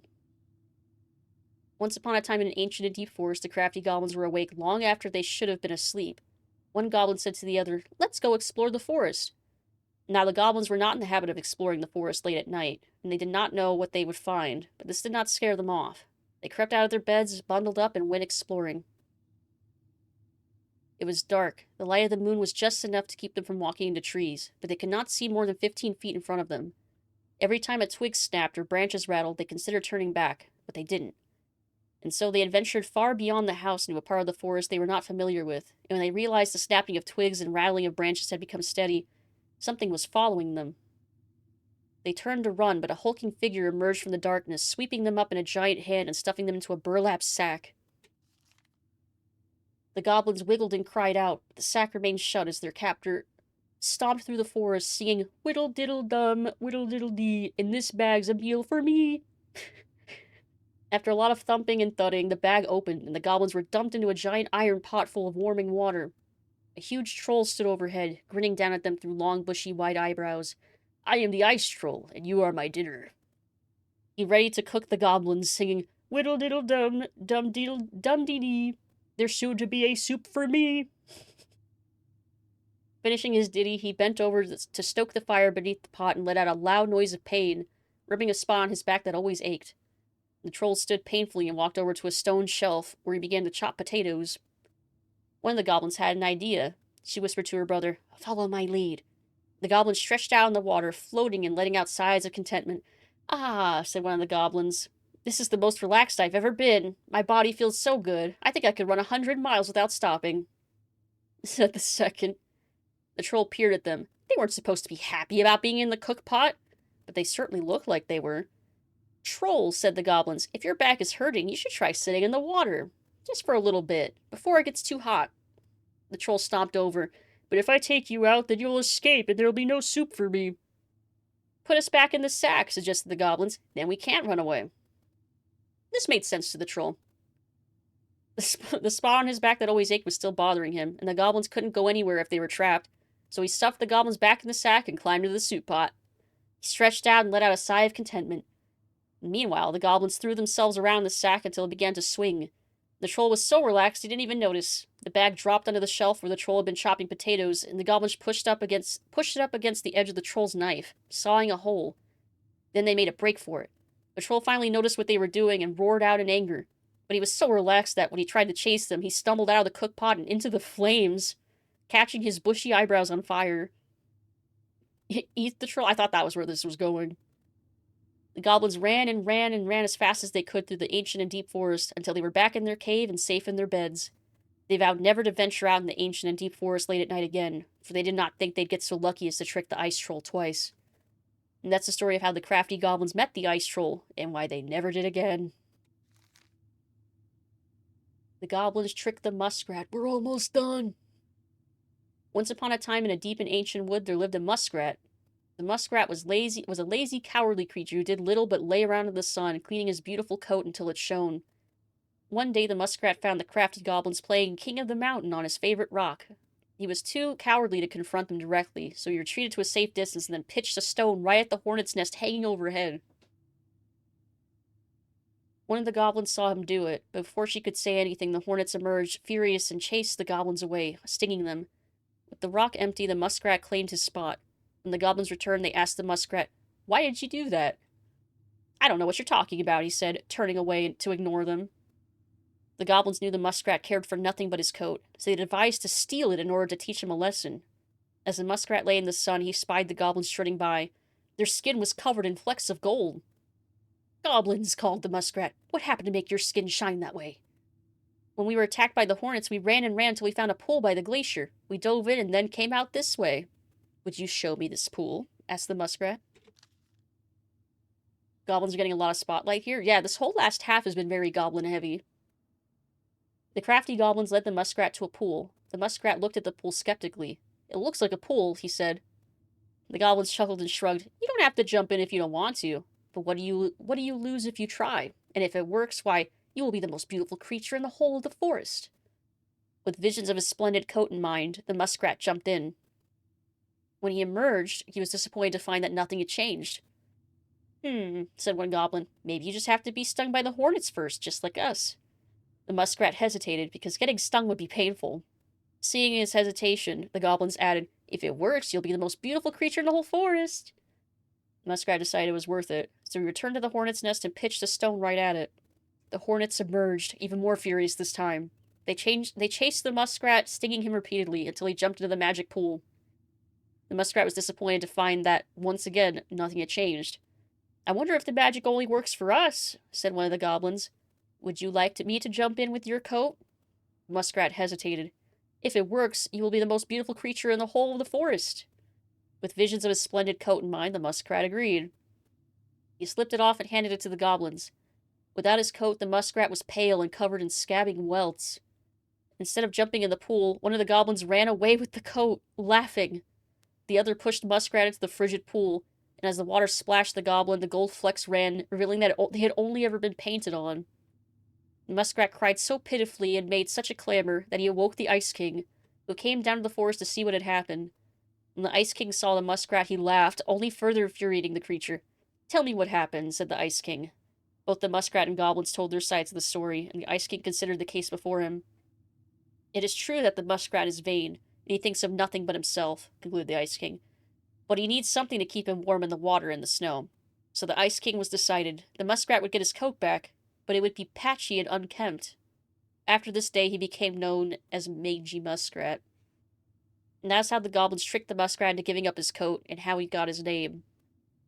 Seems like a fucked up punishment. It kind of reminds me of, like, Narcissus a little bit, but, like, I don't know. Moose teaches the goblins. Once upon a time, in a deep and ancient forest, the crafty goblins were hungry. This wasn't unusual. The goblins were always hungry, but today they were particularly hungry. They opened the wise princess's cupboards to look for a snack, but all she had was a small pile of nuts and berries and just one strip of dried fish. The goblins grabbed it all and gobbled it up, but they were still hungry. They went out to the woods to look for more to eat. First, they dropped by the small pond. The big frog was asleep, and beside the pond was a pile of insects that she had caught for eating after she woke up. The goblins crept up to the big pile, careful not to wake the big frog. As they got close, she ribbited loudly, and they froze. But the big frog kept sleeping, so they grabbed at the pile of insects and gobbled it up, but they were still hungry. After they crept back into the woods, they found the stalwart moose watching them. "Did you just steal Big Frog's food?" The goblins tried not to look guilty, but failed. "She said we could have them," they cried. "Oh, really?" asked the moose. "Let's ask her." So the moose woke up Big Frog and asked, "Did you say the goblins could have your food?" The big frog looked at the goblins, who she knew were always hungry, and nodded. "Yes, I did." "Really?" asked the moose, surprised. Frog nodded and the moose sighed. "All right, then," he said, and he had to let the goblins go. Their next stop was the river. They watched as Old Bear swiped at a leaping salmon, catching it deftly in his large paws. He laid it out upon a rock and left it to dry, lumbering into the woods to seek out some berries. The crafty goblins crept up to the rock, carefully in case Old Bear returned. They reached the rocks, grabbed the salmon, and gobbled it all up, but they were still hungry. As they crept back into the woods, the stalwart moose was once again waiting for them. "Are you going to tell me Old Bear said you could have that?" "Yes," replied the goblins. Old Bear ambled up at that moment, and Moose asked him, "Did you leave that fish for the goblins?" Old Bear looked at the goblins, who he knew were always hungry, and nodded. "I did," he said. "Really?" asked the moose. "Really," said the Old Bear. After Moose left, Old Bear said to the goblins, "Be sure to tell the princess I was kind to you, and don't steal my fish again." The goblins, still hungry, went out looking for one more meal. They crept up to the mangy muskrat's lodge and began to climb inside when they were dragged right back out. The stalwart moose dangled in by the seats of their pants and said, "Now I know mangy muskrat didn't tell you that you could eat his food because he blames you for his coat being ruined. Besides, he barely has enough for himself and doesn't share with anyone." The goblins began to protest, but he shook his head. He set the goblins down and said, "Come with me." The goblins followed the stalwart moose to a part of the river where it ran slow enough for them to walk into it safely. He gave them each a fishing line and said, "I'm going to teach you to fish, so that when you're hungry you do not need to steal from the animals of the forest. It will be hard work, but it will be honest." The crafty goblins were not against working hard. They were just hungry, and so they listened to Moose and soon pulled wiggling fish out of the river. They ate them up, and finally, they were no longer hungry. And that's how the moose came to teach the crafty goblins to fish. Last one. The Mad Hunter gets his hand back. Once upon a time, in a deep and cold lake near the ancient forest, there lived an old seal who was a powerful witch. After angering the Ice King, she had been bound to the lake, allowed only to venture out when the moon was full, and only looking like the hag she truly was. For years she dreamed of vengeance, all alone within the deep lake among the corpses of her many previous victims. One night she awoke to see a black hooded silhouette clawing to reach a beautiful gown full of stone. The human had delved far deeper in the lake than any land dweller should have been able to go. His tenacity and ferociousness impressed the moon hag, and she decided he would be wasted in her statuary of corpses. She used her magic to enspell him, allowing him to breathe under the water, but also binding him to her service. "You," she said, "will be the instrument of my release and my revenge, for you and I together will kill the Ice King." The moon hag had never heard of the Mad Hunter, and she did not know the power he wielded. She could only tell he was a hunter, and her lust for revenge blinded her to the threat he posed. She gifted him a hand of ice, which is not as nimble as a hand of flesh, but allowed him to serve her better than no hand at all. Looks like Simon from Iron Lung. I still need to watch the movie. I still need to watch Iron Lung. I probably should. Yeah, soon. Soon. Moonhag spent years devising the perfect plan to kill the Ice King, and years more moving all the pieces into place to execute it. In the meantime, the Mad Hunter served her, guarding her chest of treasures and plotting his own plots. Finally, everything was prepared. The full moon rose, and the moon hag stepped on land, giddy at the thought she would never have to leave again if it did not please her. She brought the Mad Hunter to his post, a jagged peak of ice and stone from which he would loose the arrow that would slay the Ice King. Before she could go, he put forward a proposal. "Moon hag," said the Mad Hunter, "if you grow back my missing hand, I would be certain to hit the Ice King with my arrow. We will have only one shot, and I would hate to miss. You're a powerful witch, so you'll be able to craft ticks to buy..." Is that ticks? Hold on.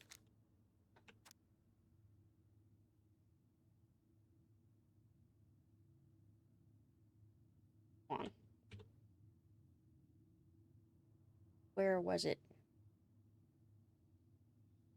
Craft ties. Okay, ties, not ticks. It's an E. Craft ties to bind me to this place so that I cannot break. Moonhag considered it. "All right, I will grow back your hand and then bind you here with ties that will not break." She cast a spell, and the Mad Hunter's hand of ice was replaced with a hand of flesh. As the witch left to complete the next part of her plan, the Mad Hunter grinned wickedly in the moonlight. After a short time, the moon hag returned, luring the Ice King to the Mad Hunter's line of sight. "What is this about, moon hag?" asked the Ice King. "Many a long year have you bound me to the lake," said the moon hag. "Many a long year I have been alone in the dark. That ends tonight." She cast a powerful spell that made the Ice King slow to react, and then gave the signal. "Mad Hunter," she cried, "let your arrow fly." Nothing happened. She twitched nervously. "Mad Hunter," she growled, "let your arrow fly." Still, nothing happened. The Ice King, meanwhile, was striding toward her, slow but furious. The moon hag fled, running first to the jagged peak of ice and stone where her servant should have waited. But the peak was empty. The ties had been broken, and the Mad Hunter was gone. For in the end, he was the more powerful of the two, especially once he had two hands. When the Ice King finally caught the hag, his furious voice could be heard throughout the forest. "For your wickedness, you will be eternally bound to the lake. You will no longer be allowed to leave, not even under a full moon." The moon hag was imprisoned in the lake, and she never tried to escape. Never again tried to escape. And this is how the Mad Hunter escaped the Moon Hag, and how he got his left hand back. We did it. We read through them all.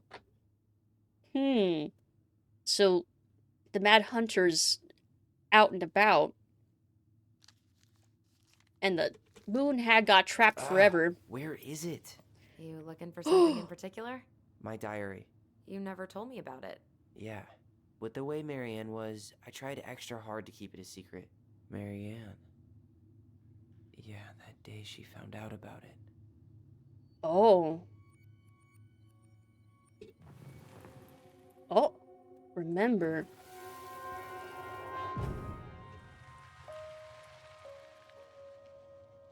Mom? Mom!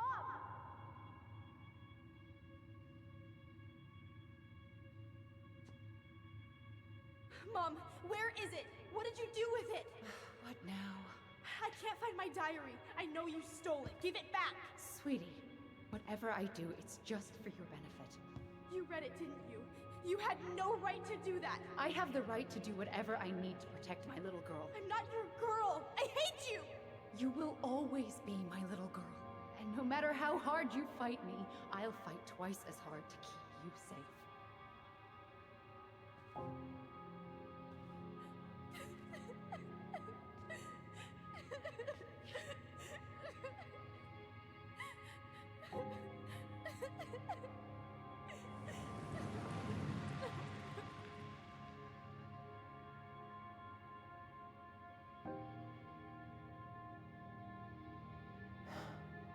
I don't know how I never saw it coming. She told me right to my face. She was willing to hurt me, to keep me from transitioning.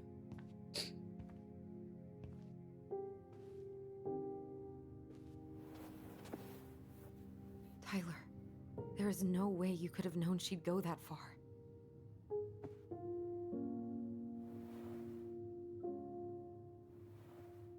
I want my diary back. Her room was the only place I didn't look. Okay, but do you need to get it, like, now? That diary was important to me, Allison. Writing down my thoughts helped me realize who I am. Well, then let's go find it.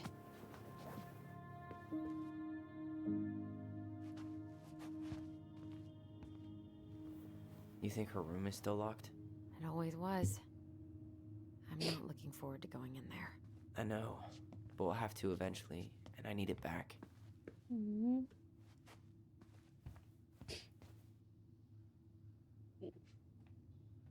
fine. Only crying a little bit. Throw the way through all the stories. Oh yeah, his jacket's awesome. Flawed logic from the mother. Terrible. Yep. And I guess with the context of the goblin stories, yeah. She's like, she thinks that she's being protective and doing the right thing, but like, she's not actually listening to her children. Disgusted by the mom? Yeah. Definitely thinking that the incident that happened in 2005 was self-defense. Because, yeah, he just wanted to show her, I come back and you're also crying. Again, yeah, this is like the second time. he just wanted to show her his haircut. And apparently that was like... probably in Marianne's room. Like the catalyst incident, like... Yeah, as far as I can tell at this point, yeah, the mom's a piece of shit. Whenever we asked for a TV, she'd just bring home a big stack of books. I think she did us a favor with that one. You may not agree when we start digging into the HBO back catalog. We'll see. Oh, there's a little monkey plush. I'm crying for tasty reason? Spicy food? Or just so delicious you're like overwhelmed with emotion? Examine. Oh, it's another moose plush. Hey, you. I just found your twin under the house. He's seen better days. Oh. Oh, this one wasn't mine. So the one under the house was his?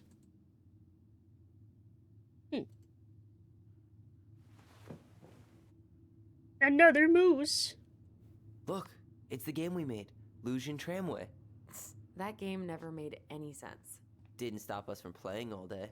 Dude, we were kids. All we needed were rocks and bird feathers. I mean, Calvin Ball also has no rules, but still playable technically. Chopping onions, garlic, and mixing with chipotle adobo. Oh, let's do some chicken for taco salad. Oh, that sounds so good. Leaving work and heading home. Have fun. Talk later. Have a safe trip home. Look, it's the game we made. I guess we Lucian can't. Tramway. I was hoping we could read the rules. Sense. Didn't stop us from playing all day. Dude, we were kids. All we needed were rocks and bird feathers. So even back then, Allison was still into space. Because that's probably what all the... Yeah, the posters and suns and stuff like that. And Tyler was into cars. Hey, the Oh, I postcard already we looked sent this. ourselves from Juneau. It's so long ago since we had What? started We barely reading had this any goblin friends. stories. We even had to be our own pen pals. Okay. Have I inspected everything in the room then? I looked at that. I looked at that. I'm pretty sure I looked over here. No, I did not. Ugh. Some of our old toys give me the creeps. Is that like a dinosaur head taped to a branch? The heck? The fuck is that? I don't know. I think it's like a truck front that's painted to look like a dinosaur's head taped onto a branch. Very creative. Went from stories to Oh, a memory. Do you remember? Finally caught the hag.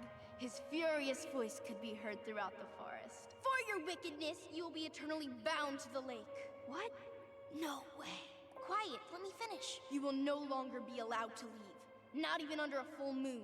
The moon hag was imprisoned in the lake, and she never again tried to escape. And then the title. What do you think? Not bad, right? I guess that's okay. But I would have changed the end. What? No way! Oh. The Ice King. I totally forgot about him. That's because it was dangerous to mention his name. He was too powerful. So who is the Ice King, really? Let's see. Oh, her room's downstairs. I remember. Over here. Me, I'm the Ice King. The goblins weren't Priestess Cut or Saza. Would have been a bit happier. Hold up. What? Remember this? Unfortunately. You must Puzzle. solve my riddle to earn the right to enter the princess's sanctum.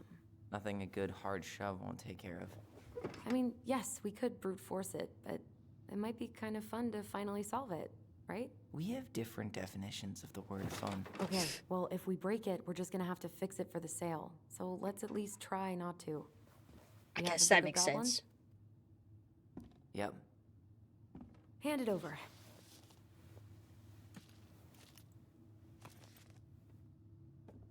What are you looking for? The image on the door. It's making me think of a story from the book. One that Marianne wrote. You have a way better memory than me. Well, the Book of Goblins was my creation. And you'll never let anyone forget it. Okay, so Allison made the book, but the stories were Here it written is. by The Marianne. one about the princess's party. Give it a read. I think the symbols may represent something in the story. I remember First the one ghost with the memories, party. now storybook puzzles. What a weird day. What a weird childhood. Touché. Oh, we have to solve which animals gave the princess each gift. Ah, right?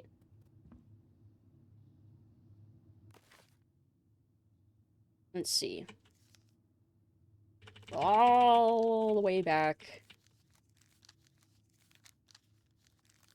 party. So the torch, sword, and money.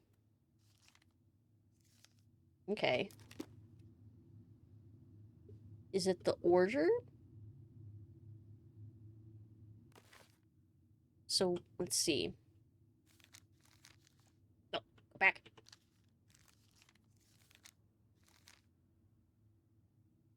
Let's see. The first one was the torch. Someone wants to make sure I don't get lost in the woods when it's dark. Second box was the magic sword. Make sure I'm protected. I feel like that's the bear? And the frog was the first one? Bag of coins. Beaver?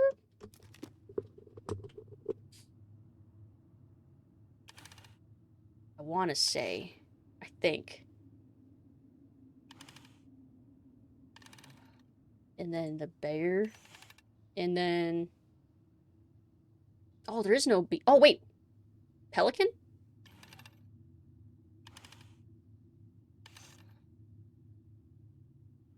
I think No. I'm just gonna force this open. No. You sure? We're not in a rush, and we'll have to fix it. I'll solve the puzzle. Just give me a minute. One more try.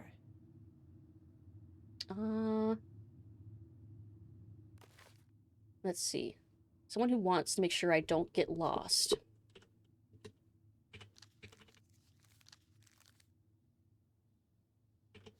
Let's see, the frog. Leave frog set away from the pond. Reach the other side. Could stay in this house, been married for a long time. Okay. And the bear was always giving gifts. Struck by a beauty, great roar, heaved on his hind legs, riding to his full height. Fresh salmon and ripe berries.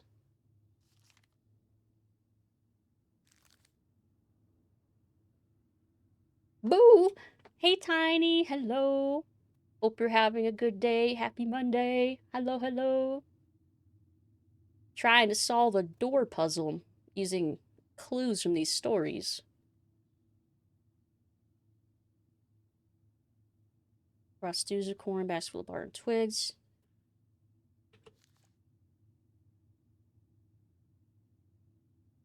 Let's see. Pelican was pious and attentive. Old bear was there. Even muskrat every time I come.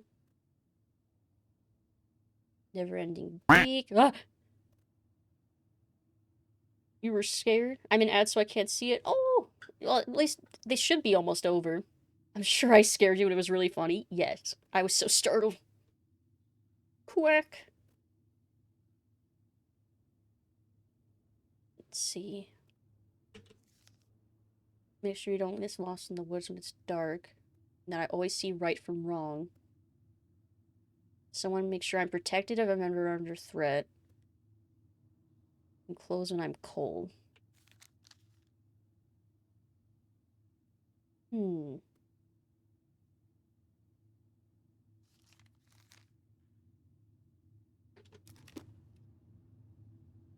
Beaver's not even an option here, though. Someone who's generous.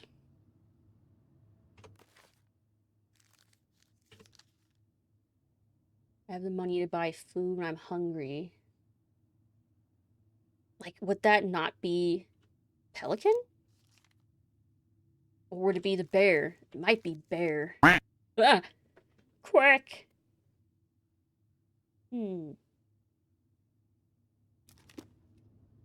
Someone who doesn't want you to get lost. I feel like that, man, I feel like that's the frog. Someone who knows, wait, right from wrong, though. I feel like that would be the moose, actually. Thank you for the head pats.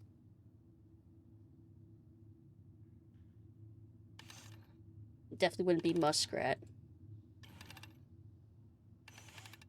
Ah! I got it! Oh, so the only thing I had wrong was that, yeah, the first one was moose. Otherwise, I was correct. Yay! And boom, we're in.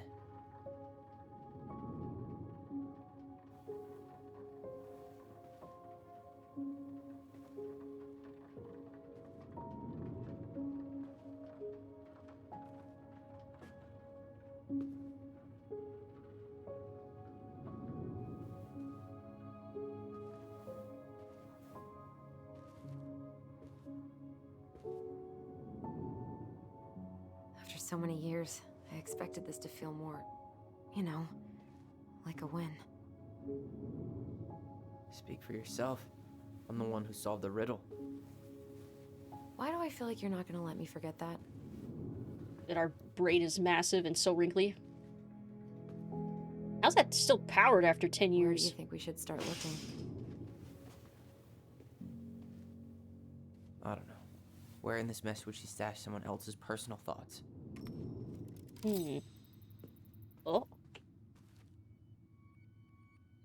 Guess Allison will remember that. Well, they said that she never installed solar panels. Though she probably would have if she had the time. So she was standing here, spying through the window, drawing us while we played. She always had her eye on us. My entire body just shivered. So she does not think kindly about that. Can I look? Look. Straight in the trash? No. I bet we could sell it on the internet. True.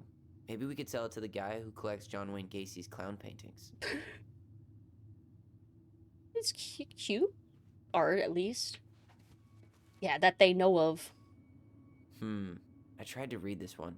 I can never figure out the order of the chapters, though. Didn't the author go insane or something? No wonder Marianne liked it. Interesting. Like, it wasn't... You couldn't just read it from front to back. It was like a different order. Weird. I need to go to the bathroom. So here, I think I'm gonna pause for a second. Looking for our old diary. Okay. Oh, I don't want to turn Discord on. No! I was trying to click on Spotify to put some music on. Fun fact. I love fun facts. What's the fun fact? Come on, I gotta wait for Discord to load so that I can kill it. Close. Close! There. I think did I kill it? No, I didn't. Hold on. Quit. There. Before it eats my FPS. Yeah, I'm gonna put some music on.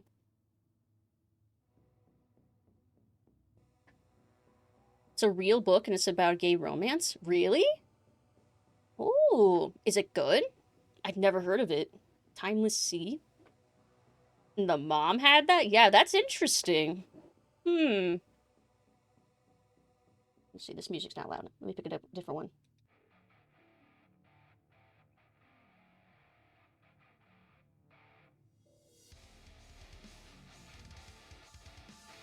There we go. Some music. No clue, just looked it up. Well, I'm curious about it now. But I will be back in just a moment. I'm gonna go to the bathroom real quick. Here, while I'm away. Here. Roulette. Alright, I'll be back.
I just got back! Already I have things being thrown at me. Alright. Ah, I feel much better. Alright. Alright, I'm back. Resume. Thank you for the head pats.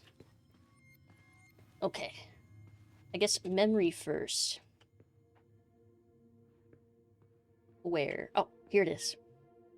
Hey Daffy, happy Pride Month! Hello! Hope you're having a fantastic Monday. Hi, hi, hi! Hello! Oh, remember. Hope you're having a great day. Through. Whatever's going on, they won't let me in.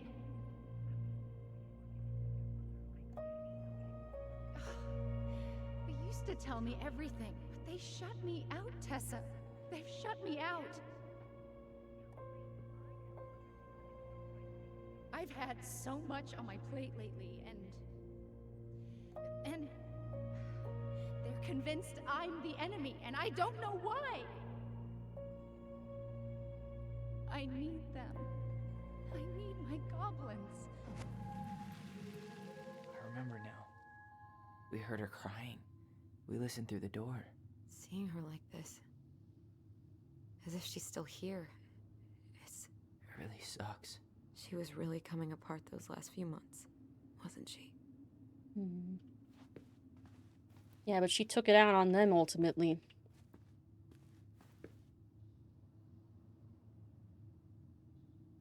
Little doll. Oh, the wise princess.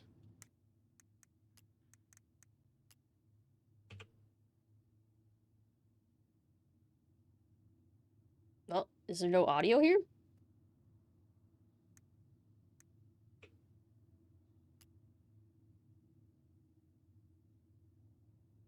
Or, hello? Why is it not working? Did I break it? Well, something's broken. Wise princess is a runaway from a far-off land. She won't tell anyone what she's running from, because just thinking about it makes her cry. She's friends with all the animals of the forest and has a kind and generous soul.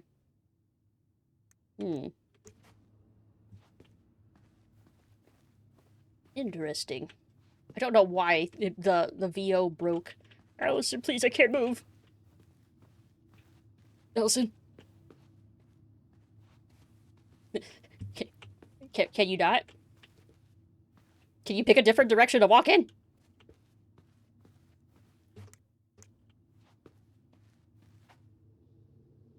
Are we stuck?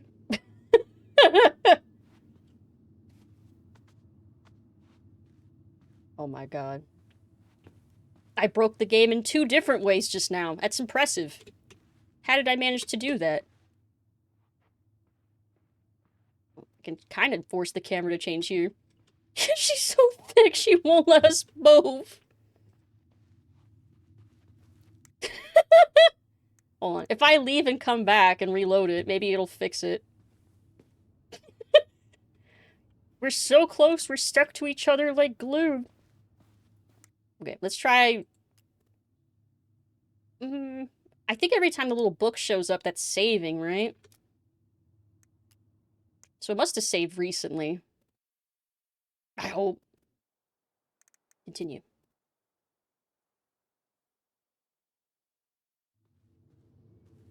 Okay.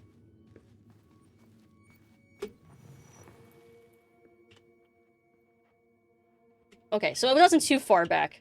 We just need to not get trapped over there. Here, let me grab this while she's over. Examine. So she was standing here, spying through the window, drawing us while we played. She always had her eye on us. My entire body. Get out of this corner. It's a trap. Okay. Now it should be fine. I just can't get through. Whatever's going on, It's they a won't trap. let me in.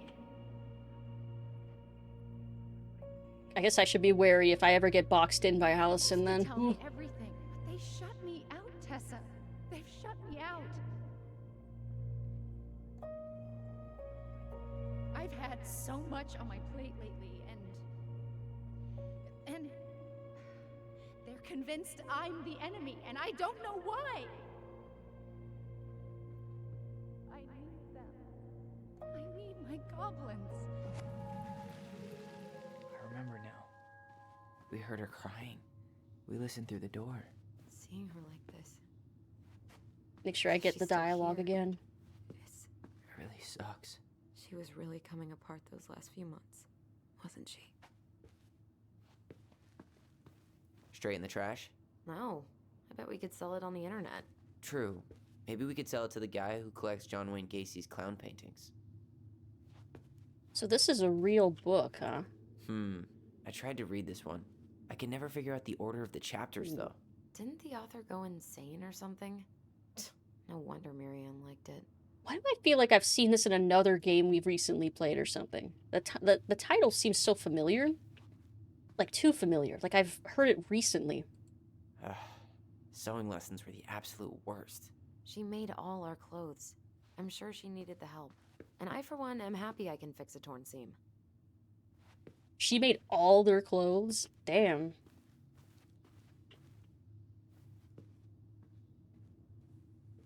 Oh. This explains a lot. They're mostly full. She was too stubborn to take medication. What are the pills? It doesn't say what kind of pills they are. She always had to have a picture of us close by. Why this picture, though? I mean, do you see the expression on our faces? I don't know. That frame also looks like homemade, handmade, with the shells all over it. She and Tessa were best friends. Until suddenly they weren't. Wonder what happened. Either Tessa got sick of Marianne's moods, or Marianne got sick of Tessa's judgment. All this place needs is a quick clean, and it'll be ready to go. If only. It's never that simple. But interesting. Hold on. Can I look at those books? The Alaskan River. She and Tessa were best friends. Until suddenly they weren't. Wonder what happened. I wanted to try to inspect that pile of books. Marianne's moods, or Marianne got sick of Tessa's judgment. Oh, there's the diary. It's here. I knew it. I fucking knew it. Do you think she read it? Of course. She was nosy as hell.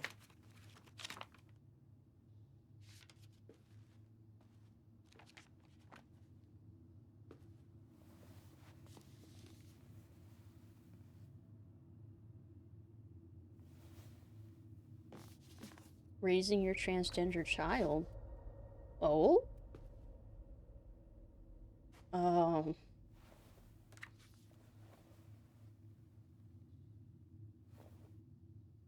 She gonna try to send him to a camp? Like conversion therapy camps? Tyler. What? Look. Like, I can't tell if having that book was her trying to be supportive or just doing general research, and then but having that pamphlet. It was on her desk with her papers. Seriously? Are you fucking kidding me? Look, we gotta be really careful not to overthink this. I don't know, I'm overthinking. It doesn't make any sense. And I'm thinking that she's a fucking she asshole. Was mad, right? She was mad I cut my hair. She attacked me because I cut my hair. She was mad and she attacked you. We both saw it. Then what is this shit? I don't know. I don't know. Tyler, come here. I guess they're just as confused as I You am. do this to me. Not now. When I've finally made sense of a few things.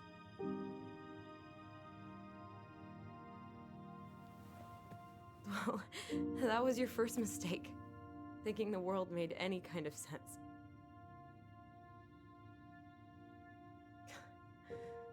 10 years in the grave, and she's still finding new ways to piss us off.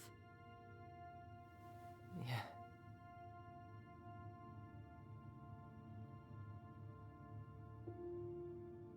I think I need some air.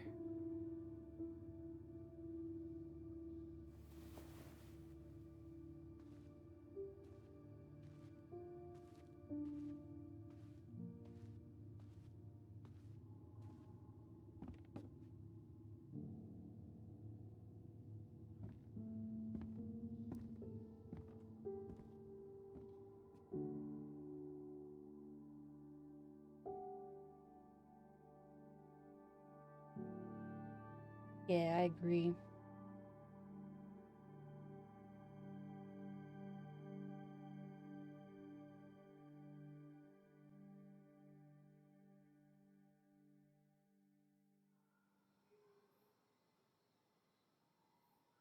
Are you really, really sure? I am. Do it. Oh. Okay. Allison's the one that cut his hair. Here we go.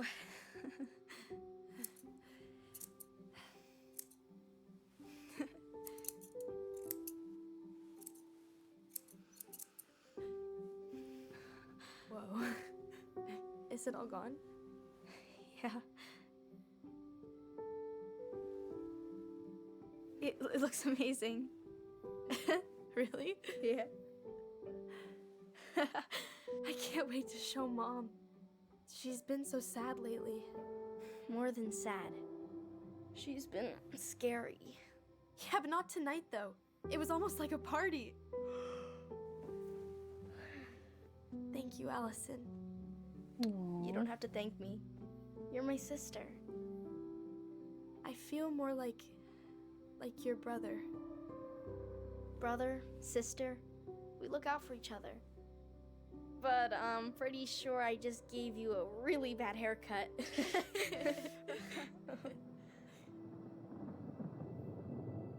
Mom? Mom?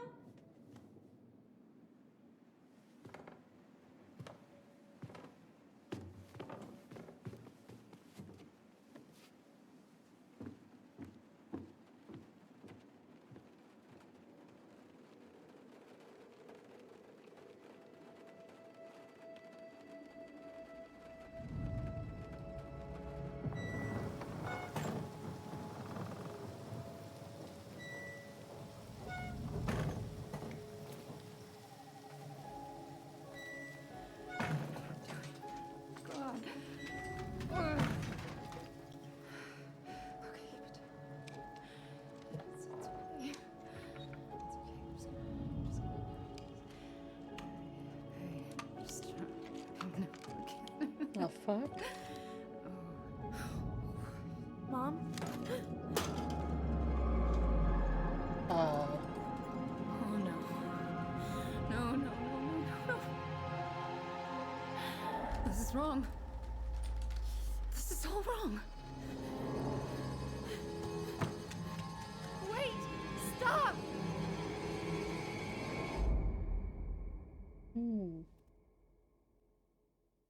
So maybe there was something else going on that night? I guess that's the whole point of this being a mystery, huh? Is finding out what actually happened.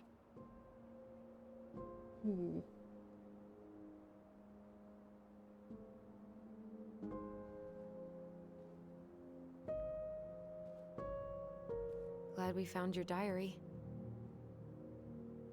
Me too.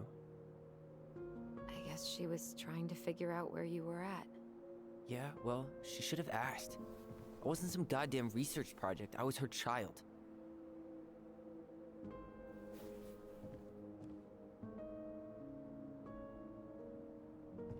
Yeah, if she was trying to figure things out, she could have just talked to him.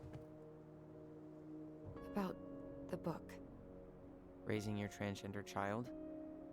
Do you even know how rare these books were in 2005? Was she trying to figure out how to support me? That's why I was confused about maybe. Which, she wasn't trying. She never... It doesn't make sense. I know. You cutting your hair was what set her off, right? Allison, she read my diary. She already knew. It wasn't my hair. And if we were wrong about that... Fuck. You think she read it. It's possible she never even opened the diary, and that things are exactly like we always thought they were. But if she did, and they aren't... God, Tyler. Sure. I mean, we could have been wrong. But what good does it do to ask the question now? You mean other than not having to live with the thought that my mom tried to kill me for being me? Tyler, I know you want there to be something to find. Something that'll make it all make sense. But she was unhinged. So that's it then. She was crazy. Nothing else to say. I think we'd be better off if we tried to move on. Why don't we talk to a few people who knew her? See if that book makes any sense to them. People don't want to talk about Marianne. They pretend like that night never happened.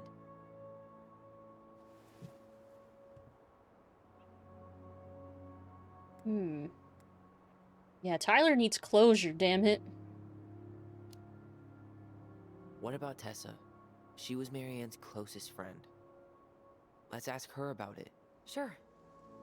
But I'll warn you, she's particularly touchy about this subject. Well, maybe she'll talk to me. I was always her favorite. Operative word was. But we need to go by the store anyway, to get a few things for the repairs. Great. 2 seagulls, 1 stale hunk of bread. I'm not sure I like that analogy. Listen, I know you don't want to keep talking about this. But you're obviously not going to be satisfied until we do. So let's talk. I mean, it's pretty obvious why she wants to rush the house sale. She wants to get this over with and move on in her head. But I want to hear from her. Is something wrong? You've been on edge all day. Is there something more going on with you? It's nothing. Pretty sure it's not nothing. And Thank I'd you like for us the to be on the hydrate. same page. I'll finish my I thought coffee. we were on the same page. Sell this place as quick as possible and move on. Book changed everything. It's important to me.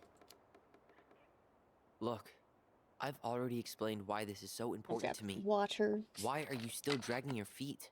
It's just with the way you avoided this place for the last 3 years, I thought you wouldn't want to spend any extra time here. Oh. Oh. So that's what this is about. Maybe a little. Yeah. Yeah, during that 3 years he was doing the You mentorship graduated stuff. 3 years ago. And this is the first time we've seen each other in person. Posture's checked. I can hear Renji chopping veggies for dinner tonight. He's making Japanese curry. Oh, I'm so excited. Wasn't ready to come back. Couldn't find that. That's a lie. It's probably that he just wasn't ready. It's not that I didn't want to see you. I just wasn't ready to be Tyler in Delos Crossing. I tried to visit you. I tried to go to your fireweed graduation. I wanted to bake you a crappy boxed cake and take awkwardly posed photos. I know. But you shut me out. All I got was non-responses and half-assed evasions. This is probably a more honest answer. He was hiding from everyone. I mean, he mentioned the whole town, right? Like, that's a pretty serious fucking trauma that he was overcoming for a whole decade. Look, I didn't want to see anyone. I just started testosterone. And, oh god, I had the worst acne. My emotions were all over the place, and the smells... Allison, the smells... Men smell bad. No, I've dated a few. Look, I needed some time to figure my shit out before I asked anyone else to try. Does that make sense? Yeah. Yeah, it does. Yeah. It makes a lot of sense to me. He's also upset that her adopted father didn't let her visit, and he also wouldn't let her visit. Couldn't find the time's a real asshole answer. Yeah, I think it's just way more complicated than just he didn't want to see her. Like, yeah, he needed time, and she also had Eddie involved with, like, keeping her from visiting, too. It sounds like she started trying to put an effort to, like, come visit and stuff at the graduation point, so, like, 7 years in. So he was probably keeping her from visiting up until that point. So, I was thinking... Do we need to be in such a rush to sell this place? We've been over this, and we both agreed it's time for a clean break. I know. Trust me. I'm not talking about staying for long. Just long enough to get some answers. And you think this house has those answers? Maybe not, but it's a place to start. Well, it would be a shame if there was something to find and we tossed it out. How about we start digging without putting off the sale? And if it seems like we need more time, we'll talk about it then. Okay. So, we have a plan? Yep. We ask around about Marianne, but we also stick to our repair schedule. If that's really what you need. Alright, deal. Yay! Communication. It's been a long time since I heard that name. Was I the only one who ever called you that? Actually, no. I used it at Fireweed for a while, until I settled on Tyler. Most people were pretty chill about the switch. Not everyone, though. What do you mean? I had a mentee who refused to call me Tyler. He didn't want my help. He didn't want anyone's help. I'm sorry. I like the name Tyler, by the way. Thanks. Aww.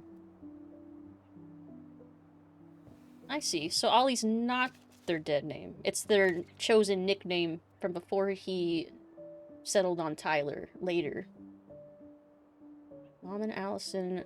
Oh, wait, here. It's kind of hard to read some of this handwriting. Mom and Allison argued again. At least I'm not the only one Mom is screaming at now. Mom seemed almost jealous we didn't tell her what we were planning to do in the forest. Allie thinks we should tell her about our voice. I think she knows already. Mom seemed really upset when I asked to join the hockey team, like it's wrong for me to play a boys' sport. I'm going to keep asking. I will try again next week. Aww. She said no again. I'm so mad at her. Why does she always say no? Why doesn't she ever let me do what I want to do? Allison and I started writing a story. Well, Allison did. She didn't like it when I tried to change anything. Why can't one of the goblins be a boy goblin? Aww. I did notice during the... Like, when I was reading that the twin goblins, that one was a boy and a girl, so if... The stories were come up with by Marianne, but Allison ultimately was writing them. Oh! There were edits in the writing. I wonder if I went back, if those edits would make sense if she... Like, was okay with having one of them be a boy goblin after all, after talking more.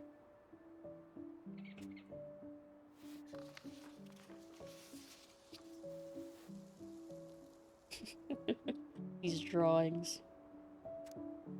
Saw Star Wars yesterday at Bobby's place. Luke was so great.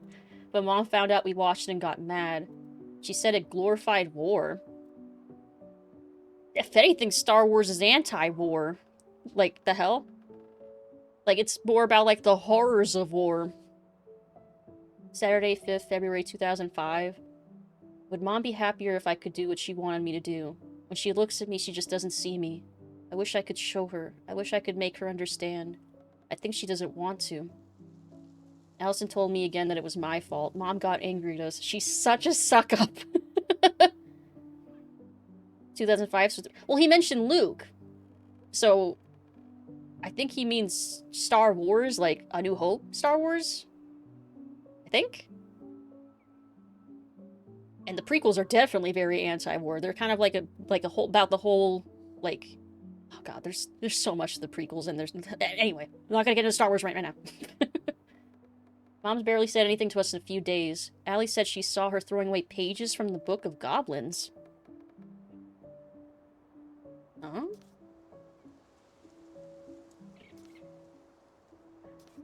Do this, do that. I'm sick of her voice. I'm sick of that dumb name, too. I'm Ollie the Goblin. Oh.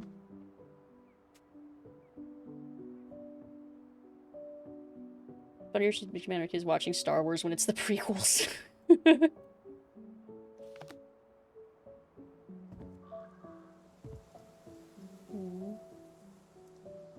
Ollie the Goblin. Look. Oh, her ring. Nice ring. Gift from your boyfriend? Come on. I told you I'm not with anyone right now. Don't rub it in. So what's with the ring? Familiar. It was a gift from Eddie. Oh. He had them both made at the same time. Both? Oh, wait. Yeah. This ring is supposed to be linked to the one he gave you, in a spiritual way. Do you believe in all that? You mean, do I believe we could be linked in some other metaphysical way? You know, other than the one that already lets us share thoughts and memories. Fair enough. Yeah, that's understandable. Not a bad view, right? I forgot how beautiful it is. That time we tried to cross. Remember that time we tried to cross the lake after it froze over? Oh yeah, how can I forget? Marianne lectured us for an hour. Well, she wasn't wrong, at least. It was really dangerous. If we'd fallen in, no more goblins. We grew up on this lake. We know how to spot thin ice. Oh. If you squint, you could almost forget Delos Crossing's only a few miles away. I'm sure Marianne tried to. Can't blame her. We're headed there for supplies later. You ready for that? Yeah, but I was really enjoying a day without assholes. Just a little longer, and every day will be asshole-free. That might be asking a lot. Oh, I can look over At here least too. the glacier's still there. You have to wonder just what kind of stories it could tell. You know, if it had a mouth. Remember the ice cave? Remember the ice cave? The old bear's den? That's the one. It would have made a perfect secret base if we'd ever been able to find it again. You know, I actually went looking for it a few years ago. Really? No way. So? We found it, but the entrance had collapsed. Ah, bummer. So that was based on a real incident. I think I'd like to end up somewhere like this. Just not here. Somewhere with more trees than people? Exactly. Just go into it with a little more of a plan than Marianne did. Oh, he did. He just seemed to have an interest in forestry. Already working on it. With my degree, it'll be easy to get a job as a ranger. After you spend a little time in Juneau? Still a maybe on that one. Well, guess we better get going. And here I thought you'd never tear yourself away. Yeah, sorry.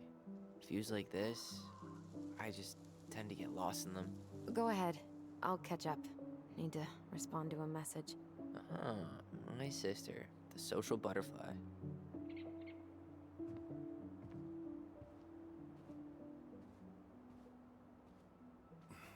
Seems we got a trespasser.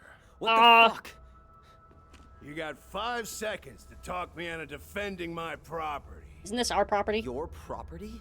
5, 4. I'm Tyler. Don't know any Tylers. 3, 2. Sam! Ellie? What are you doing out here, girl? This is our house. Was I talking to you? Sam, put the gun down. This is Tyler. My brother. Your brother? Oh, shit. Huh. I guess I heard about all that, but I never... Damn, you look like a real man. So do you, Sam. You know what I mean. It's a good comeback. Didn't know they Fuck could this guy. make a woman looks almost like a man. Wow, I really hate this guy. I am a man. Not a woman who looks like a man, Sam. A man. A real man, just like you. Oh, shit. Guess I'm the asshole again. Yes. You gotta excuse us old guys. I really don't. I really don't. Come on. You kids keep changing the rules. You can't expect us to keep up. Just respect the people are who they say they are. It's not hard. No, it ain't hard, but it just takes some getting used to. We'll get used to it, because we aren't going anywhere. So, what are you doing here exactly? Oh, well, I've been kind of keeping an eye on this place for you, you know? Oh, is he the one who Patching changed the roof, locks? Checking pipes, and all that stuff. Thank you, Sam. Oh, yeah, that's no big deal. I just, you know, your mama, she was a special lady. She deserved much better than, you know, what you got. Is Sam the bear? Didn't you used to help Marianne with repairs and building projects? Or is he Oh, the yeah. beaver? No, beaver died. Seeing as your mama never had a man around, I just Okay, yeah, he's the took it bear. on myself to help her keep this place standing. How antiquated of you. Looks like a bear. I mean, from the Yeah, story. Guess you two are still aiming to sell the place? That's the plan. Which, by the way, we need your keys. Since apparently you went and changed the locks? Oh yeah, absolutely. But, selling your mother's house? Yeah, Are you eventually. sure? Bad or good? Freddy Fazbear. It's all you've got left of her. No one asked you. A few bad, yeah, some really big fucked up memories. Yes, it is a Not nice all. house. I'm sure the gun she tried to kill us with is still somewhere in there. Tyler! What? Damn, fuck. What Tyler means is, a fresh start is what we both need. Of course. Or sometimes I'll pick dialogue options and then This I'll place say has the gotta most be full of all out-of-pocket kinds of shit. bad It's just like memories. Dragon Age 2. But maybe I can smell some dinner. good ones too. Oh? He's hammered.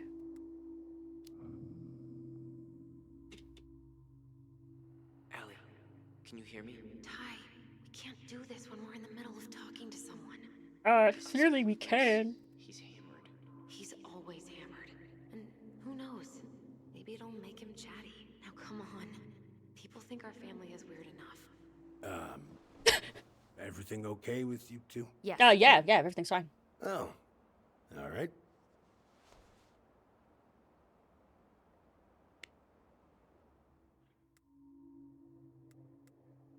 Puzzle on her door.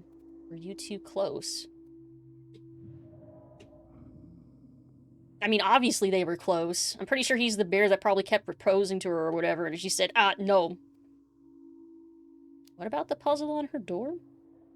Did you help with her door? Her door? The puzzle on her bedroom door. Oh, yeah.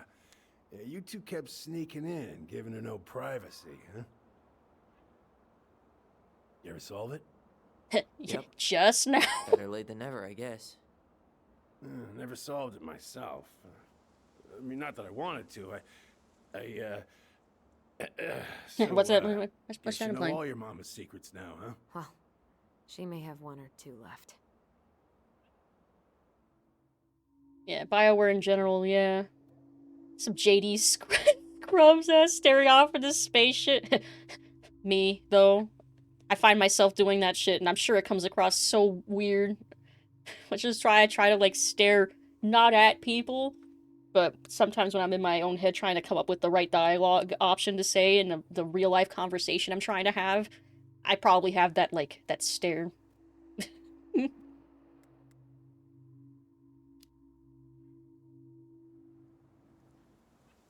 How well did you know it? But I also have that, maladaptive daydreaming. Not as well as I thought. Yeah, you're When I definitely heard not the what only one. happened that night, well, I figured people were bullshitting me. It really surprised you, didn't it? Much as anything ever has. Other folks say they saw it coming. Not me.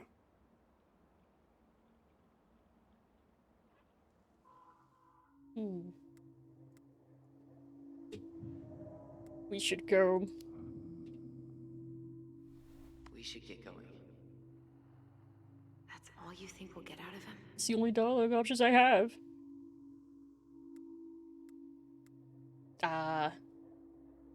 Do I have more questions? I guess I could ask him a few more questions. Okay. It's probably going to be the same two dialogue. Yep. Alright, never mind. I guess we can go. We should get going. Yeah, we should get going then. That's all you think we'll get out of him? It's all let me get.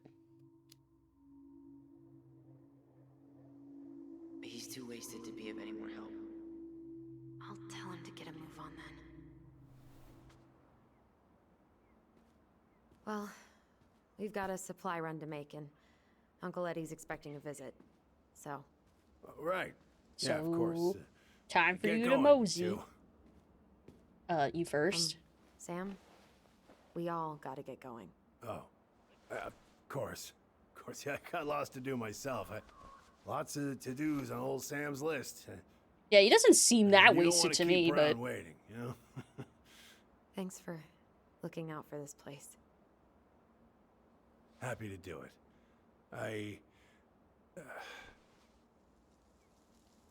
don't hesitate to reach out if you need anything. Anything at all. You hear?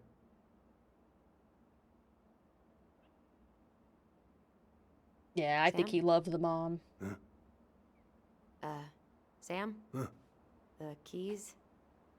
Oh, yeah. If anything, he course. just seems super They're fucking yours. depressed. Which would explain why he's always This wasted. place, it meant a lot to your mother. It almost felt like it was a part of her, and it's like some part of her is alive here still. Hopefully the house doesn't turn out to be a murderous psycho that tries to kill us in our sleep. Yeah. Yeah. Well, take care of Damn. yourself, both of you. Hey, so we really do have a lot to do. Okay, go on. I'll be right behind you.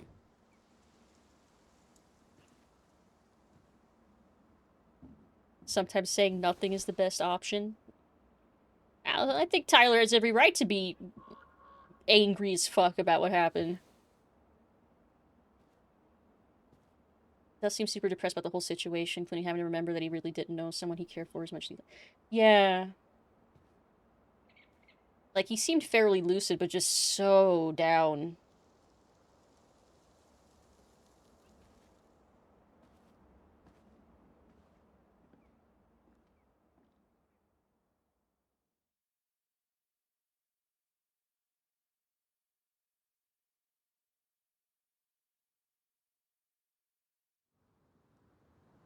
Civilization.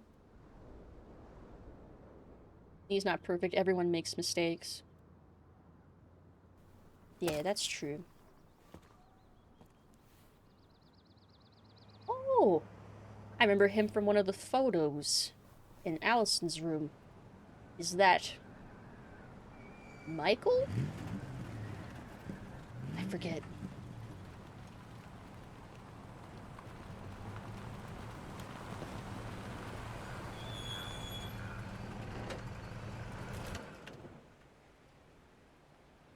Ready to Veni Vidi Vecchi?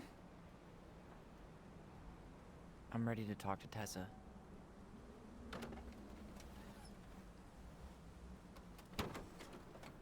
Just try to keep in mind that your memory of her is 10 years out of date. Yeah, well, it wouldn't be if she reached out to me while I was in Fireweed, which she didn't. Hmm. So I'm guessing this is Michael? Oh! I was right! Yes, we're playing Allison now. Can I look around?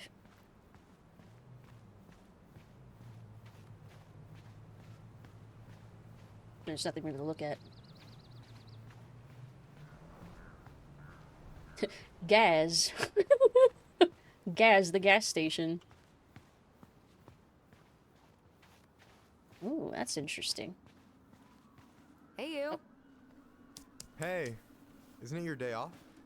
Yep, we're here as patrons. Tyler, meet Michael. This is the annoying coworker I was telling you about. I was there for your introduction to marshmallow vodka and wine coolers, and I've only Marshmallow worked my way up to an vodka? annoying coworker. Rude. Don't I'd worry, try that. she told me exactly how miserable she'd be in this town without you. It's so good to finally meet you. The Tyler talk goes on 24/7, so I feel like I already know you. So, you here to grab some stuff for the homestead, or? Yeah, we decided it'd be easiest if we just stayed out there. We'll get it cleaned up faster if we literally cannot escape it. Hey, I'm all for efficiency. He wants And to I'll try wait chopping for the us to wood get outta too. here. What's that? He wants to move too. Hmm. Hmm. That's not that easy. I mean, if you got the momentum, it's not that hard either. I think I've had marshmallow vodka and it tasted like sugary vomit. Hmm. I mean, I already don't like the taste of vodka, but I love marshmallow, so I feel like it has to improve it somewhat, right?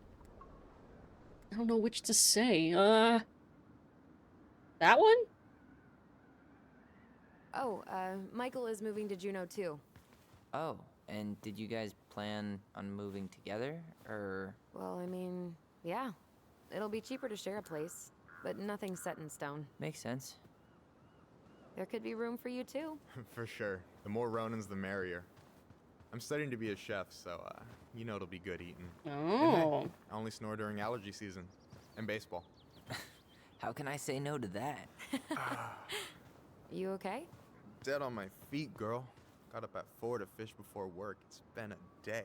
Oh, you like to fish? Yeah, there's this spot called Buzzard Hole I go to at least twice a week. It's like an hour drive, but it's so chill. They could especially go first thing fishing in the morning. together. Shut up. I used to go there all the time. For real? Yeah. Hey, well, if you want to go sometime, holler at me.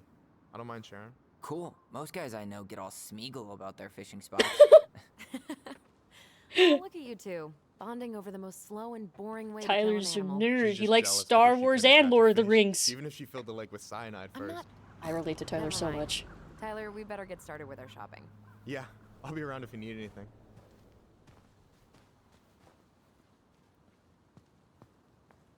They should go fishing together.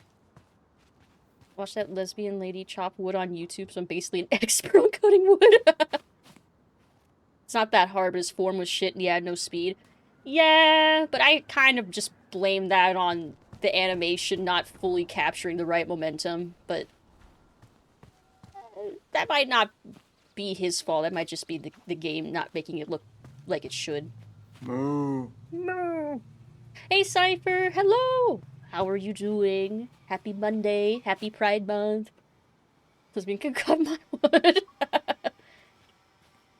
It's like my stepdad kept offering, well, not offering, kept asking if I wanted to help, like, cut wood at one point, but he wanted to use the like a hand chainsaw thing, and I'm like, I only wanted to chop wood if I was using an actual axe, because it makes me feel strong. But with a chainsaw, it feels like, it's not as exciting. It's not as exciting as the momentum of the axe swinging down.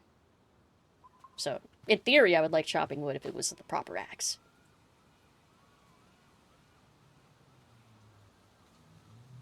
Yes, that is a snowman. I can't do anything with it aside from look.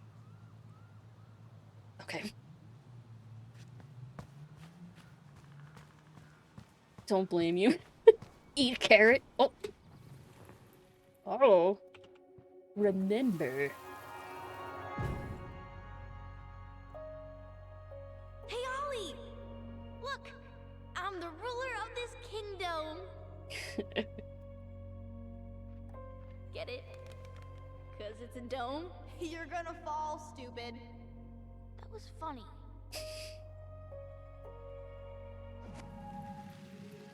I can't believe you didn't laugh. That was hilarious. Not as funny as you getting all pouty when I didn't laugh at your jokes. I loved baiting you. It was my favorite thing.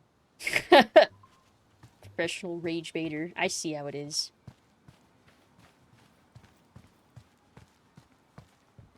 What's up here? Nothing. Okay, at least he didn't try to block me in the stairs, because I forgot about that. My favorite rage baiter. This is inaccurate. Where's the part where they slipped and fell on their ass because she was a kid? Weren't they talking about demolishing this playground? Yeah. Tourists complained it wasn't safe. Ugh, crybabies. Playground should be ground zero for natural selection. Yep. And fortunately, Delos Crossing is too cheap to replace it. It's not even that big of a playground. It's one dome and one little bouncy car. What's there to tear down? Seafood, steaks, coffee, and ales. Like, there's no other playground equipment, is there? What the fuck? The snowman. They would have torn down the snowman. Tessa's Cafe. Oh. A memory. I'm standing right on top of it.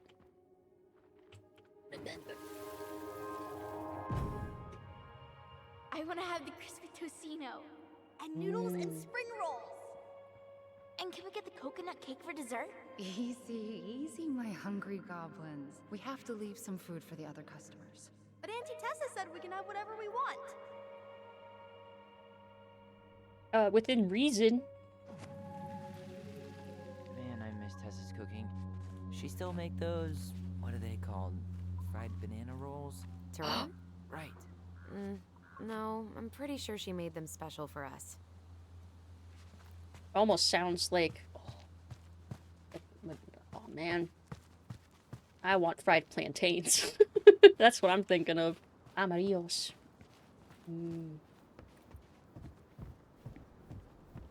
Or twice fried tostones.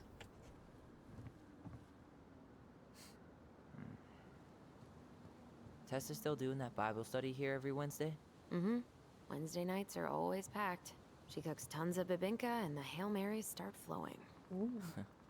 There's gonna be a lot of leftovers after the rapture. Not for us. Should we go inside or stand around until we become human popsicles? Let's see. Bible study with Father Batista. Experience the living word. I recognize that specific cross. That's for like Orthodox Catholicism or something like that, right? I recognize it for fucking even from Heated Rivalry. But that's like that's what that means, right? It's like Orthodox, like Catholic. Crazy that they haven't caught him yet. Of course, that's where I fucking learned that cross. Good news, everyone. Curry will be ready in 5 minutes. Good news for Lucid. Yeah, it's good news for me. Bad news for Chat, because it means that I'm gonna be getting off soon so I can go eat. What are we waiting for? Let's go shopping. No, I'm reading. 7-stream streak. Nice. Congrats, Cypher. Delos Crossing Police Department crime alert. Had multiple incidents of mail theft around Delos Crossing. Residents have reported letters and packages stolen from mailboxes, particularly in the East Point and Almeida sections. Consider purchasing and locking mailboxes. Yeah, bats gotta eat. I really hope they get enough signatures on this. On what? They want to build a fancy hunting lodge up the river. It's gonna totally screw up salmon migration. Oh, I hope they get enough signatures too. Why can't we sign? Eastern Orthodox, not Catholic. Deaf should not get them mixed up. Okay. Come on. So Orthodox, but not Catholic. Orthodox Christian? Admittedly, being as agnostic as I am, the details of the differentiations I know are important, but I do forget them. Literally have wars over it. I'm sorry. Christian, yeah. Okay. Say be some Venji. I'll be there in probably 5 days if I leave now. Extreme bubble yum. Bubblegum. Yum. Yeah, we'll save some extra curry, don't worry. I'll wait until I see another little save icon thing. Which might be as soon as we go in here. Well, hello, Miss Ronan. Did you forget something in the office? No, just doing some shopping. You remember my brother, Tyler? Woody, it's been 10 years. Oh, right, Tyler. What a pleasant surprise. Didn't Allison tell you I'd be by today? It's just a random shop. Yes, I guess they're think really she close did. with them, though. I guess that makes didn't sense. expect to see such a dapper young man. Well, I did shower this morning. Did you just get back into town, or? At least he's more More or polite than less, Sam. We've been working out at the old house, but surprise, surprise, after 10 years of sitting empty, it was missing a few things, hence the supply run. Ah, right. Well, we'll get you set right up. It must be nice to be home. I'm not sure nice is the word for it. Oh, of course. Yeah. I assume being there feels complicated. That's one way to describe it. Well, don't let me keep you any longer. I'll be here if you need anything. Oh, hey, is Tessa around today? The wife's not in at the moment. I'm sure she'll be around later, though. I see. Okay, so we need candles and an all-purpose cleaner. Plus snacks and drinks. I'm starving. Snack run! But I think I saw the save point. Orthodox versus Catholic is literally the Holy Roman Empire versus the Byzantines, later the Russians. It was called the Great Schism. Makes sense. That all sounds familiar. It's just been so long since I've learned about this stuff. Look, all the good fishing spots are marked. Oh? I Forgot my phone. I don't have my phone on me. And you know you could just Google all this later, right? Are you kidding, Allison? Old fishermen aren't gonna share this kind of juicy intel on the internet. Does Tyler not have a phone? Oh! Oh, that's cool. Okay, I'm getting distracted. Because we're gonna look at all this stuff again later. Okay. Alright. Back over here. Ba-ba-ba-ba. Oop. Alright. Silence the El Gato. But I'm enjoying this so far. I need to find out what happens. I'm emotionally invested in the story. I must find out more. Here, music. Play. Is this all intro? There we go. Alright. Let's look for someone to raid. Thanks for the stream. Thanks for hanging out with me for the stream. Thank you, thank you. I had fun. I cried like at least twice already. Actually, no, I cried like 3 times. The 3rd time was very quiet. I didn't mention it. Let's see. But yeah, I'm fully invested in what the story is delivering. I must find out how it ends. But I think we might not even be like a third of the way through, because I don't think we got to the end of chapter 1. There's 3 episodes. Enjoyed the stream? Yay, I'm glad. Let's see. Ooh, I think I see raid target. Although, oh, it's a certain someone's birthday. Slash raid. I think I know who will be raiding then. Slash raid. Said help it crying again, but also just got blasted in the face with adobo fumes. Oh, it's gonna taste so good though. Oh, my stomach just growled. My stomach just growled thinking about food. Alright. There's the raid messages. We're gonna read Amundal and also wish him a happy birthday. Wish Amundal happy birthday. Let's see. Anything else? Oh, event on Wednesday. We're starting the One-Off-Athon, and I'm debuting new model. A reminder. I want to try to finish this game tomorrow, so I might start streaming extra early, like 10 a.m. early, and we'll try and just play until we beat the game. Because that way I want to be able to start the event, like, with a fresh wheel spin for a new game. But yeah, let's see. Anything else? For now. But I feel I will be asking, probably on Discord, for suggestions for ingredients for a certain smoothie that will be a certain consequence of sorts later. We'll see. More details later.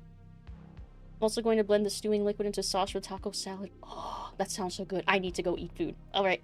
Thank you, everybody, for joining me. Have a great rest of your night or day. Stay hydrated. Stay safe. I love you all. And I'll see you next time. I'll see you tomorrow. Bye, everybody. Bye. Goodbye. Oh, yeah. Also, new outro song. Hopefully it sounds right. Good night.